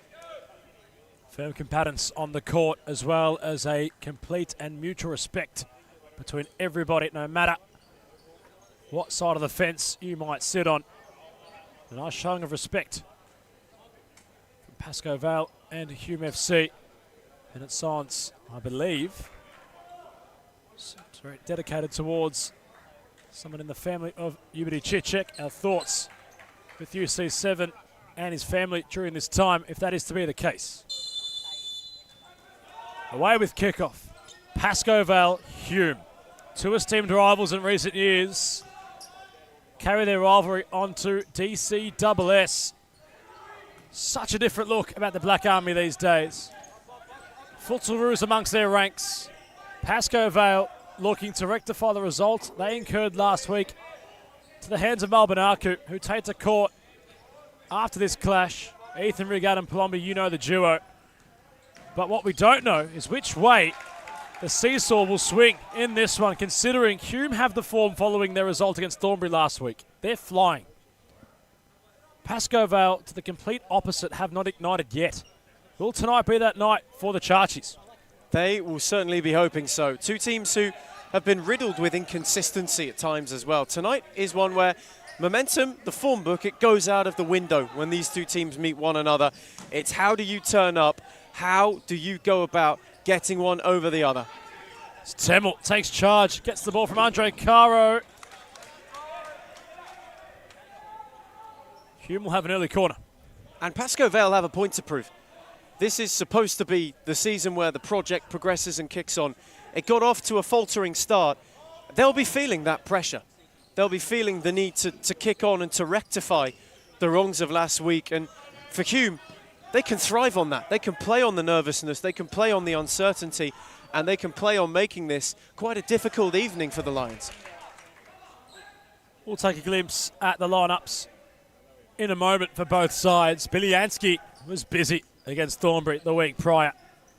Player of the week in the men's competition, the number 54. Combining nicely with Armand Dawood, who is on the Hume bench this evening.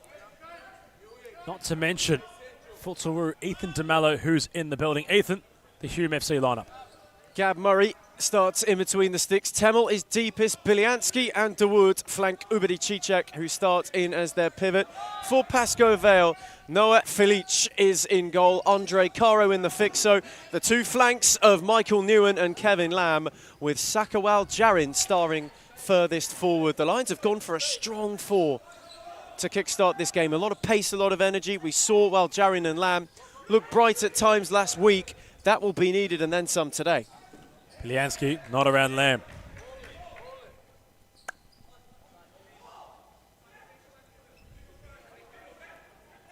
And it's no assumption to deem that it is Pasco Vale's strongest on-court lineup. Doctor providing wealth of experience. Newen entering the prime of his career, as might be Sakawal Jarin. Dawood got away. Kevin Lamb had to clear. And away goes the ball. The intensity from minute one right up. Pasco Vale have come out with a point to prove. You can see the press, especially from Lamb and Jarin. They have been hunting whoever's wanted to get on the ball. And it's a great press breaker from Gab Murray. The ball to find Dawood, whose turn is sharp. And he gets himself in behind, but it is that retreat and that desire from Lamb that stops the attack. Temmel jostles back. Gab Murray. Oh, Tobias Smith Jr. for the Black Army this evening. Biliansky, Temmel, dummies. Dawood, Cicek. Demarias on his bench calling for patience. Biliansky. Lateral, Dawood. It's instrumental against his former employer last week. Scoring a couple. He's in the right place at the right time to put Hume in front to make it 2-1, which would ultimately be a very important goal in the match's complexion. What can he do tonight, the youngster? He will be critical. Armand Dawood. If Hume to go 2 from 2, you look to the flanks, him and Biliansky, both wanting to be involved in abundance, as is Kevin Lamb, who got it from Michael Newen. That's a very good challenge from Temmel. Not only to slow up Lamb, but to win it back too. And he gets it once more from Armand Dawood. Pasco Vale happy to press highest. Newen as a pseudo target, as Lamb's got room to charge. Dropped it back for Newen. Those two linking up, but running out of room. Steamed rivalry. Hume were able to pick up points off Pasco Vale last season. On more than one occasion, they were able to frustrate the Lions. And that was where the cracks started to show in this Pasco Vale team, where the need for reinforcement was. They will be hoping to do one better this evening, to get one over Pasco Vale. It's been a little bit of time in between victories for Hume. Cicek can't turn while Jarin, who is now going on a wander. Oh. Sakawal Jarin through the lots. Oh my days. That is exceptional. Sakawal Jarin makes his Pasco Vale mark in some style. Wonderful, wonderful, wonderful. Goal scorer for Pasco Vale. Number 7, Sakawal Jarin. Delightful. Pasco Vale delirium. And the Lions, who are in need of response, hits the front in the most fanciful of fashions. You almost scoff at how brilliant Pasco Vale has been in recent weeks. Was kept a bit nullified the week prior, but he quite simply carved through the Black Army like a hot knife through butter. Unplayable. No stopping that. Pasco Vale, and you can hear them roar once more. For the first time this season, finally. And it took them just a tick over 40 minutes to get their first net buster. But when it came, it was worth the wait and beyond. While Jarin making up for lost time. And it is just a team at the moment who have come out with a bit more vigour, who have come out with a bit more intensity. There's a real hunt from them. That's a lovely ball from Felice. Well, Jarin's taken it down well. Temel forced him back. Lamb for Newen. That was hit with some force. Those two try to work out of a tight situation. Wood picked it off. Kevin Lamb dived in at the expense of a Hume corner. But that urgency, Adam, that wasn't there last week, it is now flown through. And the Charges, I'm sure, be very receptive of it. They looked as if they've been playing in second gear. Pasco Vale, following that while Jaren's superlative. Looks as if they're now really starting to ignite and play their fluent best, but they needed that rocket up their backside, dare I say. Sure, there would have been plenty of assessment in the week. Sakawel Jarin, who has put some nerves of a faltering start to life as a Lion to rest, well and truly now. Felice took his time and then found Nam Pham terrifically. He set it on for Michael Newen. Rolled for Dewey Newen. Temel cut it out. He's got Biliansky with him. Was dragged down. And Michael Newen will find himself with a yellow card. He shakes his head, the captain, but it's almost day and night as he held down Mo Temel. Blatantly obvious from Newen, preventing what was a 2-against-2 counter-attack from the Black Army. Biliansky in an acre of space on the replay, as you can see. The Black Army now have a turn to rectify the situation. Turo Diaz enters the court. On comes the Raging Bull.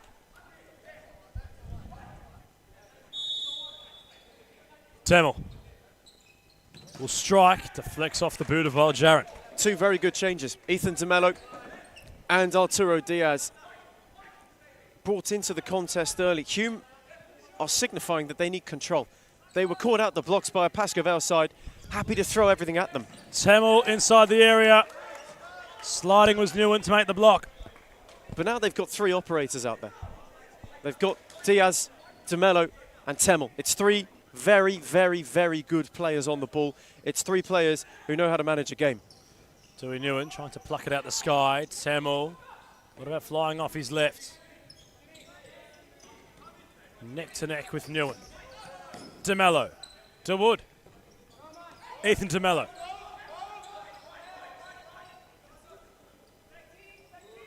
Waiting movement from Diaz. DeMello, DeWood. Temel flicking. Jarin in towards Mo Temel. He's clutching at that troublesome right knee. We've seen it time and time again with Timmy Temel, plagued with injuries. And this is not looking too bright. This is the last thing Hume would want, for Mohamed Temel to go down. It is that same right knee.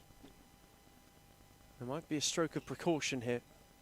Fernando Di Mareis just having the conversation about the contact as well with Jarin. Temel, thankfully, back on his feet.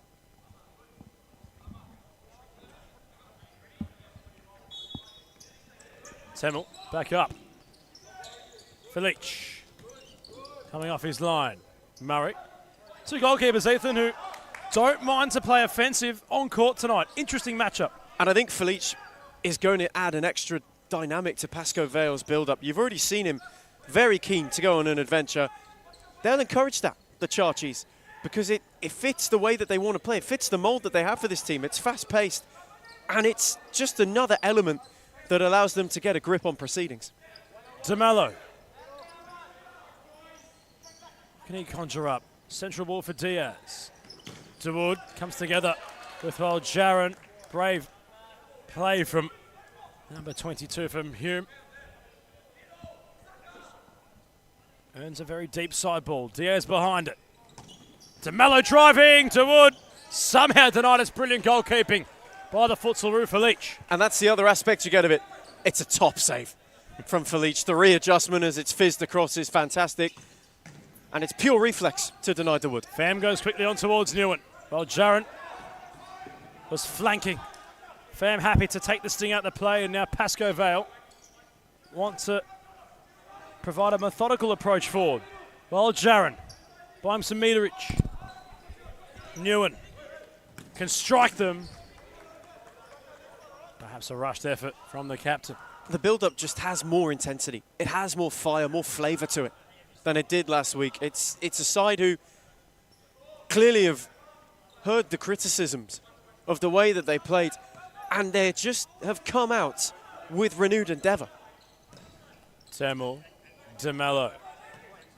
Cross comes in from DeMello. He has that within his game, Ethan. He can make something happen from mere moments, mere milliseconds. So quick with his decision making, and it's always a positive decision you find. First little glimpse of the quality of Ethan DeMello. Sakawal Jarin, his moment of extreme quality was the difference. Fancied another, not beyond the Australian international this time.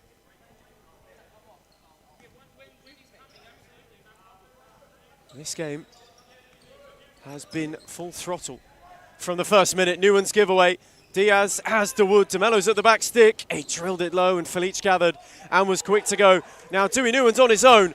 He might have a look at Temel, who did well to read it. Diaz tried to help him. Newen was bundled. Him and Temel entangled. DeMello came away with it. Pham slid in heavily. Apparently, play goes on. Temel recovered. Pham blocking. And the ball finding touch. Nice field of this one. Both sides not wanting to give each other an inch. DeMello certainly thought he might have had a case for a free kick. And here is DeMello, this time beyond the slide of Nam Pham. And an important intervention at the expense of a Hume corner. Tidy challenge had to be made by Kuradate. Nodded away by Dewey Newen. Temel. In a contest that's had some sting to it as well. No feelings foregone. Certainly no friendliness about this. Hume just wanting to rebuild. They did so through Kulchuglu. It's a lovely ball from DeMello, but well read by Newen. Caro, Kuradate. Newen for Andre Caro. That's well threaded. Kuradate happy to take the time. Pasco Vale happy to take the sting and the possession. Dewey Newen. Kuradate. Michael Newen. Can he evade Hamza Swade? Gets a 1-2 with Dewey Newen. Caro, the only other one forward. Operating on the left, wanted to open the space for Kuradate. Arturo Diaz read it well, and he found DeMello. Him and Newen entangled. That's tidily done from Ethan DeMello to evade the press. Kulchuglu dropped it off for Michael Klenaris. Hume going to some rotations. DeMello, oh, glorious to get around Dewey Newen. And then flashed it into the near post. We're seeing in spades what DeMello can do. And he's getting more and more of an invitation as the game progresses. Caro on for Kevin Lamb. Andre Caro again. Looking long for Lamb. Arturo Diaz quickly across.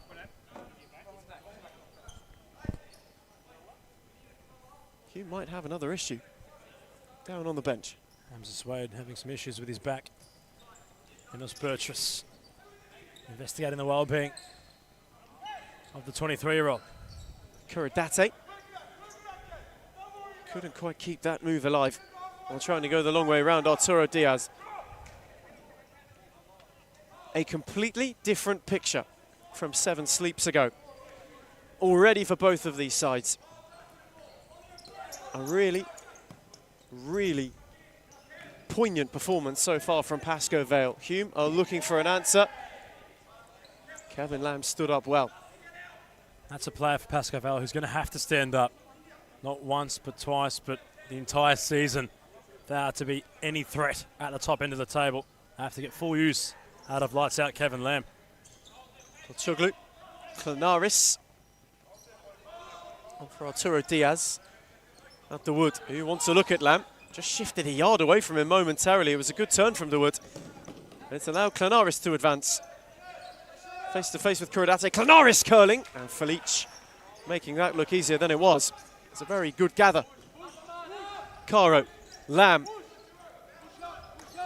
Real control from Pasco Vale. Caro went searching. Lamb was launching and Murray stayed at home.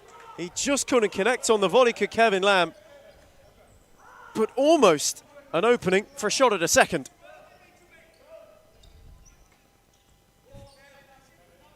DeWood, Diaz, Kachoglu, DeWood, Clanaris.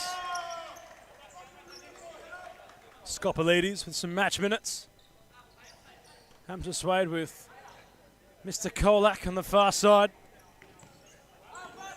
Check in shortly with Dennis Burgess to investigate the well-being of Swade as he hopes to get some treatment. Felice has advanced a fair journey. Caro the deepest for Pasco Vale. Kuradate on broadcast side receives the ball. Back to Caro. Tried to go through the centre. Clanaris keeps it alive. Diaz. DeWood was on his own. Kachoglu.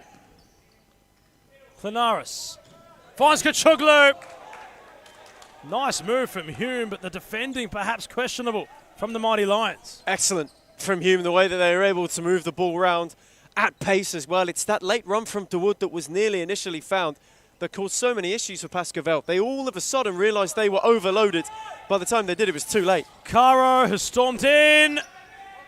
Murray gets a fingertip. Scoppolides denied by Diaz. The Raging Bull putting his body on the line. The Lions not too far away from their second. Felice wants his side to go higher up the court.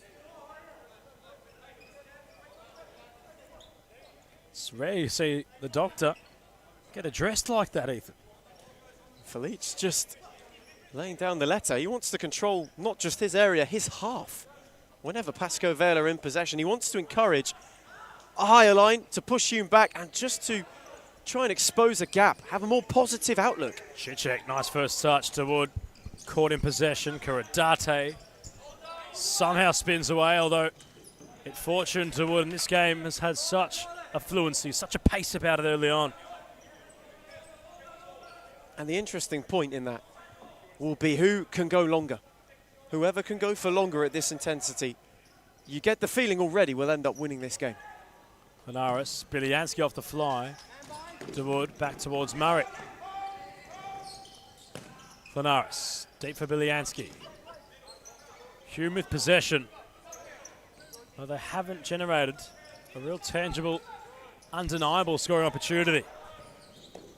DeWood asking a lot of Biliansky on the lateral switch.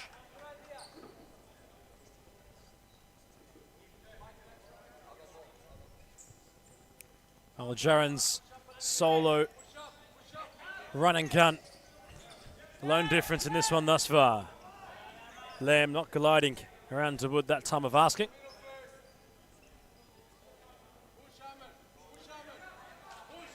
Lamb. Felice. Has a glance. Opted for Caro, deeper down the court. Murray sees it all the way.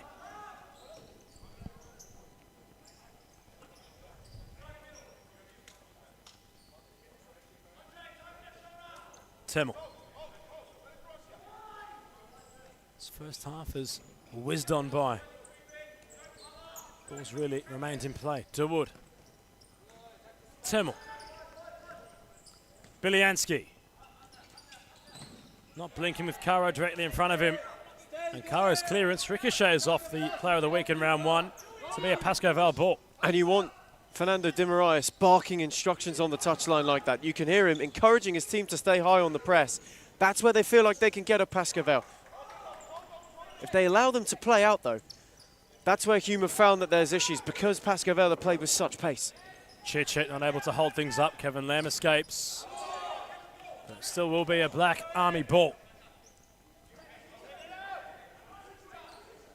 Hume on the search for a leveller. So far, it has been barren, bar a couple of fantastic Felice saves. Cicek, Temmel, Michael Newen blocked. It fell for Ferreira. He did well to cool things down, and now fancies a go at Temmel. Newen left it behind. Bilianski tried to roll his way forward, only run into Waljarin. Pasco Vale win it, and Ferreira couldn't be found by a rather inviting ball from Michael Newen. Had he been, the counter was on, and they were 3-on-1. Here's Ethan De Mello.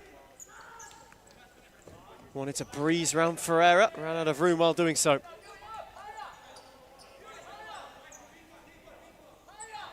Pasco Vale looking more fine-tuned so far in this first half as Felice. Again goes diagonally for Kuradate. Newen made it work. Ferreira just stumbled momentarily. Newen. Kuradate again wanted to find Ferreira. That build-up that had looked so promising and so potent in the first 5 minutes of this game, all of a sudden petering out at the source. Good win by Waljarin with a hand from Newen. Momentarily thought the counter was on. Waljarin turned. Bilianski. Challenge churned, crashing shot, but wider the net and unwathering for Felice. Kuradate. Ferreira. Newen couldn't thread it for Waljarin. De Mello and Bilianski. Both him and Ferreira foxed it out of play.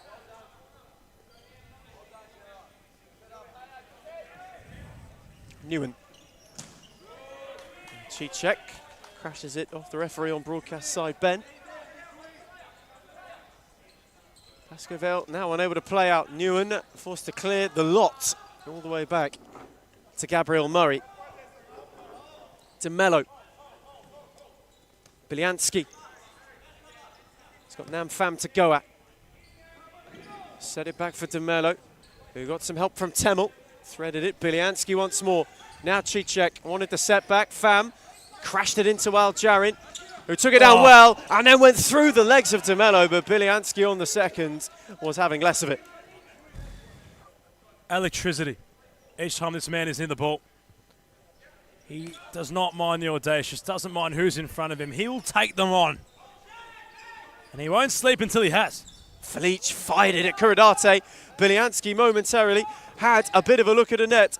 Well, Jarin is winning that battle against De Mello, even if Cicek came across, and that is big for Pasco Vale. Little things like that are such a momentum turner. They're not little, that's for sure. As they compound, then they get bigger and bigger. Now Pham couldn't flick it beyond Temmel. He's happy to cool things down. De Mello. Mohamed Temmel. Hume still hunting, maybe still shell-shocked from a Saka Waljarin sensation. Bilianski, Ramadan, Temmel on the switch for De Mello, and again Waljarin gets a foot in the second time, maybe with too much force, and gives away a free kick. Waljarin not shy to take the game through De Mello. As Felice readjusts his laces, Di Marais might want to readjust the troops. The Black Army, the first to call time out. Saka Waljarin's beautiful, balletic, delightful run is the difference. As we go to timeout, it's Pasco Vale 1, Hume FC 0.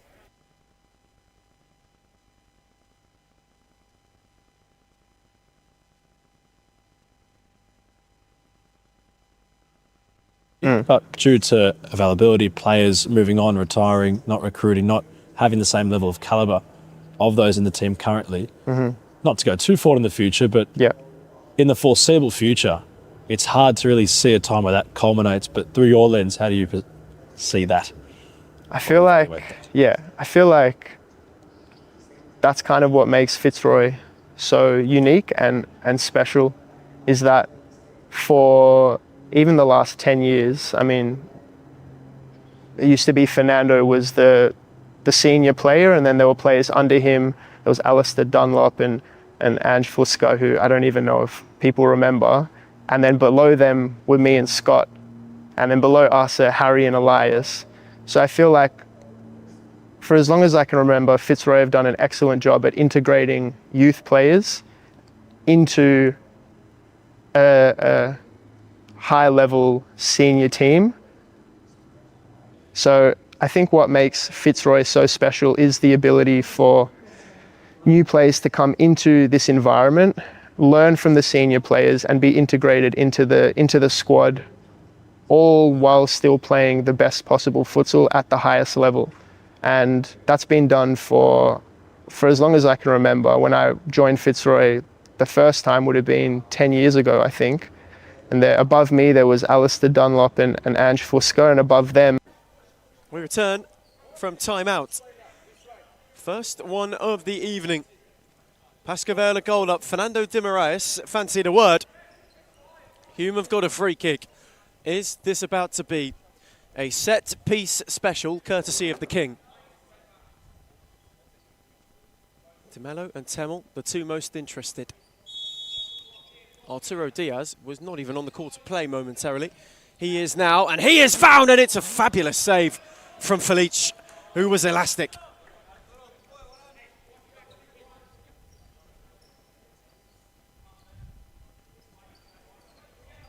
DeMello from the side ball. Temel, back to DeMello. Temel combining with DeMello on the right flank. Diaz, Temel. Hume just probing away, looking for that space to infiltrate. Biliansky, DeMello flicking. Biliansky arrives and Pham put the foot in, although the ball will remain with those in black. Temel. DeMello, and now Michael Nguyen is one-on-one! And Cam Murray stands tall. Massive, massive moment from Murray. DeMello wanted a foul, he didn't get one. Nguyen clean through. The strike was taken early. Murray did close the angle, down to his credit. But for that, is that a miss that Pasco Vale will rue? We've already seen it happen once this evening. How about the roar from Murray once he made the save? Nguyen might have an opportunity. Looked for the cutback instead. It's more of a driven ball towards the direction of Pham. I'm sure if Nguyen had that back, he might have opted to strike instead. DeMello driving, Dawood rushing.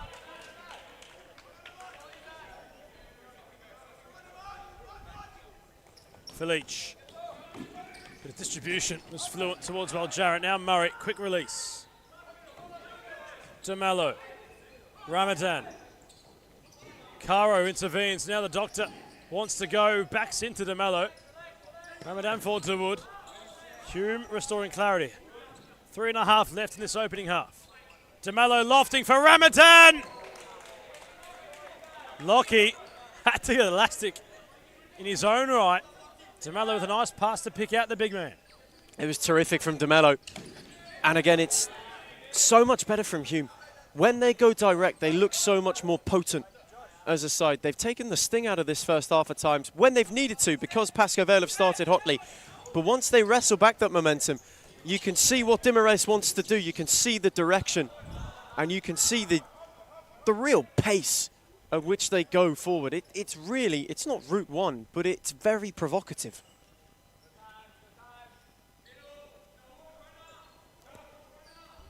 Temel. Ramadan. Isolated. Trying to get around Caro. Di Moraes wants his side to remain high up the court.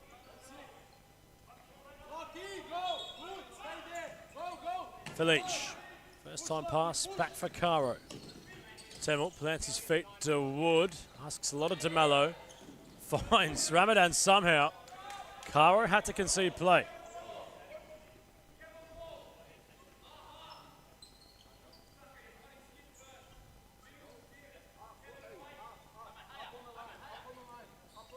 Temel, DeMello, Ramadan, Temel, DeMello. Nearly caught in possession. Not away from Ferrer. And now Aljaran, ball rolls away. Ferrer on for the pass. Advantage play for Hume. And Pasco Vale couldn't take full advantage. Ramadan. DeMello. Ricochets off Ferrer. Here is DeMello. Scoots around Caro. DeWood goes down while Jaron with the slide. Lots of physicality in this one, Ethan. There's no love lost in this game. Challenges flying in late in the first half. You can sense a bit of urgency, a bit of desperation, but more importantly at the moment, Armand DeWood's down injured. Clutching at his shin, wore the full force of a flying Sakawal Jaron.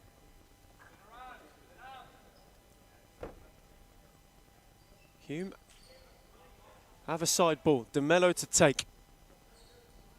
Momentarily thought they might have been 2 down. Momentarily thought they might have made it 1-1. And they now have a corner with which they can prove potent.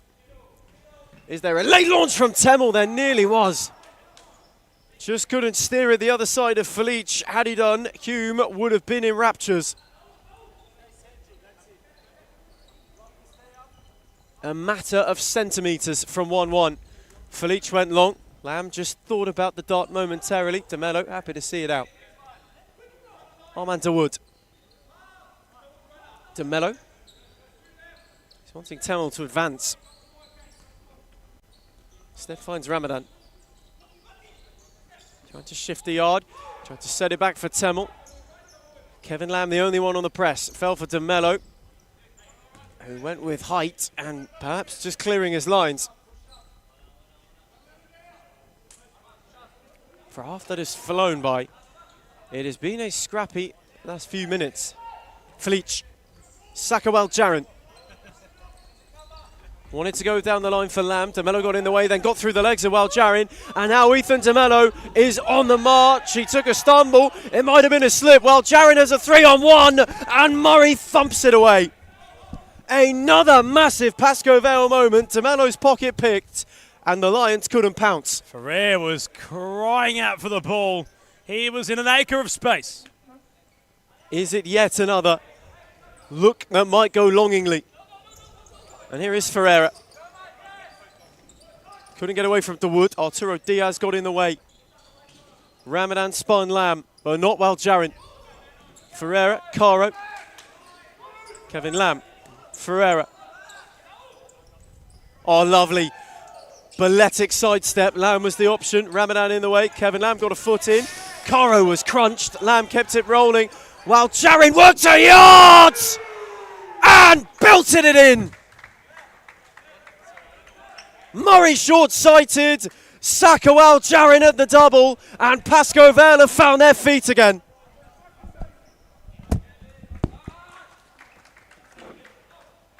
Terrific. Drilled devastatingly.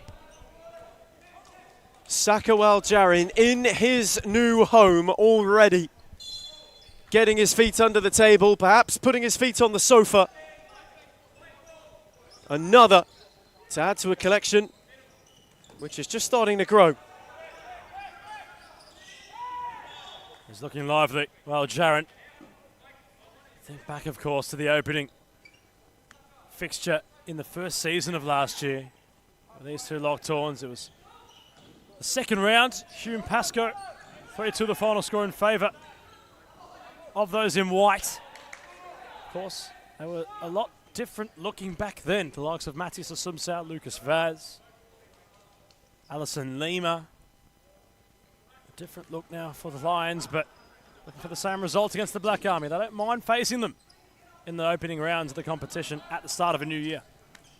Well, Jaron couldn't get around Diaz, and that result was one that got Pasco Vale supposedly up and running in that campaign. They're hoping tonight is a similar omen. It's certainly shaping that way. Final 30 seconds to the break. Biliansky wants to go at Caro. Have Hume got away to half the deficit before half-time? Biliansky! It took a touch off Caro. Will be a corner despite Felic's protest.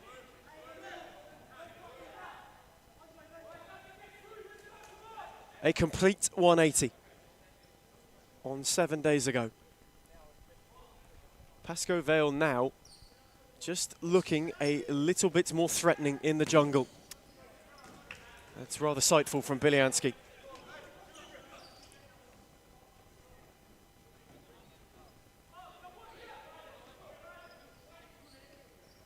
Felic direct.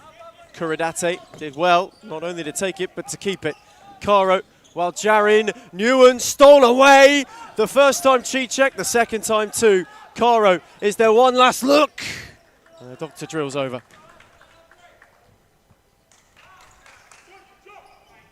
Aidan Charchi undoubtedly will be happier of the two as the first half draws to its conclusion. The Lions have roared twice, courtesy of the Pride's newest member, Sakawal Jarin.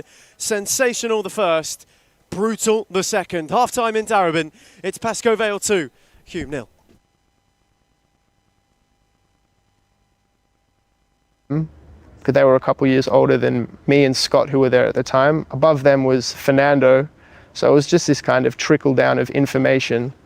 And I feel like we're in a similar position now. I mean, our team is really young. I think, yeah, I'd say me and Scott are senior players and we're mid-20s. So I feel like I can't see an expiry date. But then, you know, you have players below us, Harry, Elias, Seb, Sean. I'm sure I'm missing people, but, you know, they are younger again. They're early 20s. And then below them, we've got Oscar Bryant. He's 17, I think, just won MVP at Nationals for his age group. So, yeah, I feel like that's what makes Fitzroy so good and so special is we are bringing in new players and we are looking to the future, but we're doing it, and this is credit to Jimmy and Jason as well and everyone involved. We're doing it in a way that doesn't necessarily like give up games. Yeah, we're able to keep winning and performing, but still giving those younger players experience and exposure to then, you know, take the reins, and then hopefully the same thing will keep happening for many more years. Well, the focus, of course, on the upcoming campaign, but we appreciate your time today, Cozzy. So cool. All the best with the title defence. Great, thank you.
Hart press high. Corey Stall just sought to string his way through, and then he got a flick from Butchergal, who has already been booked. Ewan entering the park of his career as might be Sakawal Jarin to Wood, got away. Kevin Lamb had to clear. And away goes the ball. Check constant, while Jarin, who is now going on a wander. Sakawal Jarin through the lots! Oh my days! Those two try to work out of a tight situation. To Wood picks it off. Kevin Lamb dived in at the expense of a Hume corner, but that urgency out of him. He set it on for Michael Newen, rolled for Dewey Newen, Temmel cut it out, he's got Biliansky with him, was dragged down, and Michael Newen will find himself. To Mello, to Wood. Temmel flicking. Jaron in towards Mo Temmel. Was bundled, him and Temmel entangled. DeMello came away with it. Fam slid in heavily. Apparently, play goes on. Temmel recovered. Fam. By the time they did, it was too late. Caro has stormed in. Murray gets the fingertip. Scott Palides denied by Diaz. The Raging Bull putting. Ramadan. Temmel. On the switch for DeMello. And again, while Jaron gets a foot in. The second time, maybe with too much force. Arturo Diaz was not even on the court to play momentarily. He is now, and he has found it. It's a fabulous save from Felice, who was elastic.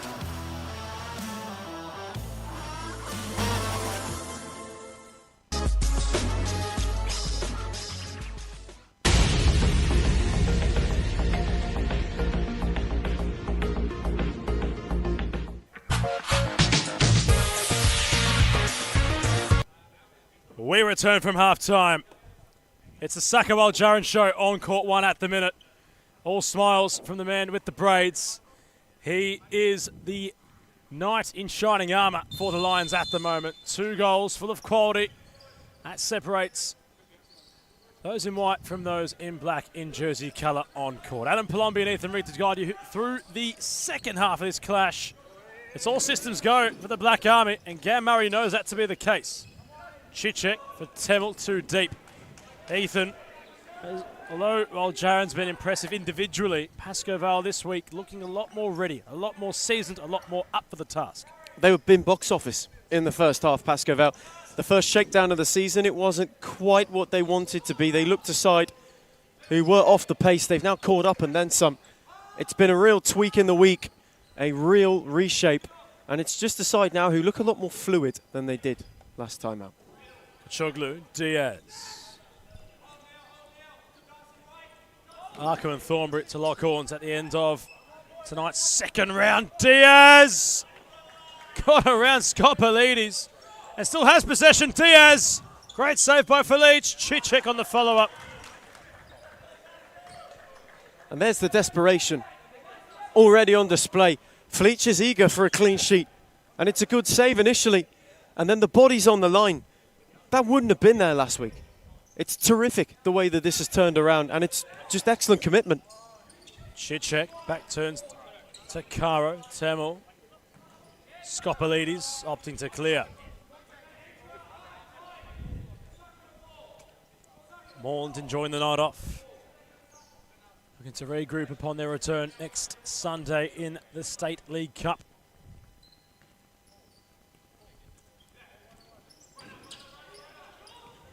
Kachoglu, Diaz up against his former Fitzroy Tiger teammate of Newen. Last time they were together on court, it would have been Nationals in 2025 over in Parkville. A winning effort, of course, for the Open Men's Tigers.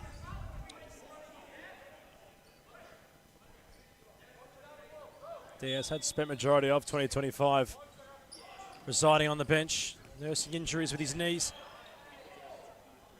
It wasn't just the one, it was both. His left and right, which caused him havoc.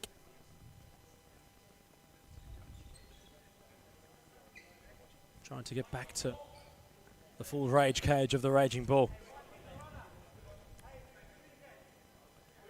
Had a couple of attempts. Felice, the double save, and in passing spoke to the goalkeeper from New South Wales what it meant to play in the Futsal setup.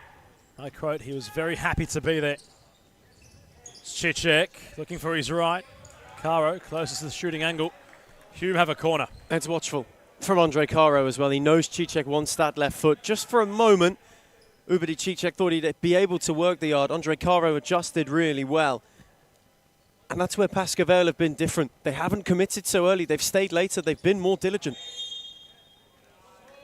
Sebs Durrell on the far side. in prime position to make the call, which will favour the Lions.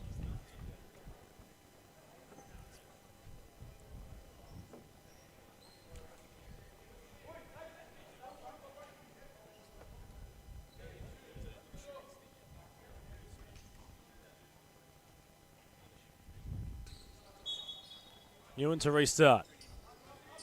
Caro. Newen. Flicking. Going as direct as he possibly could for Caro. Kachoglu. Mo Tamil. Kachoglu. Tamil. Chichek.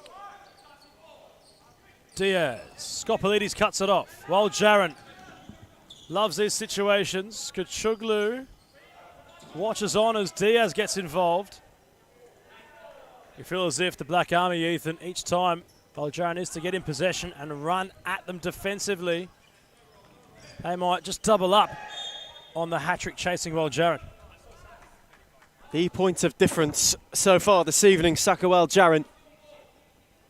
Hume have certainly been more attentive to him at the start of the second half and have been taking the game to Pasco Vale, wanting a way to halve the deficit. Temel has a free kick, hit with force and wasn't far away. Felic diving but undeterred. It was caught sweetly by Mohamed Temel. And it flew wide of the far corner. Hume's run of looks continue, but they need to take one soon if they are to mount some pressure on this Pasco Vale side. If they are to create some nerves, if they are to force uncertainty, they might just want to start putting the ball in the net rather than coming close, but not quite close enough. Klanaris, Temel. Tidy ball for Chichek, who's got Skopolidis to go at. Newen came across and was happy to hack it away.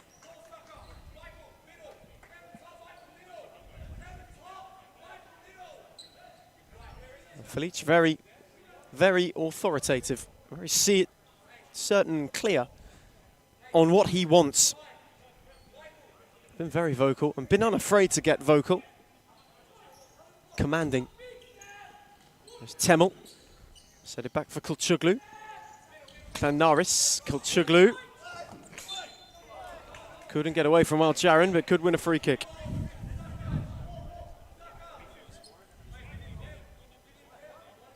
And the question is, who wants to go the distance tonight?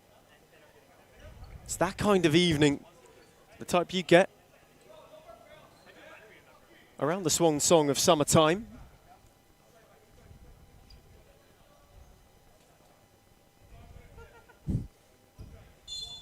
Basking and sometimes baking in Darabin. Temel's free kick. Ramadan set it back for him. Klanaris into Michael Newen. And this might fall fortuitously. Temel with a very good hook on for Ramadan, who couldn't roll Caro but could win a corner. Hume just showcasing some invention and adventure.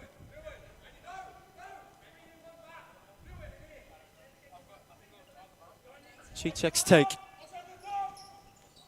Klanaris, Lamb got in ahead and wins a free kick.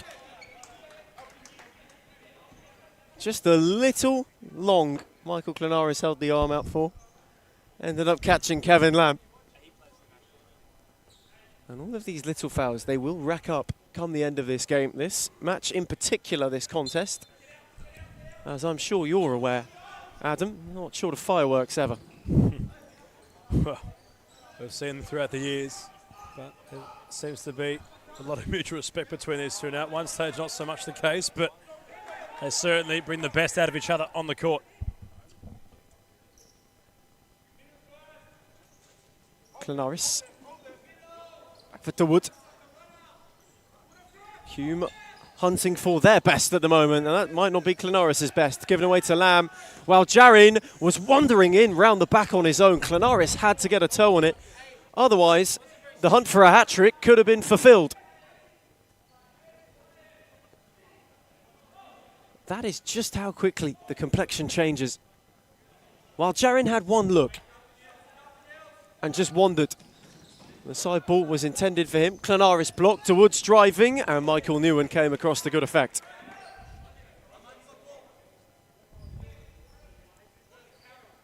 He's one they will be hoping can get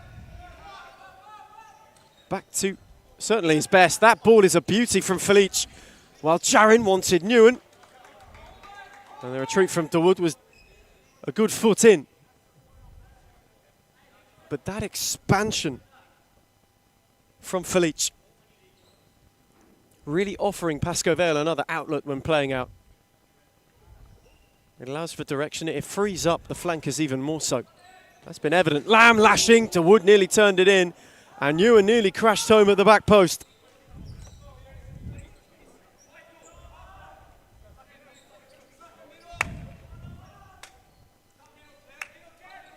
De Mello. Hume looking to try really press the side, leading by 2-0. Hume have not played poorly tonight, mind you. They've been undone by some individual brilliance. Pasco Vale have matched the Hume pressure. It's been a very even game in terms of the ascendancy. It's difficult to really say that either side have had much of a stronghold upon the other. Futsal's a game of moments, as we've seen already tonight. It's the man with the braids who's had both of them been the decisive ones. And it was just at times where Pasco Vale were getting on top in the momentum as well. It's not only a game of moments, a game of momentum. The difference tonight is that Pasco Vale capitalised where they didn't last week, and Hume haven't made the most of their opportunities. Well, Sharon had the strength to somewhat hold off Ramadan. Newen. Felice. Caro.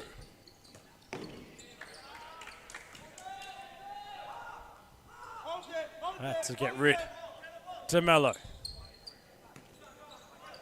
Dawood. Return from Ramadan, nearly stepping inside. Caro was Dawood, Ramadan now. Late was Kevin Lamb. Hume within a free kick opportunity. Prime real estate, the possession. It's languid from Kevin Lamb. It's what? It's languid. I just like the way you say it. Maybe a little bit of a tired challenge. And it's really not the position you want to give a free kick away in. Hume have been knocking on the door for a lot of this second half. Have been trying to be protagonists, take the game to Pasco Vale. They now have a good opening. Temel wasn't far away last time, and that was from further range. Temel is on the tarmac. His run going back to Dallas. The captain for the Black Army. Goes for goal! And he finds it! Through the fingers of Felice. The Black Army are back in this one.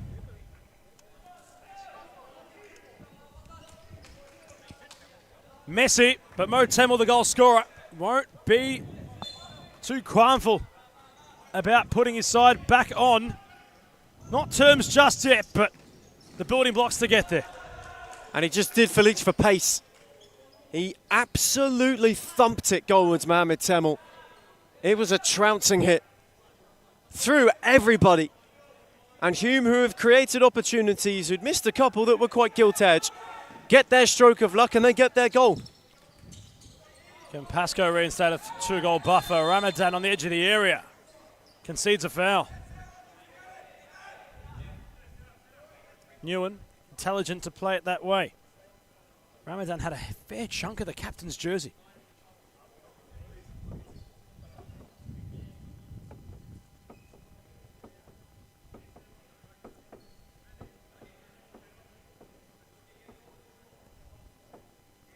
Well, Jaron has already found his brace. He does not mind a free kick against the Black Army to Sacco Jaron. Rolls for Caro. Wasn't able to adjust his feet in time. Corner, Pasco Vale.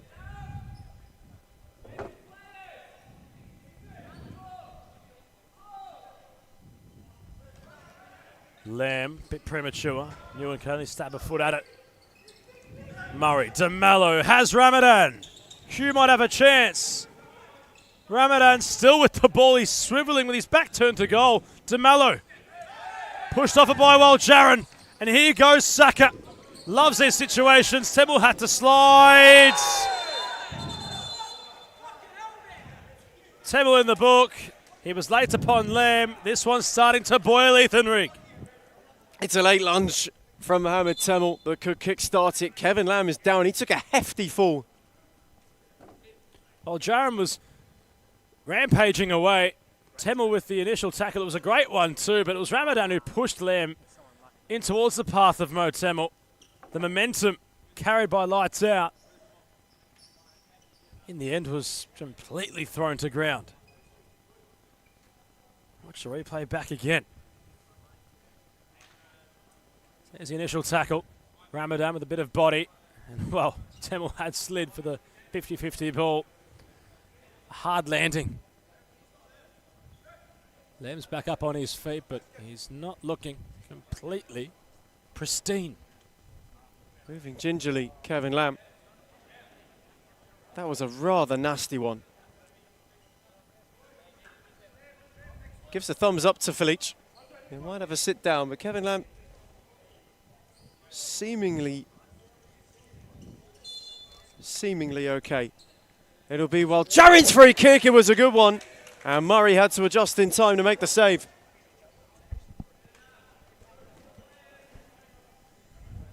Another Pasco Vale corner. This game now, really, that fire starting to become omnipotent. Pham, Newen, Kuradate. Back with Michael Newen. Biliansky nearly stripped him of it. Kuradate did terrifically to cover, while Jaron couldn't get away from Temel, who wore one. DeMello's now dancing. Hume of a counter, and Kuradate quickly across. And there will be a rolling foul.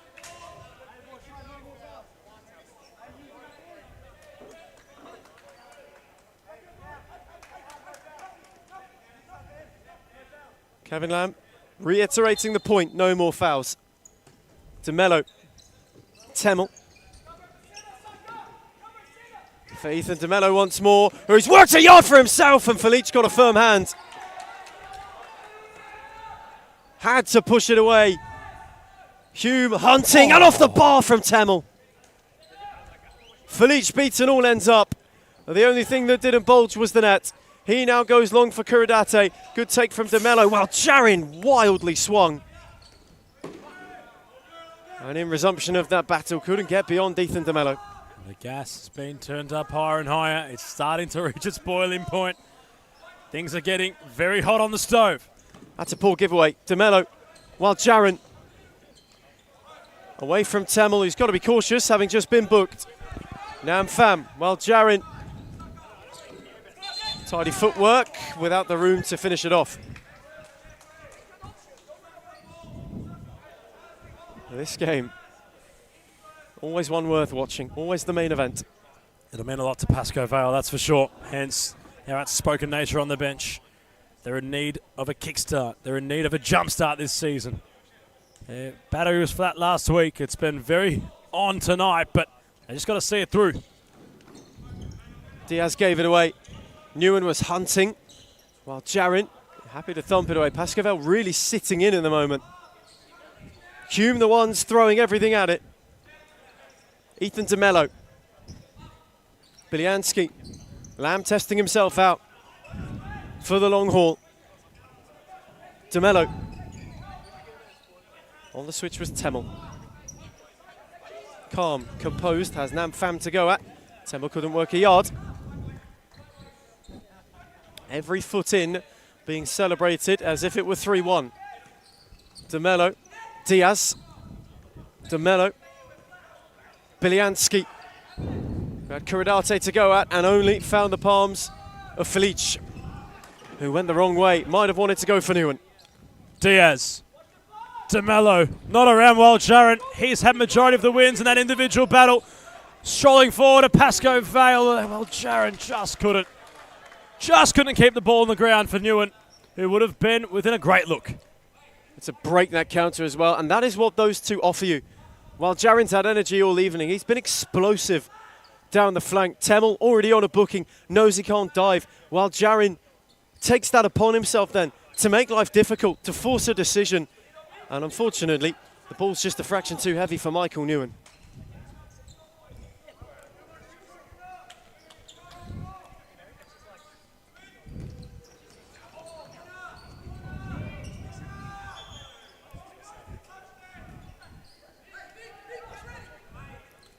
DeMello. Chuglu lets it roll. Biliansky. Pasco Vale flooding behind the ball. Diaz. Biliansky. Hume getting quicker and quicker with their ball movement. DeMello. Not around well, Jaron. What a tussle it's been between those two. DeMello. Kachuglu.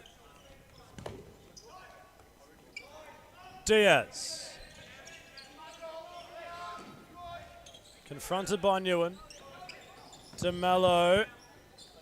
Can't shift around old Jaron. It's entertaining. Two players who, at the moment, are having top evenings. Sakawal Jarin, 2 to his name, hunting a hat-trick, and he's been willing to go with DeMello from minute one. He's played without fear this evening. The Sakawal Jarin looks unburdened by responsibility at the moment. While Jaron dancing with DeMello. Newen. Wanted Fam. Kuradate not able to spin. Murray, Kachuglu. Hume have the composure through their veterans. Diaz. Biliansky. Felice was tested. Newen has a glance. Realises he has to go. Awaits Kuradate. Wanted the incisive pass. Diaz.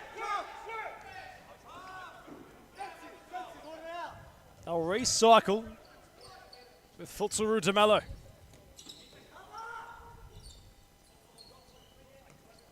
Kachuglu. Biliansky. Ricochets to the path of DeMello. Threads it for Kachuglu, sliding to make the pass work. Diaz with a roulette to get away. Well, Jaron with a slide, a defensive one at that. He's been everywhere. Sakawal Jarin. There is not a plank on this court he hasn't covered this evening. DeMello back healing with intrigue for Cicek. Kachuglu dancing around Newen. Cicek now in a confined area. Cross comes in. Biliansky at the back stick. Now Jaron takes it on with audacity. We've seen crazier things at DCSS.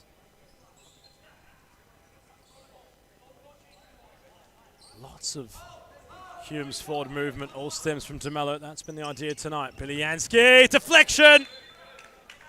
Felice was panicked, but adjusted in time. It's a good readjustment from Felice. Momentarily, some on that Hume bench thought it was 2-2. The angle really tight from Biliansky. He does well to work a good save. Catches it sweet and it curls late, which is what catches the keeper off guard. It's just a little shift that allows him to push it wide.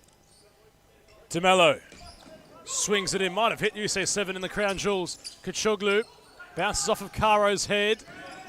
Oh, Jaron with a tussle. It'll be Hume's free kick. Hume really starting to push the momentum, push the script. Pasco Vale having to be extra cautious. 5 fouls.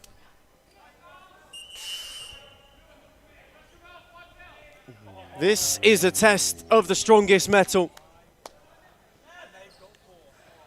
Can it be reinforced?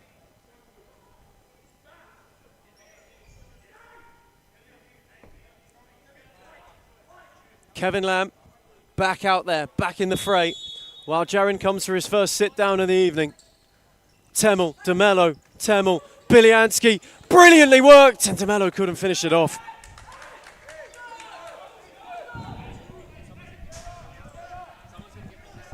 This is the one. The tension, the tumult, the inner turmoil now takes over. Pasco Vale have really got to be on their best behaviour, and Biliansky has won it back for DeMello, who's charging. Brilianski forces the save from Felice. Now Ferreira's turn. Temel happy to slow and see.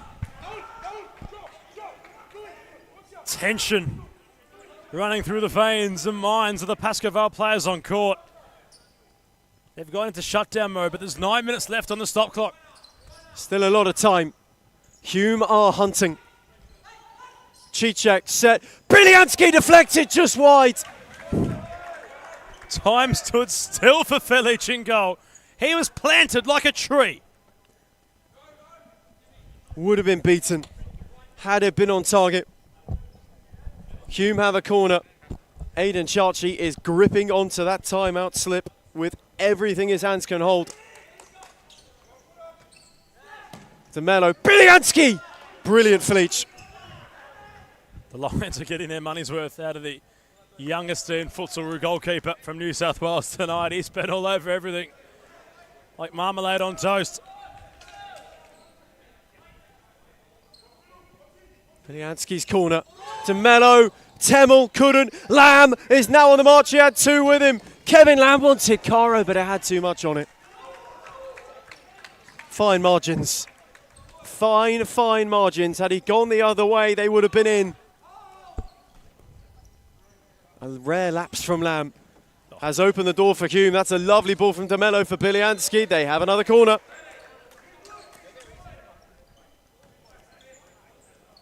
A succession of set plays. Is there a tangible outcome? Is it the equaliser they have longed for?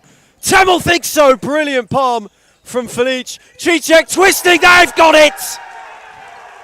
Cicek was nimble. He was deft. And Hume have ripped it right back.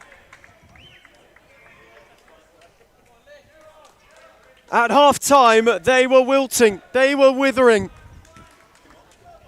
And now Hume have something to smile about again. And it is Pasco Vale who must feel the pressure. And he's loving that, isn't he? UC7. He nearly hit the roof upon the celebration. He jumped up that high. It meant a lot to him. And it means a lot to Hume. They've broken the damn wall. And they're on level terms. Newen, Skopelidis, the next few minutes crucial. The kind of evening where maybe, just maybe, the next one wins it. DeMello, Temel, Pasco Vale, desperate, wanting timeout. Aidan Chachi will issue. Newen's won it back. Lamb is launching. DeMello did well to turn him, and now they can break. DeWood had one more on, but Caro got in the way. Skopelidis was unsure where the help was going to come from. He now runs into a cul-de-sac and loses out. DeWood continues through Temel. Happy to slow it to a stop. Cicek, Mohamed Temel. DeWood. Temel once more. And they're just taking the sting now out of the game. Hume could sense it coming. They could feel it in the air tonight. They'd only gone and manufactured an equaliser. They have their tails up. Temel got too creative. Skopelidis puts Lamb under immediate pressure. Now DeMello controls it, gets away from his marker. Ethan DeMello testing a Felice who wants to go. 3 against 2 now for Pasco Vale. Caro is on for the pass. He squares it for Skopelidis, who collides on a collision course with Gam Murray. Outrageous. This game has all the heat in the world, and again, the physio is required. It was momentum that took him into Murray.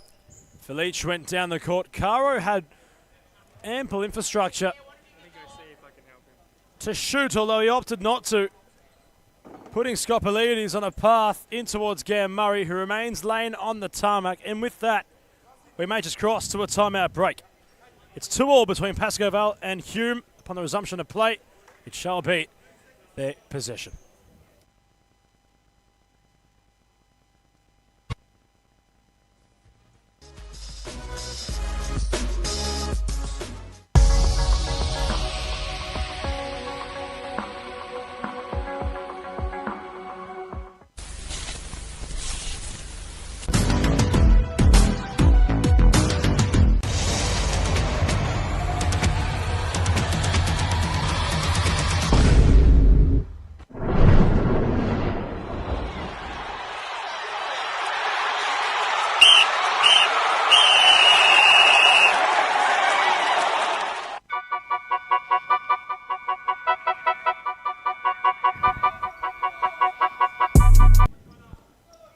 Again, Murray back up on his feet.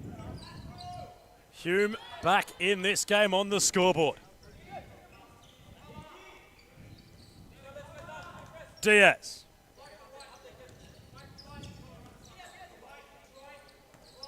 Dibbled on broadcast side. Finds Ramadan, who's still going to Wood. It's a great save. Noah Felic somehow. And Scopolides had to clear up and over the crossbar.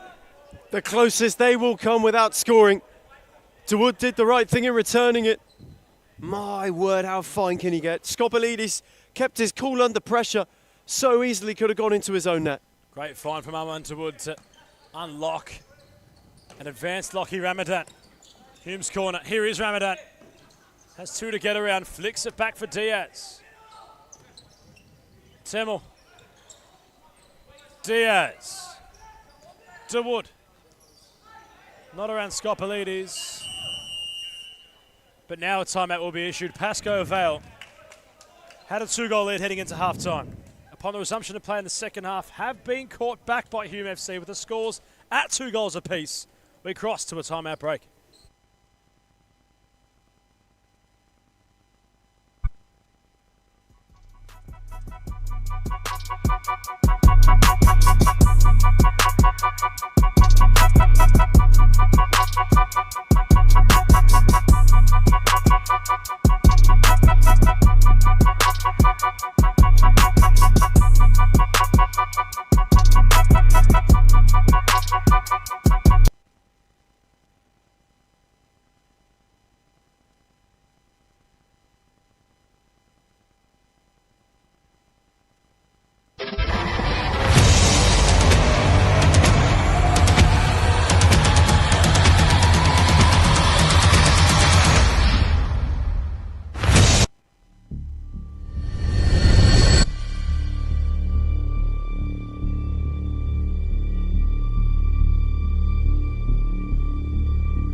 We return and Felic remains advanced. Murray goes quickly. Ramadan isolated, has to go around Newen.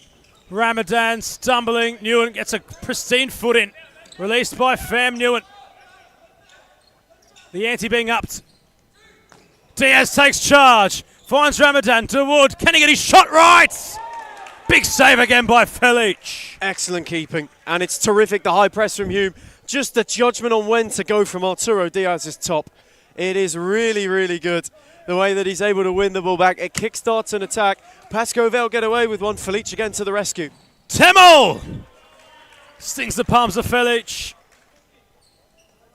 The Black Army are truly on the ascension. Shout from Fernando Di Moraes on the touchline. We're cooking. And Hume at the moment are trying to cook themselves away to 3 points for the second consecutive week. They'll be split right now. But the Black Army won't settle. Temmel, who is the most recent addition to sting the palms of Felic. It's it back from Arturo Diaz. Goes out the other way for Armand Wood. Who's driving. Fancied an early effort. Nearly caught Felic out. He had to palm it onto the post and away for a corner. My goodness gracious me, that was close. Felic saw it late, was wrong-sighted, wrong-footed, readjusted in the nick of time. Temmel again! Side netting. Ramadan nodded it. Kuradate and DeWood coming together. We talked about the second ball being won by Pasco Vale in the first half. Every single one after half-time has gone Hume's way. Fortune favouring the brave at the moment. Falling fortuitously. Temmel. Ramadan. Diaz. Mohamed Temmel. On for Armand Wood, who again wanted to go at Nam Pham. Caro cut it out. Too much loft for Michael Newen. That's a tidy ball for a rolling Ramadan, who's want to go the long way round. Caro wanted the roulette, while Jarin wasn't having it, and now he's on the charge, away from Diaz, and out of play. Pasco Vale wanted a foul. Hume have the legs, it must be stated. They have the run, they have the gun. Pasco Vale only wanting to flick the switch on the counter situations. They've been awarded, but it's all Hume at the minute. Ramadan again stings the palms. Felice, long for Nam Pham, who did well against the wood before being ushered over the touchline. Are Hume going to go over the top, or will it be smash and grab for Pasco Vale?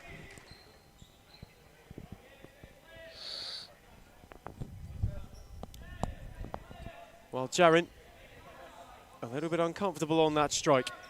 Caro, Sakawal Jarin. Caro, while Jarin, Pasco Vale's first piece of presence for quite some time. Away from Temel and out of room. And now then, he'll be in the book for that. A yellow for Sakawal Jarin. He's not happy. Protesting the ball. Hadn't gone out of play. Fine margins it would have been. Perhaps needless at the same time.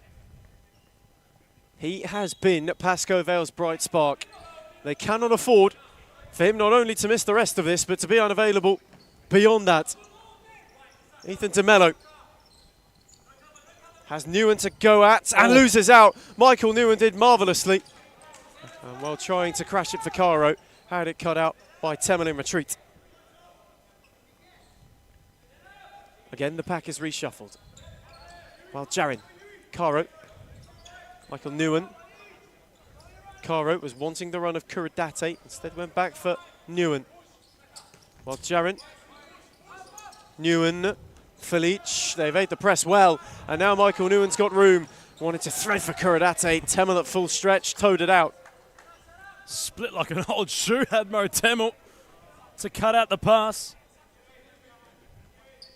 Again they reset, while Jarin, Felice fancies a run, DeMello quick, ever so quick to hustle. Now Kuradate momentarily had made meterage, that was inside the half. 2 touches in the half. And yet again, it's another moment. Pasco well bewildered, as might many watching from home. Nonetheless, they have possession back, while Jarin, inside our last 3 minutes nearly.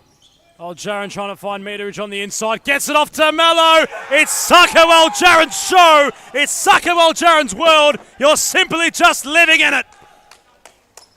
It's a hat-trick for Sakawal Jarin. He has been equal to the DeMello task all evening. And Fitzroy's boy has become Pasco Vale's man. Sakawal Jarin slick. DeMello's pocket picked, and the Lions have got their lead back. In emphatic fashion, he roared through. His first statement in Pasco Vale colours, and maybe the announcement they were needing.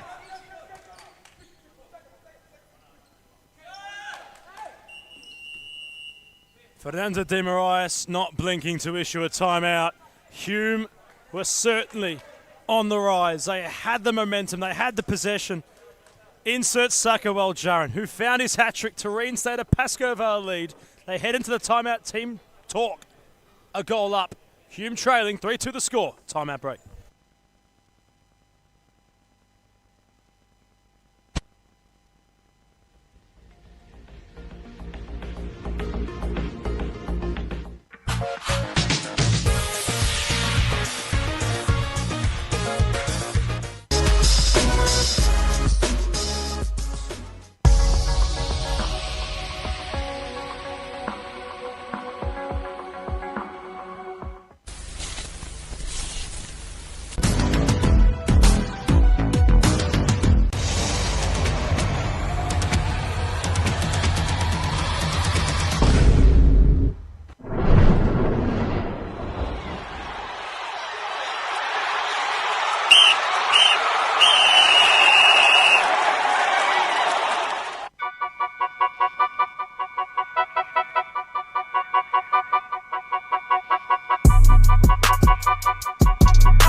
Charchies really getting their message across to their playing contingent. Chichek has the fly kit on. Lots of motivation and words of encouragement from the Charchies. Can Pasco Vale find their first win of the season in trying conditions? Chichek has the fly kit on. Hume won't rush, but with trepidation, no, they can't take too long. DeMello asked a lot, and well, Jaron finds his fourth, and that could be clarity. Just how good is he? Outstanding. The ultimate point of difference this evening. Pasco Vale's pickup is a precious gem. It's a Fabwell Jarin 4. And does that take the wind out of Hume's sails? DeMello, dare I say, has been inside his own head this evening. He's had moments where, in the individual battles, he hasn't won them the way I'm sure he envisioned. And from that, his confidence has just been drained time and time again. Although we must remember, Pasco Vale have hit 5 fouls. So the Black Army, with that being said, still have half a chance to come back. Not just to equalise, but to take out the whole game's points on offer. Considering the Lions have to tread water lightly. They have to be careful inside those last 2.5 minutes. Every single pass is contested in this place at this time. Hume will play for the foul. There's no denying such. Chichek doesn't mind the opportunity. Leach will have to step up high. He's asking the official how high he can go. You might fancy the keeper's chances here. He saved a penalty like this at the Asian Cup. Can he do the same here? An unorthodox sideward stance from Leach is Chichek. Big save by the keeper. Chichek had the angle. Leach had his toe to make the stop. Fantastic. And Leach has been massive all night. It's another one to the catalogue of saves for him. Terrific goalkeeping. Ramadan. Back forward to Wood. It's all systems go for Hume now. Ramadan inside the area. Leach wasn't looking. Them over the top was trying.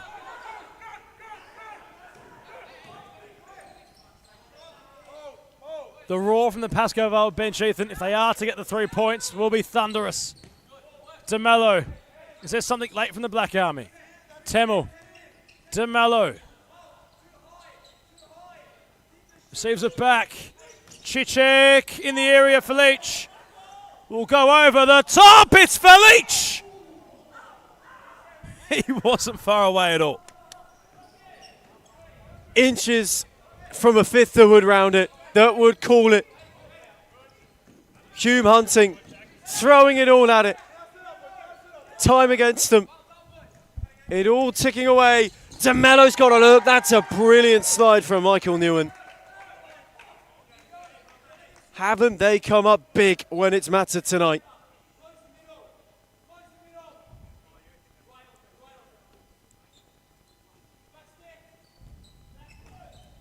Chichek. Temel. DeMello. What have they got? What have they got? Armand Dawood. Temel. DeMello. Threaded. Corner.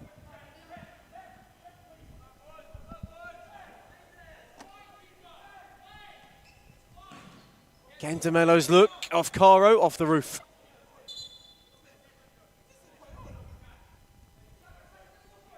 Hayden Charchi not taking best pleased.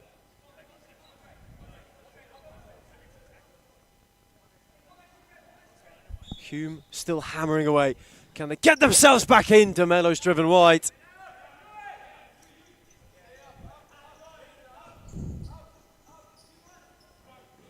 Time might be running away from Hume. Pasco Vale have taken this game deep. They have dug as deep as you possibly can and have found a way. Not only to lead, but to put themselves in a position of prominence. 3 points beckoning. Hume hoping to spoil the party with a late show of their own. That's too heavy from Temel.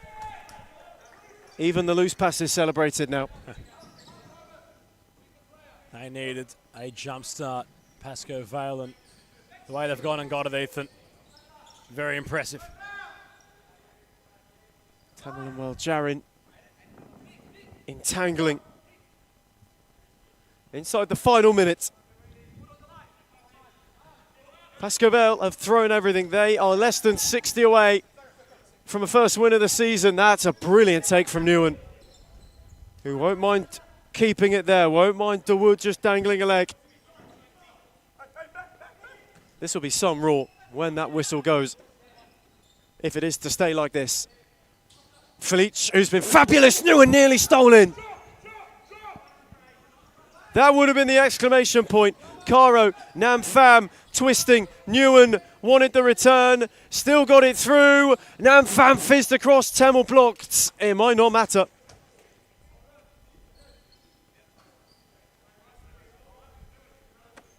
They are merely ticking off time. Caro, Lamb. Temel into Murray. Is there one late look? Ethan DeMello. Clipped for the Woods. Set for Temel. Pasco Vale are going to be off the mark in the most emphatic way possible. It was not easy. 2 up to 2-2 and they could have lost it, while Jarin did as he does.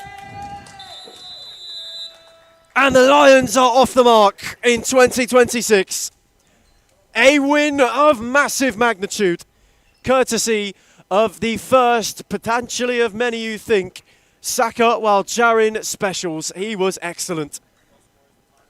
Beyond the point of difference. Delightful, skillful, tricky, supreme, everything they signed for. And at the moment, he is the leader of the pack. Full-time in Darabin. Pasco Vale 4, Hume 2.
Tight situation, Wood picks it off.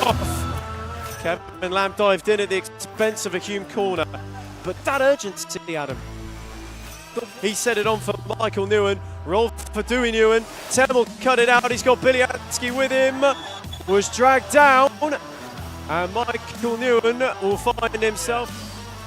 DeMello to Wood. Temel flicking. Sharon in towards Temel. Bundled, him and Temel entangled. DeMello came away with it. Pham slid in heavily. Apparently, play goes on. Temel recovered. Pham. By the time they did, it was too late. Caro has stormed in. Murray gets a fingertip. Scott Pallidis denied by Diaz. The raging bull putting it. Ramadan. Temel. Switch for DeMello, and again, while Jarin gets a foot in the second time, maybe with too much force. Arturo Diaz was not even on the court to play momentarily. He is now, and he is found, and it's a fabulous save from Felice, who was elastic. DeMello, and now Michael Newen is one-on-one, and Cam Murray stands tall. Massive. 3.5 left in this opening half. DeMello lofting for Ramadan. Lockie had to get elastic Mello is on the march. He took a stumble. It might have been a slip. While Jaron does a 3-on-1 and Murray thumps it away. Another massive pass crunched. Lamb kept it rolling while Jaron worked to yards and belted it in. Murray. Well, Jaron is to get in possession and run at them defensively. And might just double up on the hat-trick chasing well Jaron. Cheechek's take.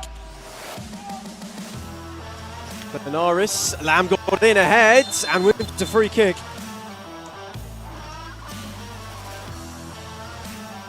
It allows for direction, it frees up the flankers even more so. It's been evident. Lamb lashing to Wood, nearly turned it in. And Ewan nearly crashed home at the back. Ramadan stepping inside.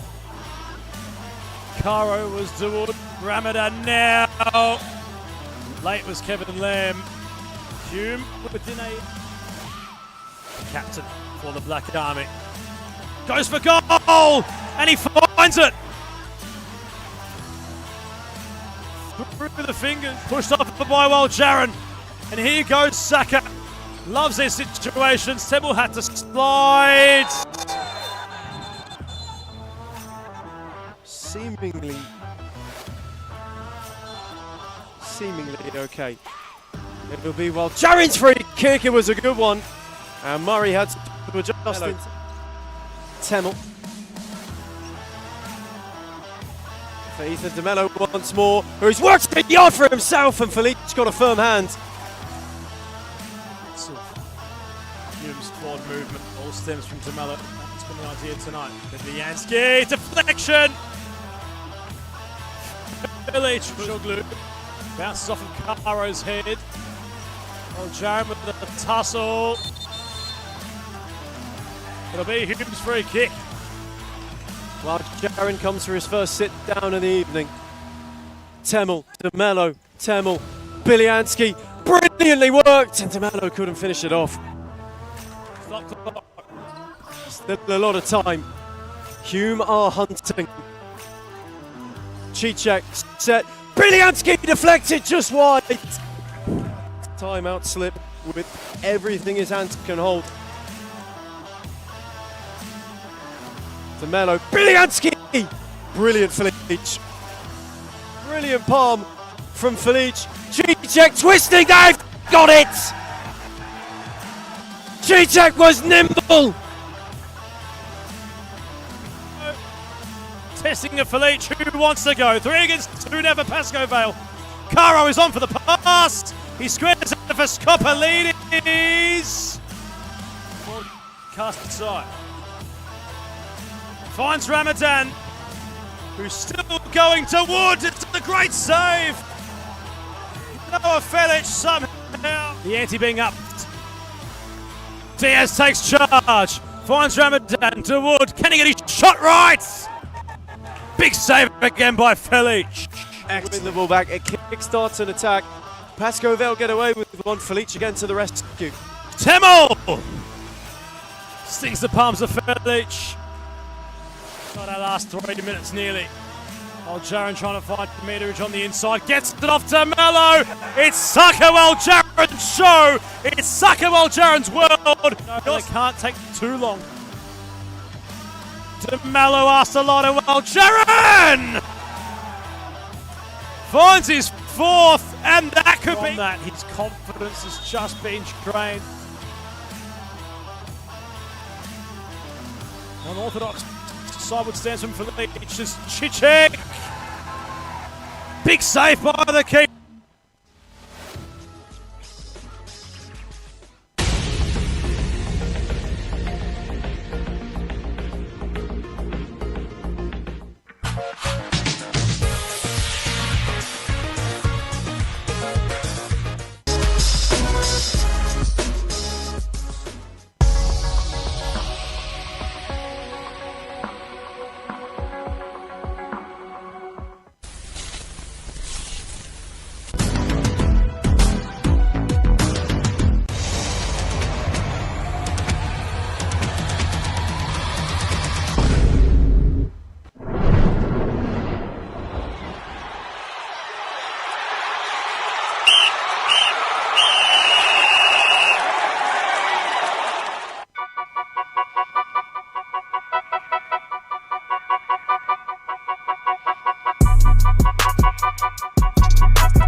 evening's final instalment, the final bit of futsal for the week. This is your final fix, your final frenzy. And it is two teams with rather contrasting starts on opening night. Thornbury, reinstated to the top flight, were on the wrong end of a Hume hurricane, whereas for Melbourne Aku, they sauntered their way through the Lions. They turned the savannah into an aquarium and were able to get themselves underway at the first time of asking in 2026. Tonight they look to go 2 from 2 and they look to push themselves level on points with Fitzroy right at the league's very, very top. For Thornbury, they want to get themselves with the perfect rebound. 2 in a row would not be a good way to start reinstation, and Noah Marr is looking to make life difficult. Sapina and him tangled and tussled, and Aku have a free kick inside a minute.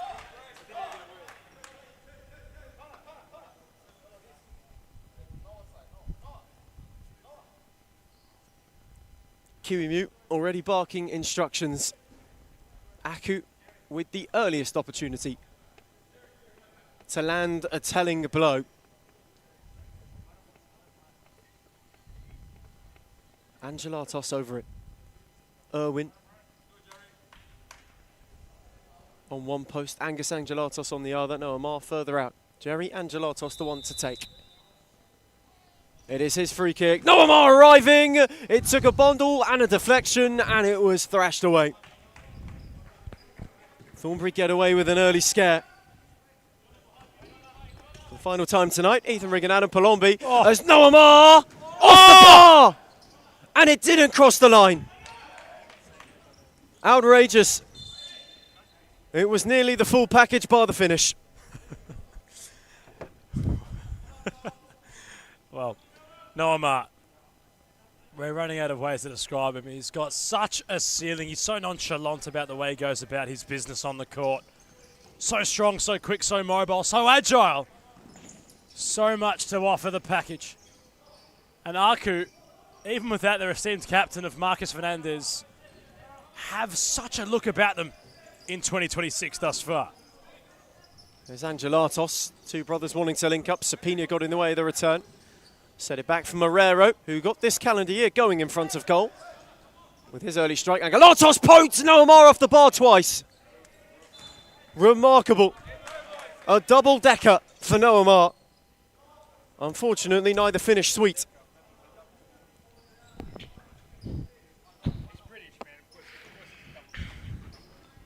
Montfroy forced into a parry. Sapina. Again trying to steer away from Noah Marr. Found Marrero. Konikoff. Pauli the only other option. They can't thread their way through, but Thornbury will have a free kick. And just while we are out here, let's run through the lineups. On court for Thornbury to kickstart tonight's proceedings in the second round of the SFV Men's Premiership. Montfroy is the goalkeeper. Sapina, Pauli, Marrero, all staying behind that of Sebastian Konikoff in the pivot. He'll fluctuate with Sapina in that position. As for Kuimu's men, Lucas Grigg is the goalkeeper. Irwin, Angelatos, and Marr all in the lineup. Bench is well equipped. Angel Barreto is listed but not in playing attire, with Fernandez watching this one from the opposite side of broadcast. Francis Marr, Oscar Yee, Angus Angelatos, Xavier Fernandez, Daniel Baker, Roslan, all at the picking of manager Kuimu. As for Romario Boho, Julian Jabo, Joshua Lauretta, Ryan Bruce, Jovan Pili, Andres Translavenia, and Liam Zacharias, all for availability this evening. Well, they look for Aku again. Noah Marr, who could perhaps already be at the double. Looking lively from the off. Angelatos, two brothers wanted to find one another. Marrero came across and saw it out, even though that meant it would be an Aku corner. Lucas Grigg hunting back-to-back clean sheets. He was impressive last week. Has yet to be troubled, as Irwin Angelatos nearly steered in, and maybe should have done. Another golden look. Aku have created 3. In fact, it took a flick. It will be a corner. Galatos' take with height. More on the volley. What a save, Montfroy. It would have been magnificent. Pauli now charging. He loses out. Noamar charging as well. An outrageous strike. Could not have called that sweeter.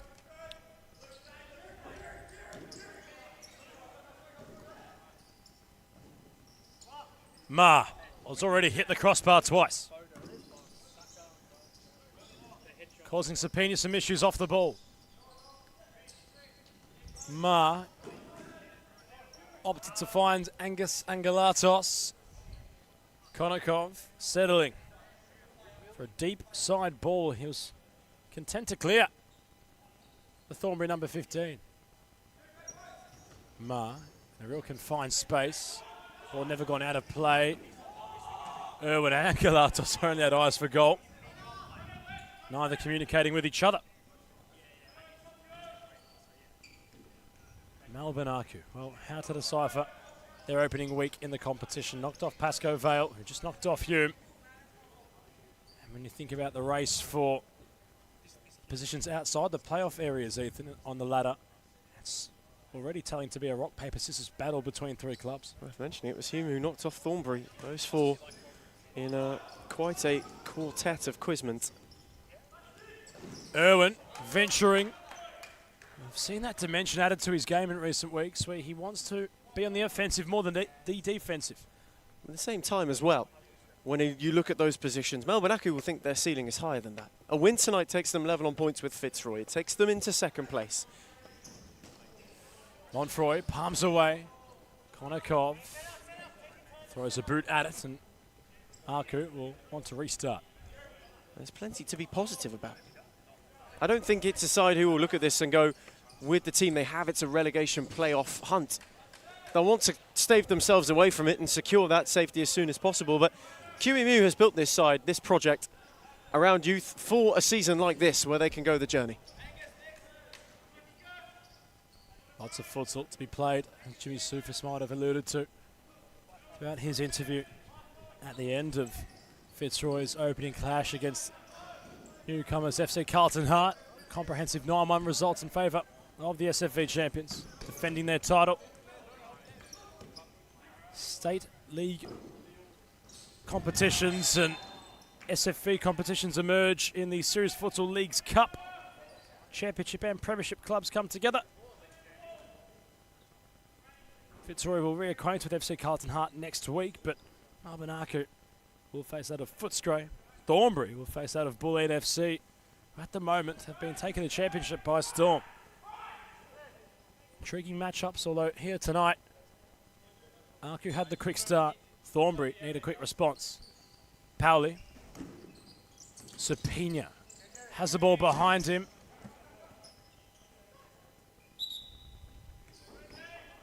Lackluster from the Spaniard. Marrero. Back towards Pauli. Konakov. Keys to victory tonight, Ethan Rigg, for Thornbury United.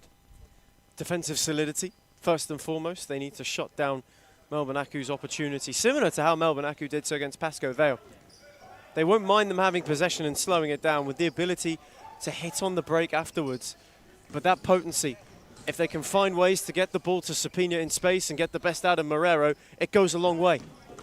They just need to showcase a bit more freedom, a bit more adventure. We say it every week about Thornbury. There's a side there who are compact, but they're not constructive. And at the moment, that compactness is being tested. There's Angelatos.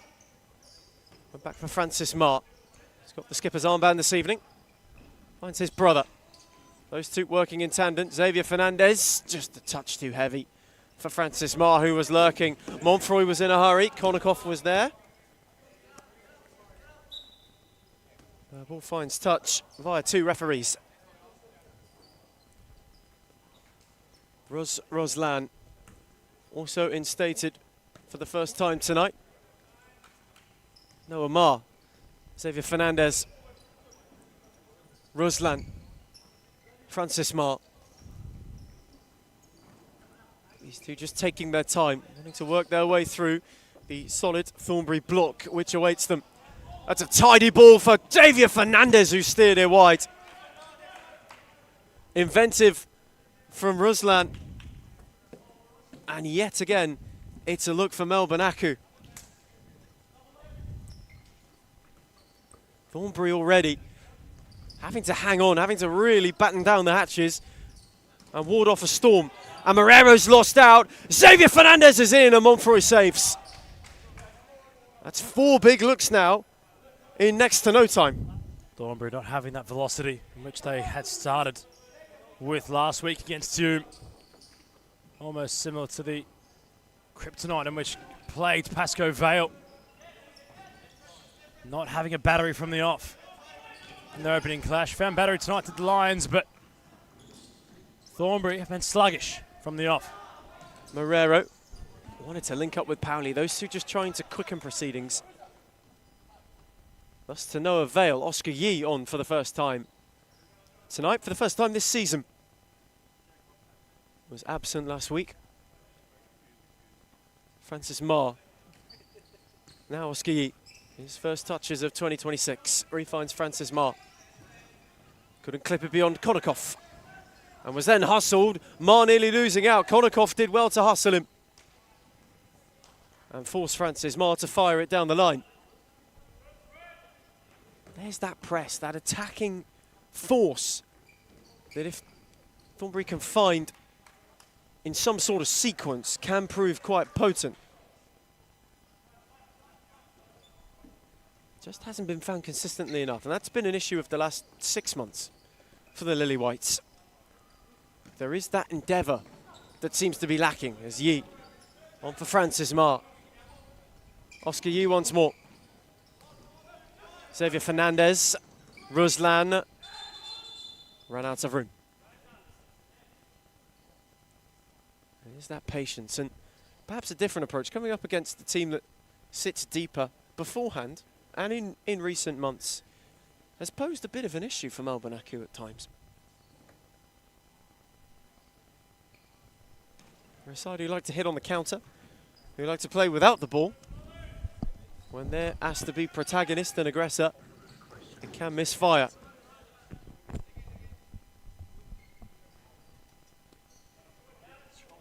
Sapina, Jarbo, around Francis Marr.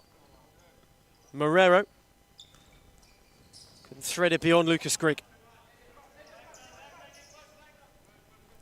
Francis Marr, a very tempered start from Aku. Oscar Yee's now charging. Marr's up with him. Fernandez one more. Yee went alone and flashed it just wide of the far post.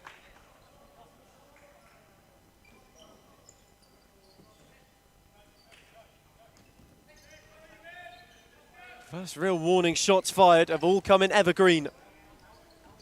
As Sapina and Powley are wanting to work things back. Sapina, Powley. Crashed off Fernandez, and then the pick-off at the far post as he couldn't find Masavi. Francis Marr charging. He's got Ruslan up with him, and it's an important block from Powley.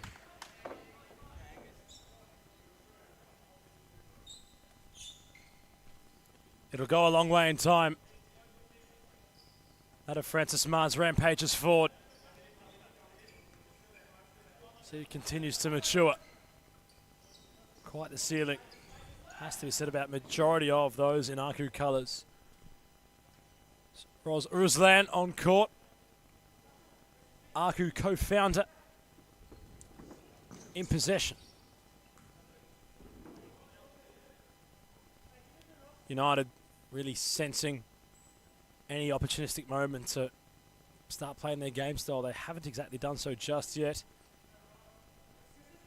They're trying to get tighter upon their Aku counterparts, although it's proving more difficult than they imagined thus far. Ruslan will let the ball just glide out of play.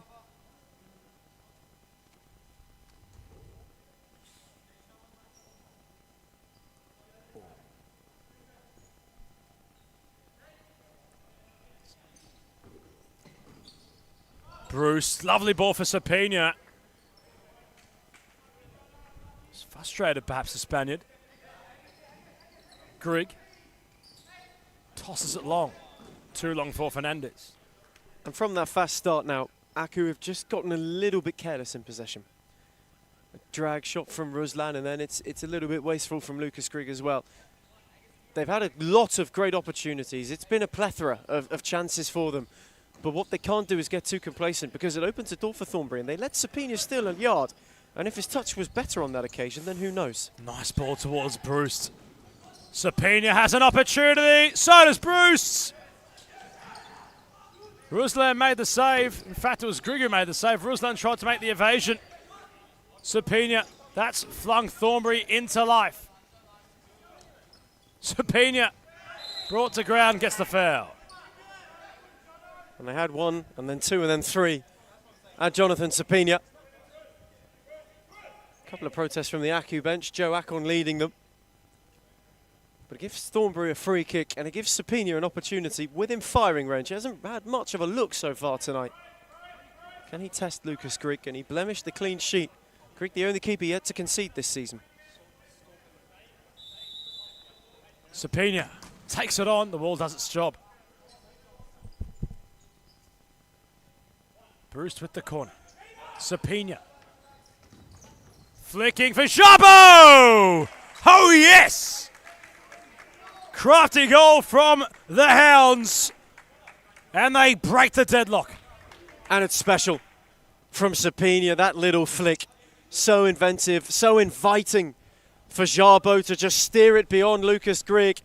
And Thornbury, with their first real little passage of pressure this evening, make it count where Aku haven't. And that's the big difference at the moment. Sapina with a piece of quality made it easy for Szabo. And it was a deserved finish to steer in for 1-0. Reverse flick from Sapina, a sublime effort into the path of Szabo, whose finish was controlled. And Thornbury, who against the run of play, find themselves in front. Aku looking for a swift response. Sapina wants to glide forward, has the options left and right. Jonathan Sapina wanted to go solo, got dragged back and won the foul. That's poor defensively from Melbourne Aku. Sapina was looking to shift one way then the other, and they had three around him. Options completely open. Sapina got himself isolated, finally 1v1, and you can just see the fear, and you can see the want to stop it at the source whenever he charges forward. That's not the way to do it. It's a needless foul, and it's another opportunity. Masavi was to the left of Sapina, who's behind the free kick. Rolls it for Szabo. Off the line, Angelatos. Irwin looking to wheel away. Szabo opting to loft it long. Aku now chasing the game.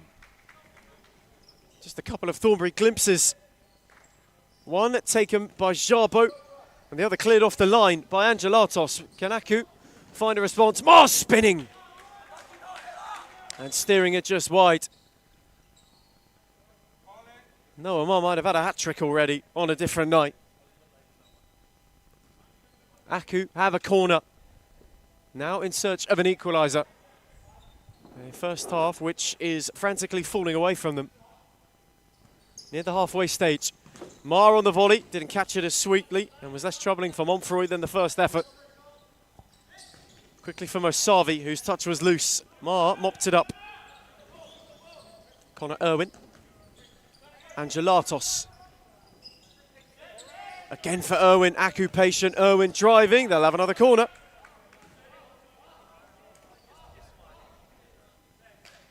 Another chance from a set piece.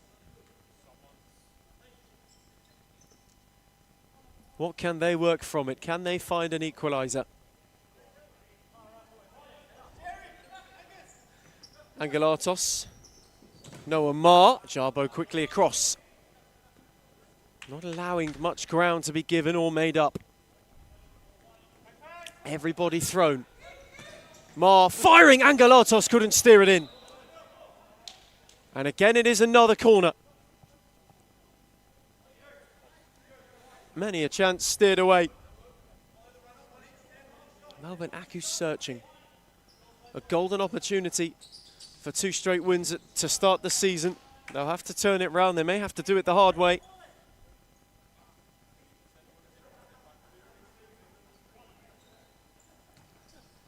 Angelatos' take. Noamar. Irwin. Away from Bruce. That's a brilliant save from Monfroy. Very tidy stop. And Jabo wanted to keep it alive. Noamar's spin was suave. And now he's through on his own. It will be another in a successive string of Melbourne Aku corners.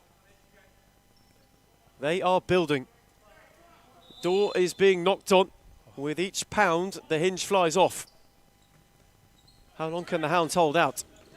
Irwin threaded only to Sapina,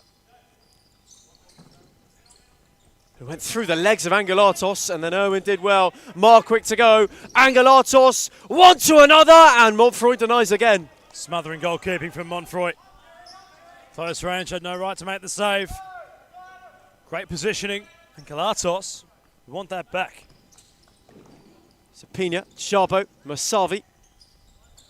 Sharbo wanted the return. Masavi didn't oblige him with an overlapping run. Final act of a rather seedy Sunday in Darabin. These two possibly getting the best of the conditions today. Thornbury making hay, although the sun's no longer shining. To Angelatos to Irwin. Connor Irwin thought about it. Oh. Steps Sapina superbly. 1-1. That is a beauty. Terrific futsal from Melbourne Aku.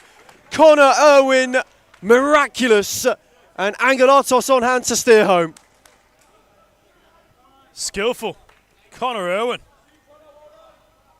Wanted to go, and that's a dimension we mentioned. He's added to his game in recent weeks. You're seeing it more and more from Mr. Irwin. And Angelatos' life very simple with the finish.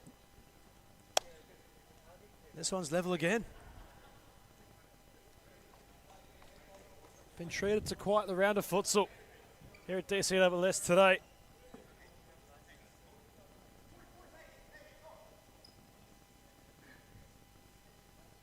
Irwin rallying his troops, saying he wants to play with intention.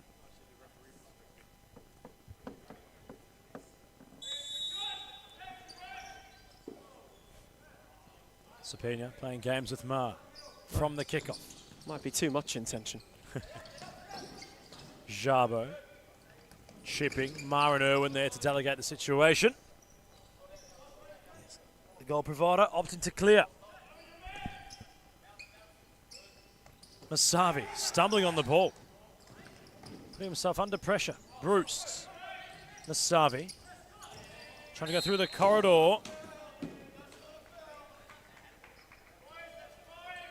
And Aku have conceded 5 fouls. Where's that come from? It's a collector's item. A real rarity. Side are usually fraught of fouls. Today they're flowing freely. It's a needle in a haystack moment from Melbourne Aku. That does not happen often. How it could benefit the Hounds. Sapina. Bruce. Sapina glancing the situation. Masavi not on the same wavelength as the Spaniard. Feel like that could be a thorn in Sapina's game, Ethan, where he's that intelligent, perhaps too intelligent for his own good at times. Sometimes when it comes to the link-up, he tries to get too intricate. You see it works when Jabo goes with him. But on the other hand, it happens like that more often than not.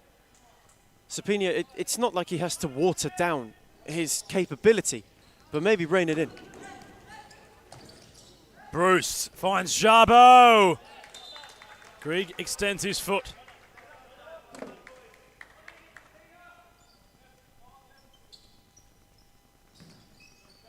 Irwin uncontested from the corner. Wasn't sure where to clear toward.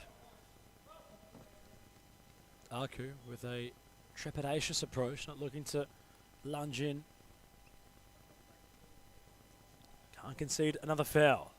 Put Grieg under a lot of pressure. Sapina, Jabo. A corner for Thornbury United.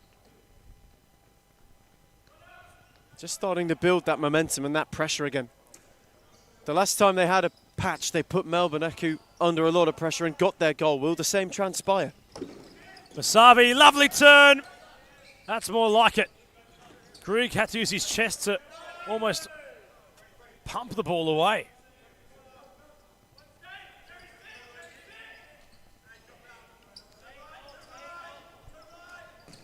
Yee, splitting ball for Ma. Sapina wins it. Jabo earns it forward. Jono Sapina! Oh, yes!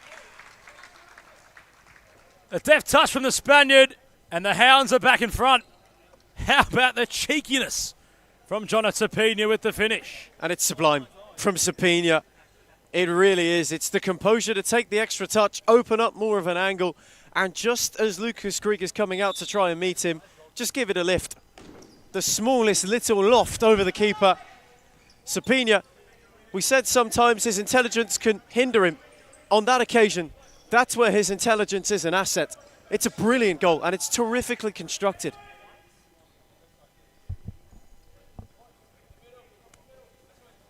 And in at the moment has Thornbury right back in the driver's seat. Masavi on for Jabo, scorer of the first, finds Powley, who wanted to thread it for Mosavi. It was just a fraction too heavy.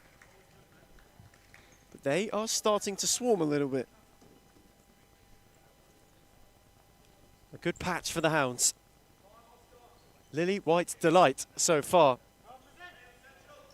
Oscar Yee, Francis Ma, and to partner that, Evergreen Gloom. Yee again wanted to advance further. Mars found him, wanted the return. Powley in retreat did well. Good press from Kornikoff. Ma, Yee. Again had Powley to go at, threaded for Noah Ma. Deft touch to find his brother Francis. But again, Thornbury get the numbers back. Francis Ma tangoing and tangoing into the night.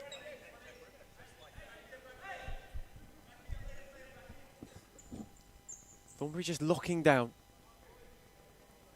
Defensively shoring up. It's been a grind of a first half for both sides. Francis Ma got inventive and flashed his effort far and wide. This, the golden opportunity for Melbourne Aku to join the top two, really.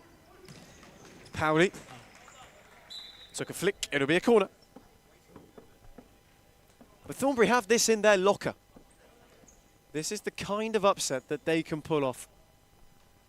And at the moment, it's going to plan. Eager to inflict more pain on QEMU's side to deepen the Melbourne Aku misery. Kornikoff, the next up, and forced to recycle all the way back for Montfroy, whose distribution was sharp and Jabo's spin was equally as just. Francis Ma found him under it, tried to flick over. Noah Ma lended a helping hand, and now they could be on the charge. Oscar Yee on the slide, on the stretch, kept it alive. Zacharias got a foot in. Yee holding off two, kept it alive for Ma, and it was just shy of brother Francis at the back post. Cut back, not put in front of Ma. No, to Francis. It's even at the moment though, Ethan, both sides having their moments against each other, their little pointers against each other. It will come down to the final ones, I feel, in this contest. The question really is, who will be the difference maker? Could it be Francis Ma? He's looking to make an impact. Noah wanted the return, couldn't find him. Powley, Jabo, Thornbury on the break. Jabo went the long way. Powley was charging, but it just had too much pace. They look devastating on the counter.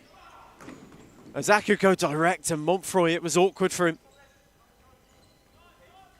He spilt and then selectively gathered. Zacharias, Powley, it's tidily done. Equally so from Kornikoff. Powley couldn't find Zacharias.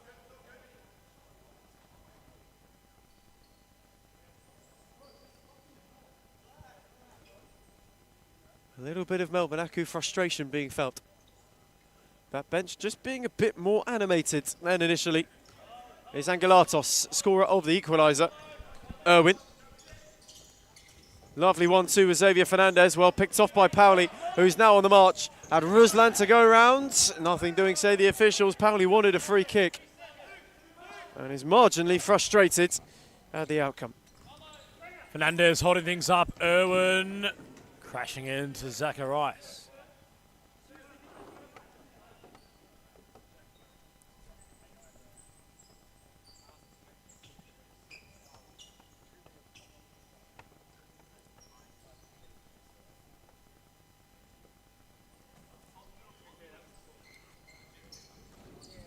Pauli. Zacharias. Roslan cuts off the pass idea. Down the court.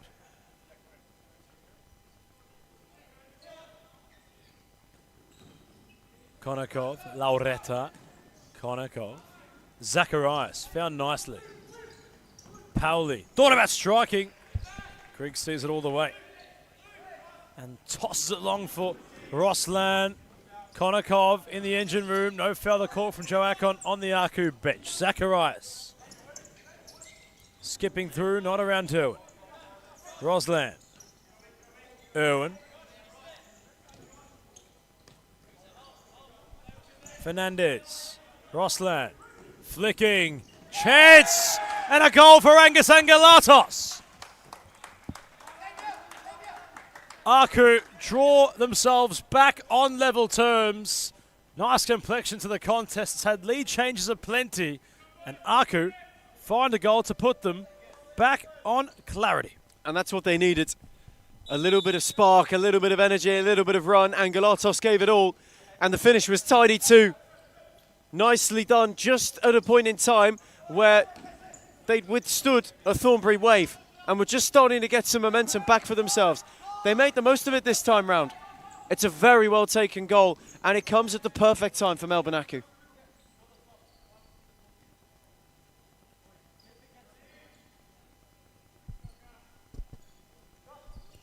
Angelatos. Irwin.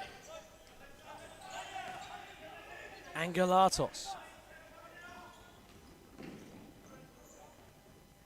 Roslan. Fernandez for Angelatos. Those in green manufacture a corner.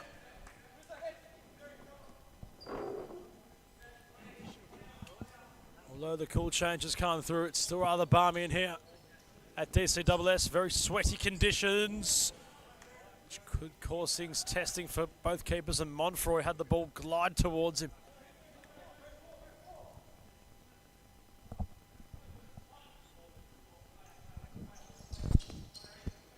Irwin. Angelatos. Ruslan. Side netting. But they're getting closer. With each attack, Aku now have really ripped that momentum back. It's been a fun half. It's a game that's ebbed and flowed. It's not been slightly slow out the blocks like it was last week for Aku. And Thornbury have thrown a lot to it. Jerry Angelatos for Irwin. Thornbury. Lackadaisical in possession. Angelatos. Told to keep it by his peers.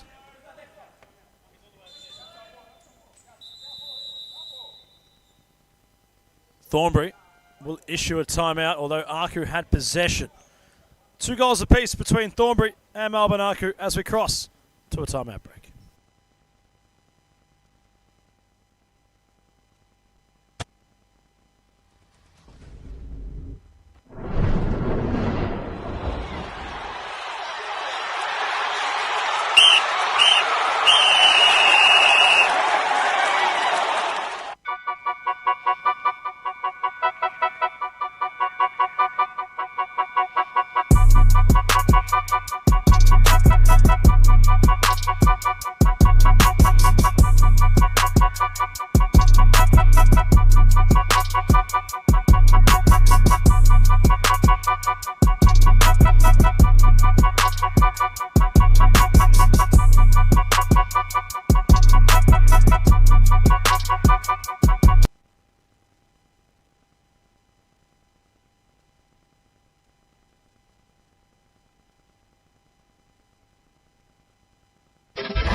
We return from timeout.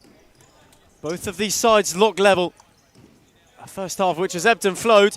Angelatos on the march. He's been at the focal point of everything good Aku have done. He was wrestled by Wagner Marrero. He was absolutely all over him. A very simple foul to give away.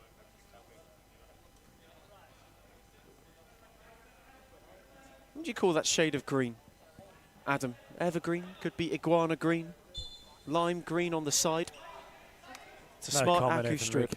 No comment. Mar's free kick in it. Oh, it's a good save from Montfroy down low. He was forced into it. Mar continuing, wanting to roll his way forward. And Noah Mar's been purposeful without being impactful. Who told you to say iguana on the broadcast? I want to know.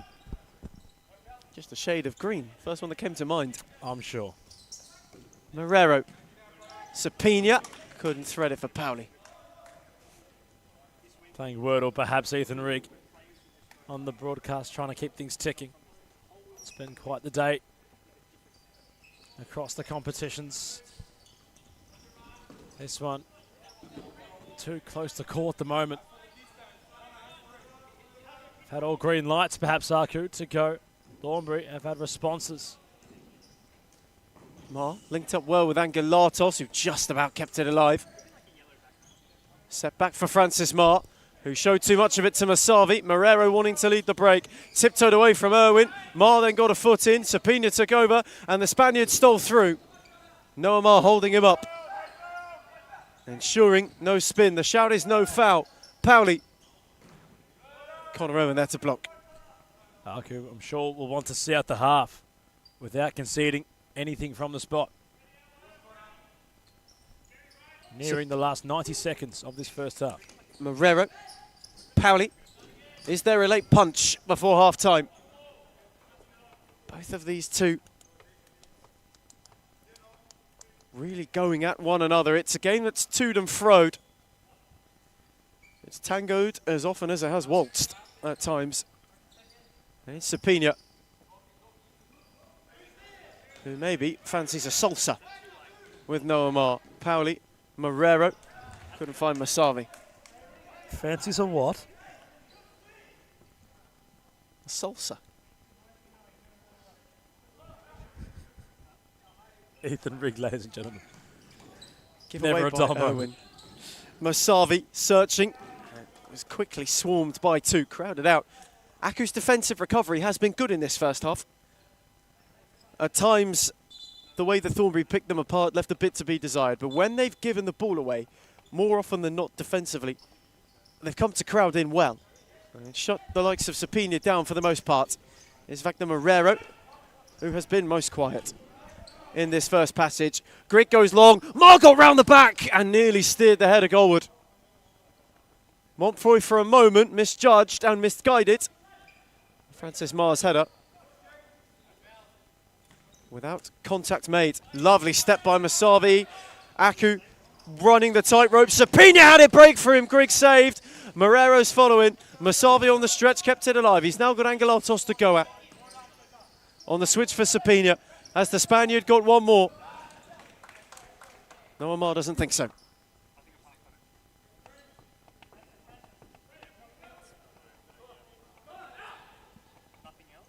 Nothing but an enthralling 20 to follow. Sunday's footnote, Sunday's swan song, is not simply going to fade wistfully. Melbourne Aku, though, just being a bit wasteful before the break. Sure, they're happy to get to halftime, considering they still have those 5 fouls. Sapina unable to get into the game, I'm sure, the way he wants to right now. Looking a touch disenchanted. Perhaps a Spaniard. 17 seconds left. Mar. Francis Mar running a Pauli. Masavi wants to go right down the middle of the court. Still going, Masavi! 1 second left on the clock. Comes in quickly. Aku will survive till the half-time break without conceding another foul.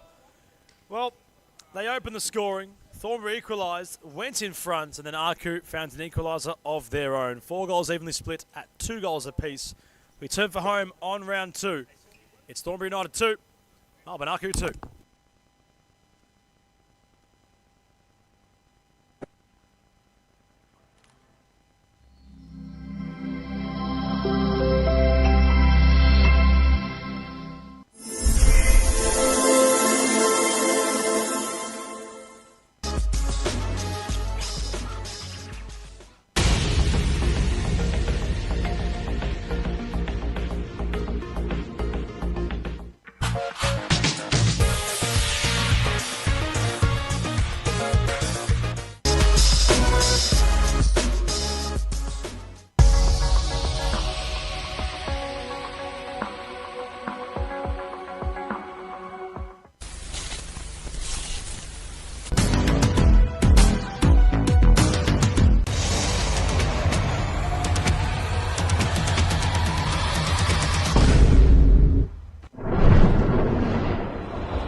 And Noah Marr is looking to make life difficult. Sapina and him tangled and tussled, and Aku have a free kick inside a minute. Get away with an early scare. Final time tonight, Ethan Ring and Adam Palombi. There's Noah Marr! And it didn't. Carrero, who got this calendar year going in front of goal.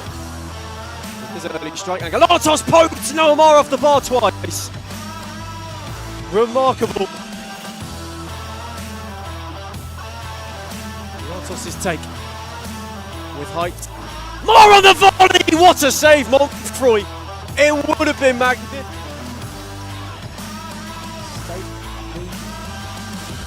Competitions and SFV competitions emerge in the Series Futsal League. Work their way through the solid Thornbury block which awaits them.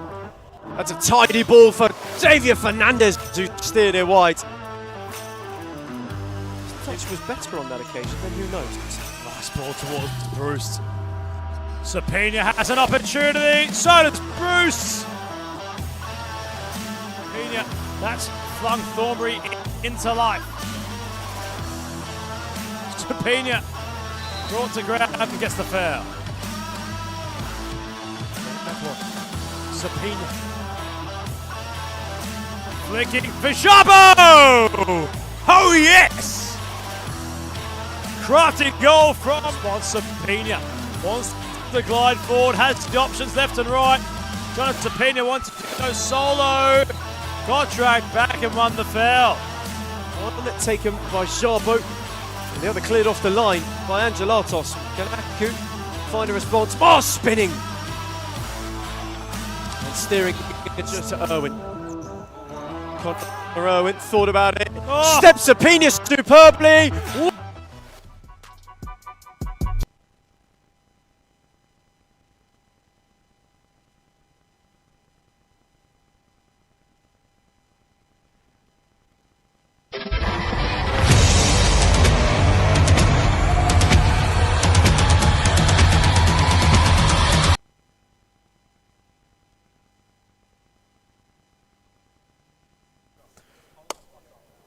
We turn for home, round 2 SFV action, nearing its conclusion.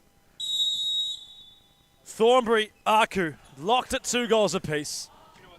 Who takes out the 3 points? If a side is to, let us know in the comments. It's seesawing either way. Aku with a bit more of a case, but Thornbury are capable of doing almost anything, as we've seen time and time again in the competition. Adam Palombi, Ethan Riggs doing your home. Ethan, analysis. It's a very to and fro, an ebb and flow first half. Both sides had periods where they were on top of one another, and you saw that was where the goals came from. Defensively, both have been solid. The play's been quicker than last week from an Aku perspective. I thought they were very methodical, maybe a bit too predictable at times against Pasco Vale 7 days ago, but that isn't the case for Thornbury. Yes, they were slower out of the blocks than they were against Hume, but they've made up for it. They've got Sapina in the game. Jarbo's look good. There are pieces there. If it can come together, they are well in their right to have a think they can get 3 points. As Ma spins away, he's hit the post for a third time. What more does Ma need to do, Ethan, to find the back of the net? It's outrageous. How unlucky can you get for Noah Ma? The bar twice in the first 5 minutes. Within a second half minute, he's hit the post. He's getting in the right positions. One will come to him. It will fall his way. He just needs to find that touch. And here he is again. Rolls it for his brother, Francis. Fernandez. Ma. F. Ma.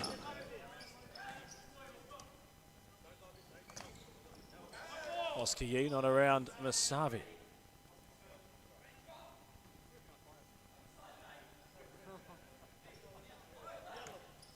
Jabo. Sapina. Powley. Masavi confronted by a duo of both Oscar Yee and Francis Ma. Powley letting it roll. Sapina will sort things out. Couldn't scoot around Yee. It's 2-on-1 now for Melbourne Aku. It's Francis Ma who steers in a much-deserved goal. In fact, make it his brother Noah. Finally on target, the first time tonight. He's hit the bar, he's hit both posts, and now Noah Ma ripples the net. It's a giveaway from Sapina. Thornbury shoot themselves in the foot. A brilliant bit of tenacity from Oscar Yee, and the square to Noah Ma was superb. Aku have started brighter, and that goal is a reward of that. It's just been a more intentful start. Oscar Yee was pivotal in picking out Noah Ma. Has Francis to his left. Timako solo. And Sapina must be said when he looks disinterested, you can tell. Spaniard not feeling things tonight despite scoring. Although Wagner Moreira gets it back, and Baker was kept alert. They need to get more of Moreira in the game tonight, Thornbury. It's been a real issue there. He provides so much energy to this side. He's a tricky player to mark. He's a difficult opponent to come up against because he's quite bullish in his approach. It's very, in a way, Carlos Tevez-like. It's relentless. It really, really is. And they need to get more of that in the game this evening. They've lacked that grit. They've lacked that bite that the Hounds have so often had. Sapina. His effort continued to rise. Almost back to Antarctica.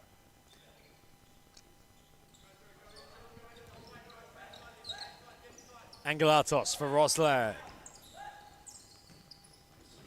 Ma. Fernandez deep.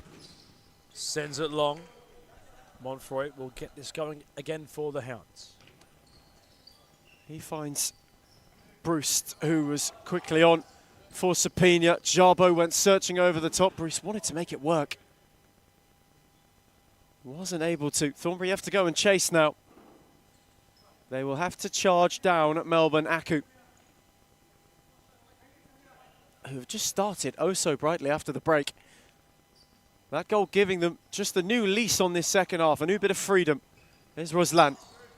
Wanted Noah Ma, who won in ahead of Sapina, and he's now got 2 to go up against. Recycles it for Ruslan, who rolled it on for Fernandez. It was well read by Jarbo, and he's now going the other way. Sapina up with him, Bruce to the back post. Sapina sat one, couldn't get beyond the second, now spinning. The Spaniard almost twisted himself into a trouble. He did in the end. Ma lost out, Morero slid, and the ball ran out of room. Baker made a good save, though it would not have mattered. A bit of chaos in a game which so far has been rather structured. Angelatos. Those two linking up. Jerry finds Angus onto Xavier Fernandez. Threaded for Angelatos, who kept a yard to himself. Was then given room to shoot. Sapini across at the last to block. A big intervention from the Spaniard. Otherwise, Thornbury could have been in some trouble. And they are tiptoeing perilously. One more for Aku might break this game beyond them. An important period. 5 minutes where they must hang in. They must not concede. Ruslan off the post! It was nearly a rapturous finish. A good challenge from Fernandez. Sapina now charging. Fernandez again as Ruslan slid with him. And now Aku can go. Fernandez, not beyond Marrero, who crashed one off his own gaffer.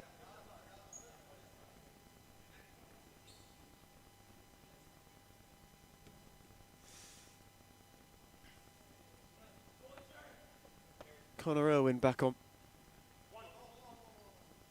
Wanting immediately. Irwin worked a yard and in!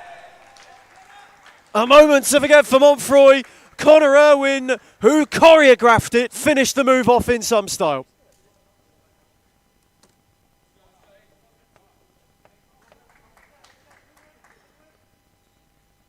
A real piece of misfortune for Thornbury's shot stopper. But for Connor Irwin, he will be delighted. Added a lot of attacking impetus into his game in the summer just gone. And now reaping full reward, albeit with a stroke of fortune. Man who's quickly becoming Aku's favour of the month. Has himself a goal. Bruce Marrero. That's gone to Antarctica. That certainly has. That was of the Antarctic Circle from Wagner Marrero. Bermuda Triangle. Quite speculative. It's Ruslan. Jarbo drew the press and then got sidestepped. Ruslan rampaging forward, went beyond one. Marrero with a handy slide, and Galatos came to help him out. Marrero was fouled in the end. Just a little flick from Angelatos. Don't know how he's worked in that situation, Marrero. Had to go around all comers.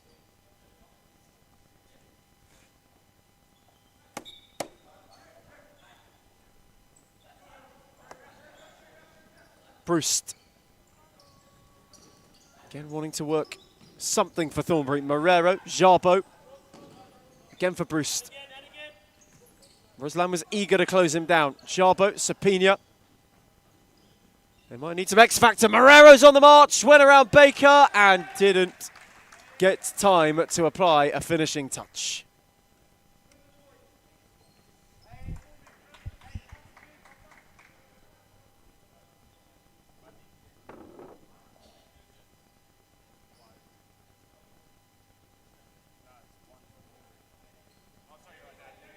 Baker gets things rolling quickly. Angelatos, lovely touch for Jerry Angelatos.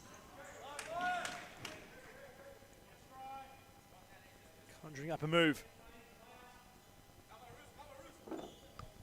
Irwin, across the face, nobody home. Of course, Dan Baker, related to Matt Baker, Melbourne City starlet, representing Indonesia in the under-16s. Dan Baker, part of quite the rich futsal family. Make it football family also.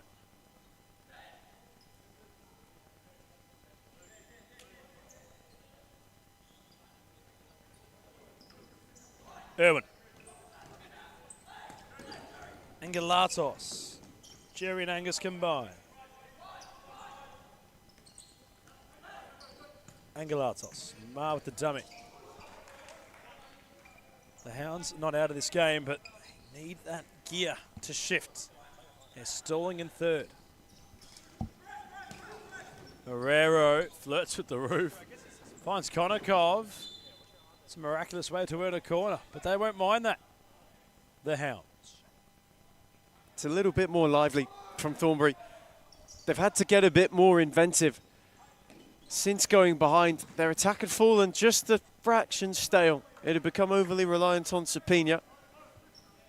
But now they're trying to experiment. Morero's got more involved. If Konikoff can also get firing, there's a way back into this game. Bruce lofting towards the Konikoff direction, and Galatos heads away. Irwin not able to escape. Francis Marr, not to be mistaken with Noah. It's on the scoreboard recently. Now Francis wheeling down the court. His effort crashes across the face, as does his body.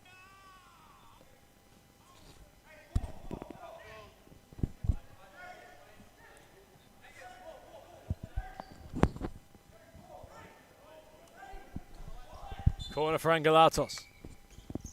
Irwin.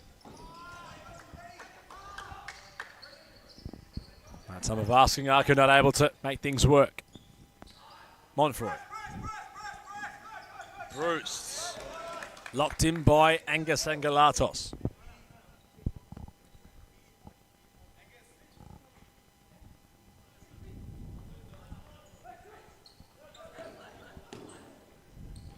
Monfroy. Down the court, Irwin heads it on.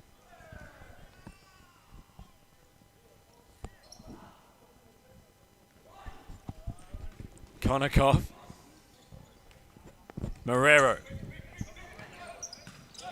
Not finding Jarbo now. Francis Marr. Marrero puts his body on the line with courage. Angelatos has the stamina, has the acceleration to get the ball back. Chiri Angelatos not able to find anybody with that loose pass.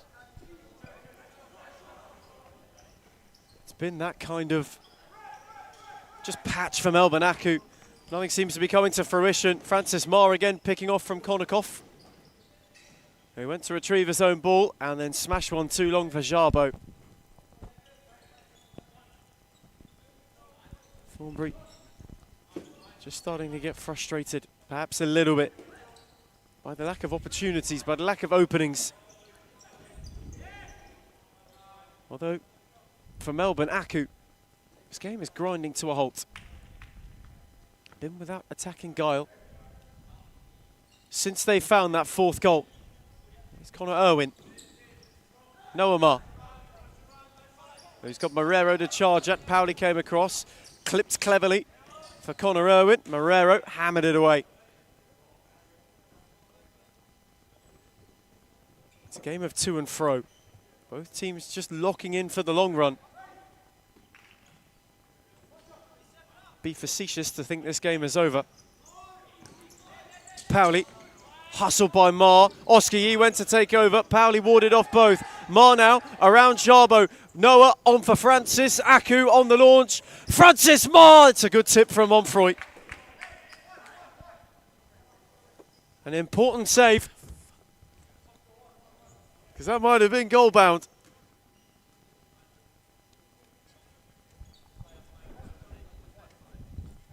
Monfroy intervening.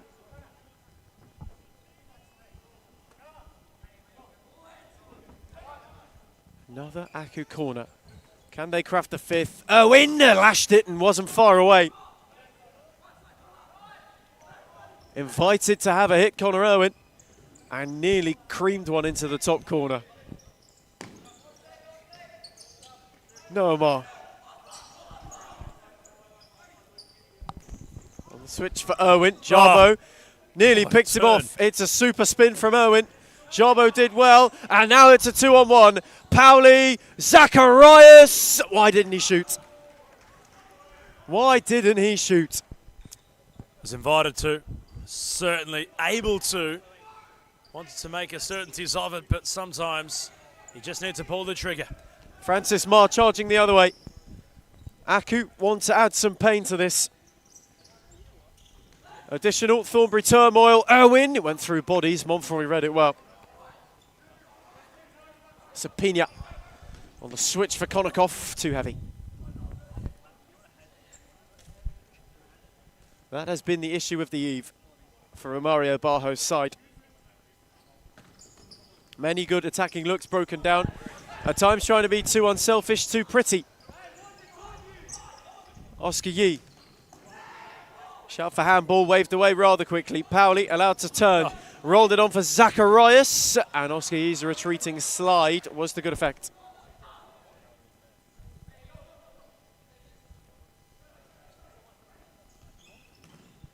Konikoff. He intervened, blocking off Zacharias. Konikoff. Pauli.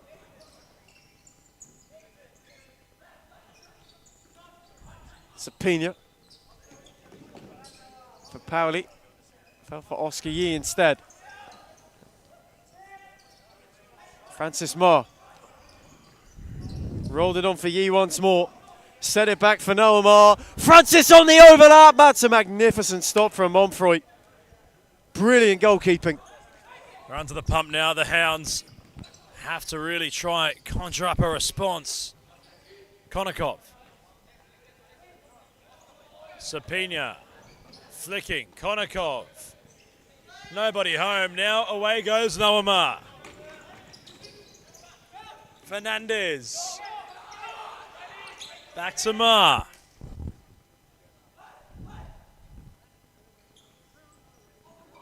Nearing the last 10. Oscar Yee. Got his shot away. Driving was Fernandez towards the back post. Just one step behind the play. He just goes a little bit too late. Fernandez, the chance presents itself and it comes and goes in an instant. The run is brilliant and it's what they were looking for. It's just the timing. The execution of it is that split second late. And by that opportunity, the chance is gone. Aku inches away from number 5 once again. Thornbury, they're looking a little bit lackluster now. They need to find some spark. Sapina for Zacharias. Pauli. Always overworked, underappreciated. Zacharias wasn't sure what to do. Marr nearly around him. Backtracking Pauli. Fernandez. Measured ball for Yee.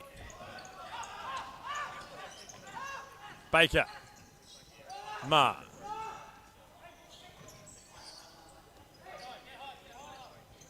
Fernandez. Tossles with Zacharias.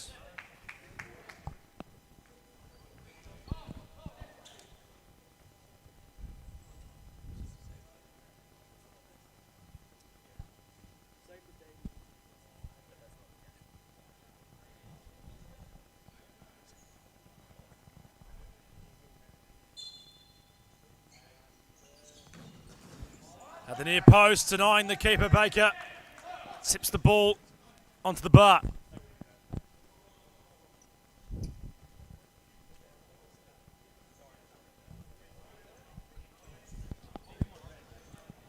Pauli. Lauretta. Back to Pauli. Angelatos. Storming through Roslan. Back for Angelatos. In for 5. Melbourne Aku. 5-star performance tonight. Unselfish was Roslan. Angelatos the beneficiary. And Aku is staring down the barrel of 2 consecutive wins on the trot in SFV so far in season 2026. And not just that, they're looking at the top 2. They are looking level on points with Fitzroy. Behind on goal difference alone, it was a terrific move. And it was just so coolly finished. The experience of Ruslan to keep his head in that situation. The run from Angelatos was well timed. He's been threatening all evening. And he finally gets reward for it. He's been tireless in his efforts. And for Melbourne Aku, it's starting to come together. Sapina unlocks Lauretta. Baker takes full use of his positional advantage. Lauretta from the corner. Sapina. Trying to free up a player. Zacharias chipping. Play getting very conducive. Baker spills, although he was impeded. Deems Benjamin Howell, who, believe it or not, is only 19 years of age. It's hard to believe. The official on the far side is of such a young age. You'd think he's in his early 30s. Fernandez. Zacharias with some muscle. Sapina wanting to glide. Around Roslan. Sapina Snatched at it. Easily the best Thornbury produced in this second half. And still Aku the only ones to add to their advantage, and they might not be done yet. Angelatos momentarily. Thought the door was open. Fernandez, Angelatos, ricocheted off Sapina. Angus Angelatos couldn't quite keep it alive.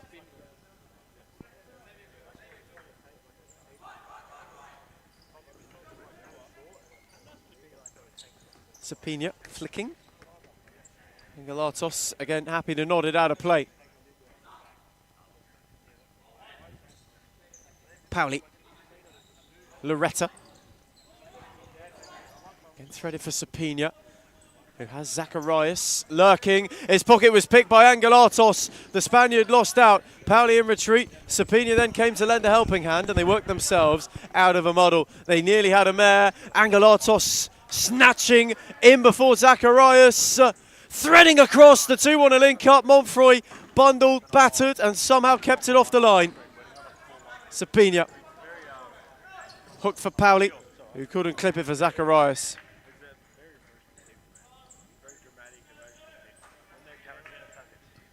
That is a bewildered Jonathan Sapina.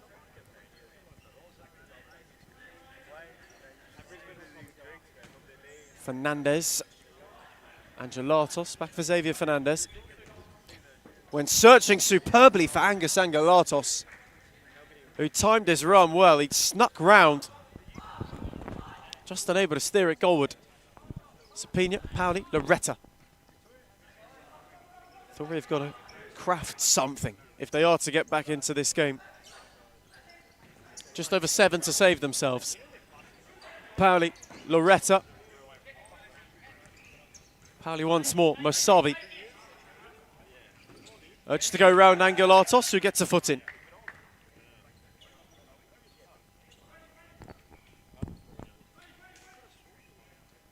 This an evening for Melbourne Aku that could not have gone better. It's a brilliant save from Baker. The first, and then Loretta squeezes it in on the second. Thornbury get one back, and they cut the deficit. It was the second attempt from Loretta. The first was read well through traffic. The second truly squeezed under the keeper. And Thornbury have a pulse. The Hounds have still got some bark.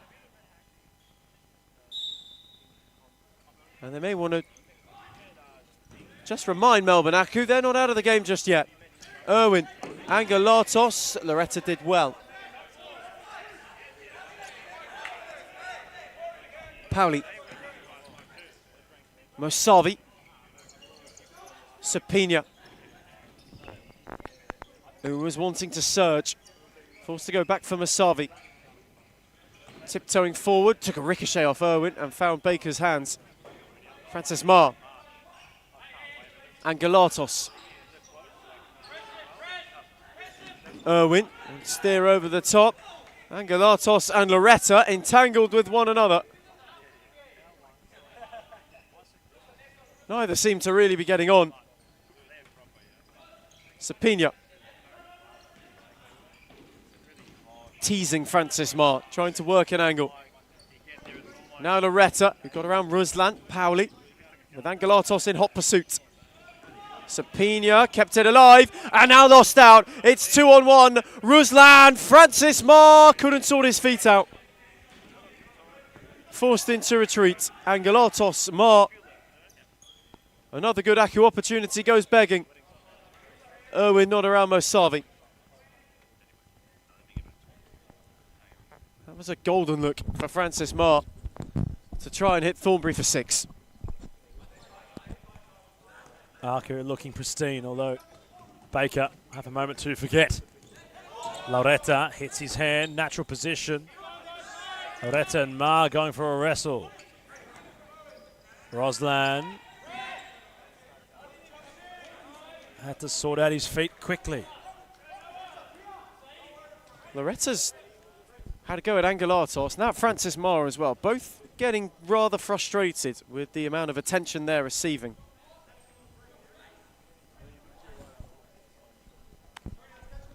Bruce Still half a chance for Thornbury. They're not out of this game completely yet. Jabo. Sapina willing to get there. Angelatos wins it, although Sapina, as he snuck around the shoulder, the Spaniard, to have half an opportunity to infiltrate. Swiveling like in an office chair.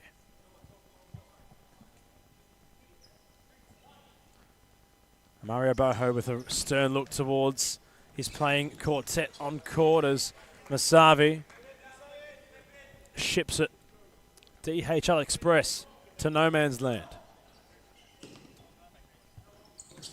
Irwin wasn't fond of what Mario Boho had to say, hence he's shot the ball right towards him.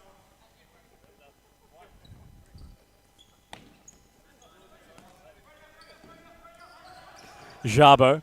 Masavi. Irwin. He's been so bullish off the ball tonight. Really hasn't allowed Thornbury to have possession.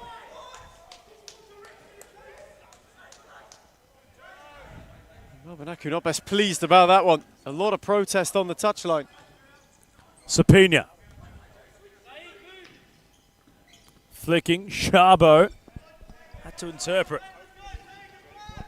Baker, great distribution towards that of Noah Ma.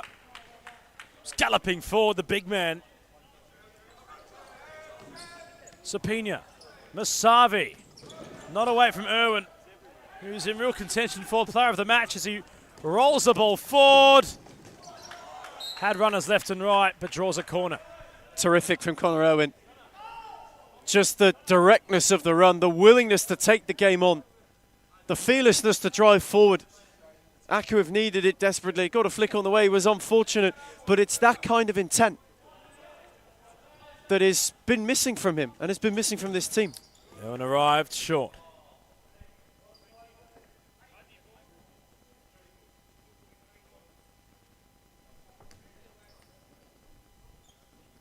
Angel Barreto watches on.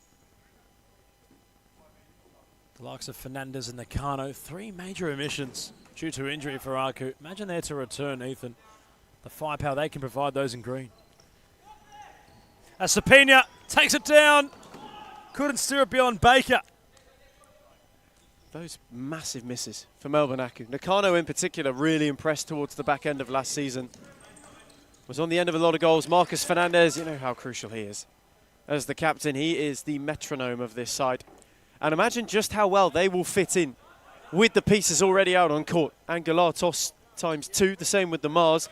And Connor Irwin, who seems to be an upgraded spec of Connor Irwin. Tick, tick, tick, boom. Will Aku go once, they're all fit and firing again. But has to be mentioned, the likes of Irwin and the Mars and the Angelatos, as everybody on court, really it's been a collective effort. There's no real weak link in this Aku side tonight. Or in fact, throughout any of the seasons, they've all been progressively on the incline. There's Oscar Yee, who is another addition to that pack. Showed too much of it to Sapina and played it off him. Sapina wanting to shift from Mario Barho, perhaps a little bit disheartened he didn't shoot first time. Masavi lost out to Irwin.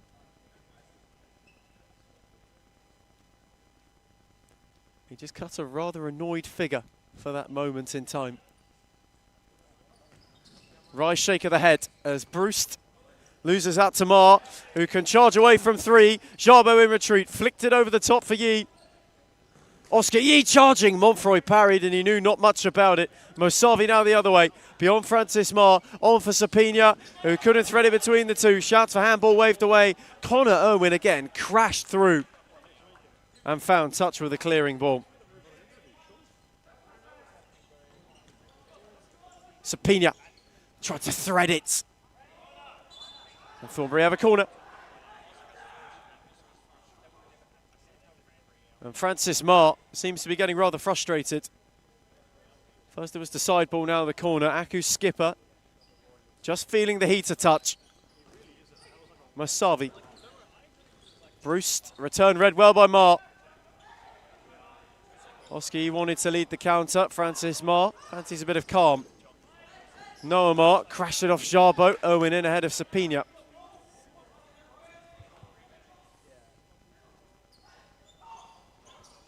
Sapina sat Marr down momentarily, set it for Masavi, rolled it back for Bruce, and Sapina got a flick that was in the way. And inadvertently steered it wide.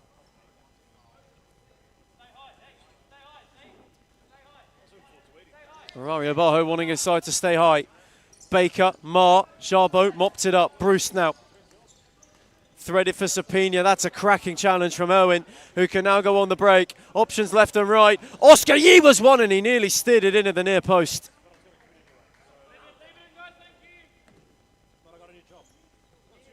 Inches from the top corner. He was not far away from a supreme sixth. Masavi. Jarbo. Masavi. Sapina was caught short, but Owen couldn't make more of it.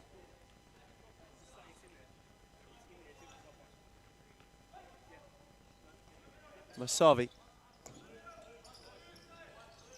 Sapina wanted a tidy return. Marr read it well. Sapina now tiptoeing. That's a brilliant challenge. Angelatos can lead the break. Connor Irwin is up with him, and Montfroy denies him. Marr on the follow-in. Oh, my word. Terrific. And some way, somehow, they didn't score. Connor Irwin can't quite believe it. Angelatos' corner. Irwin lashed it at the near post.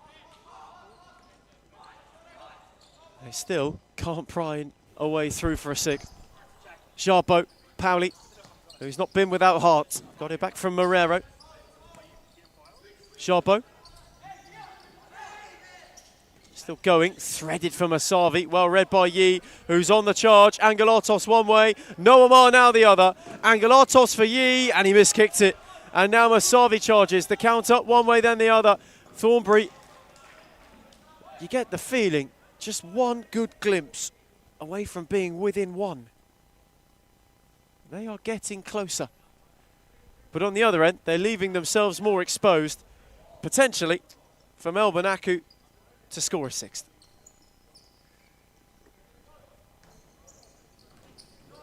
Inside the last 90 seconds of the second round of the men's competition. Lots of futsal on display on your Sunday to bring you home. Championship kicked us off.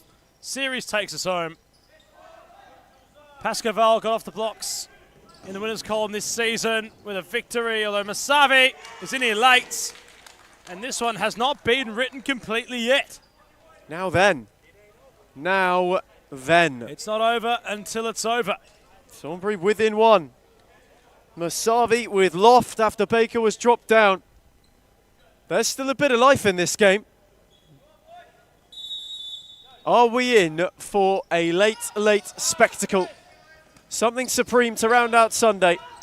Something truly lovely to round out Valentine's week. Trying to round out what we've seen so far tonight. Carlton Hart were leading against Fitzroy until the Tigers flexed their muscles, winning 9-1. Pasco Vale in the winners' column. And Aku looking for a consecutive victory, although Thornbury are going to throw everything at the side leading by a goal for a late equaliser. Can it transpire? Konakov, Pauli, bounces off of Marr. Seconds valuable. Pauli, Konakov, Masavi. Not Darish completely, in all honesty. Other side trailing. Long ball. Pauli in the mixer. Baker brings it down. Irwin hacks it long. 18 seconds left. Thornbury always finds a way to keep people sweating like they're in the Bahamas. Marrero will stroll forward with the ball. Pauli chips it. Marr interprets it. Seconds tick down. It will be Thornbury's ball with 6 seconds left. They have to go now, surely the Hounds. Konakov, Aranangalatos, they have to shoot. And Powley's equalised! Against all odds! In the final second of the game! Insert the captain! Luke Powley finds an equaliser in bizarre fashion from nothing. And Thornbury with the final kick will share the spoils at DCSS. You can't write a script like it. It's a Powley masterpiece. Thornbury pushed 2 in 90 seconds. But hang on, Ethan. Hang on a minute. There's deliberations. There's still a second left on the clock. Aku, it looked as if they were strolling home with the 3 points. Powley thought, I'll set it. I'll shoot it. I've got nothing else I can do. And Kuimu can't believe the sight he's seeing right now.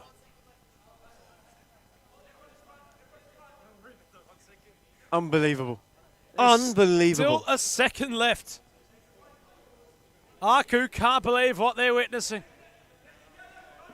They were surely home. Thornbury never gave up. Thornbury have set up a wall. Ma will strike it into that said wall. Incredible. It all seemed said and done. It all seems as if Aku had the 3 points. Luke Powley, with the final kick of the game, steals the spoils, which are shared at 5 goals apiece. What a way to round out round 2. Full time in Darebin. Thornbury United 5, Melbourne Aku 5.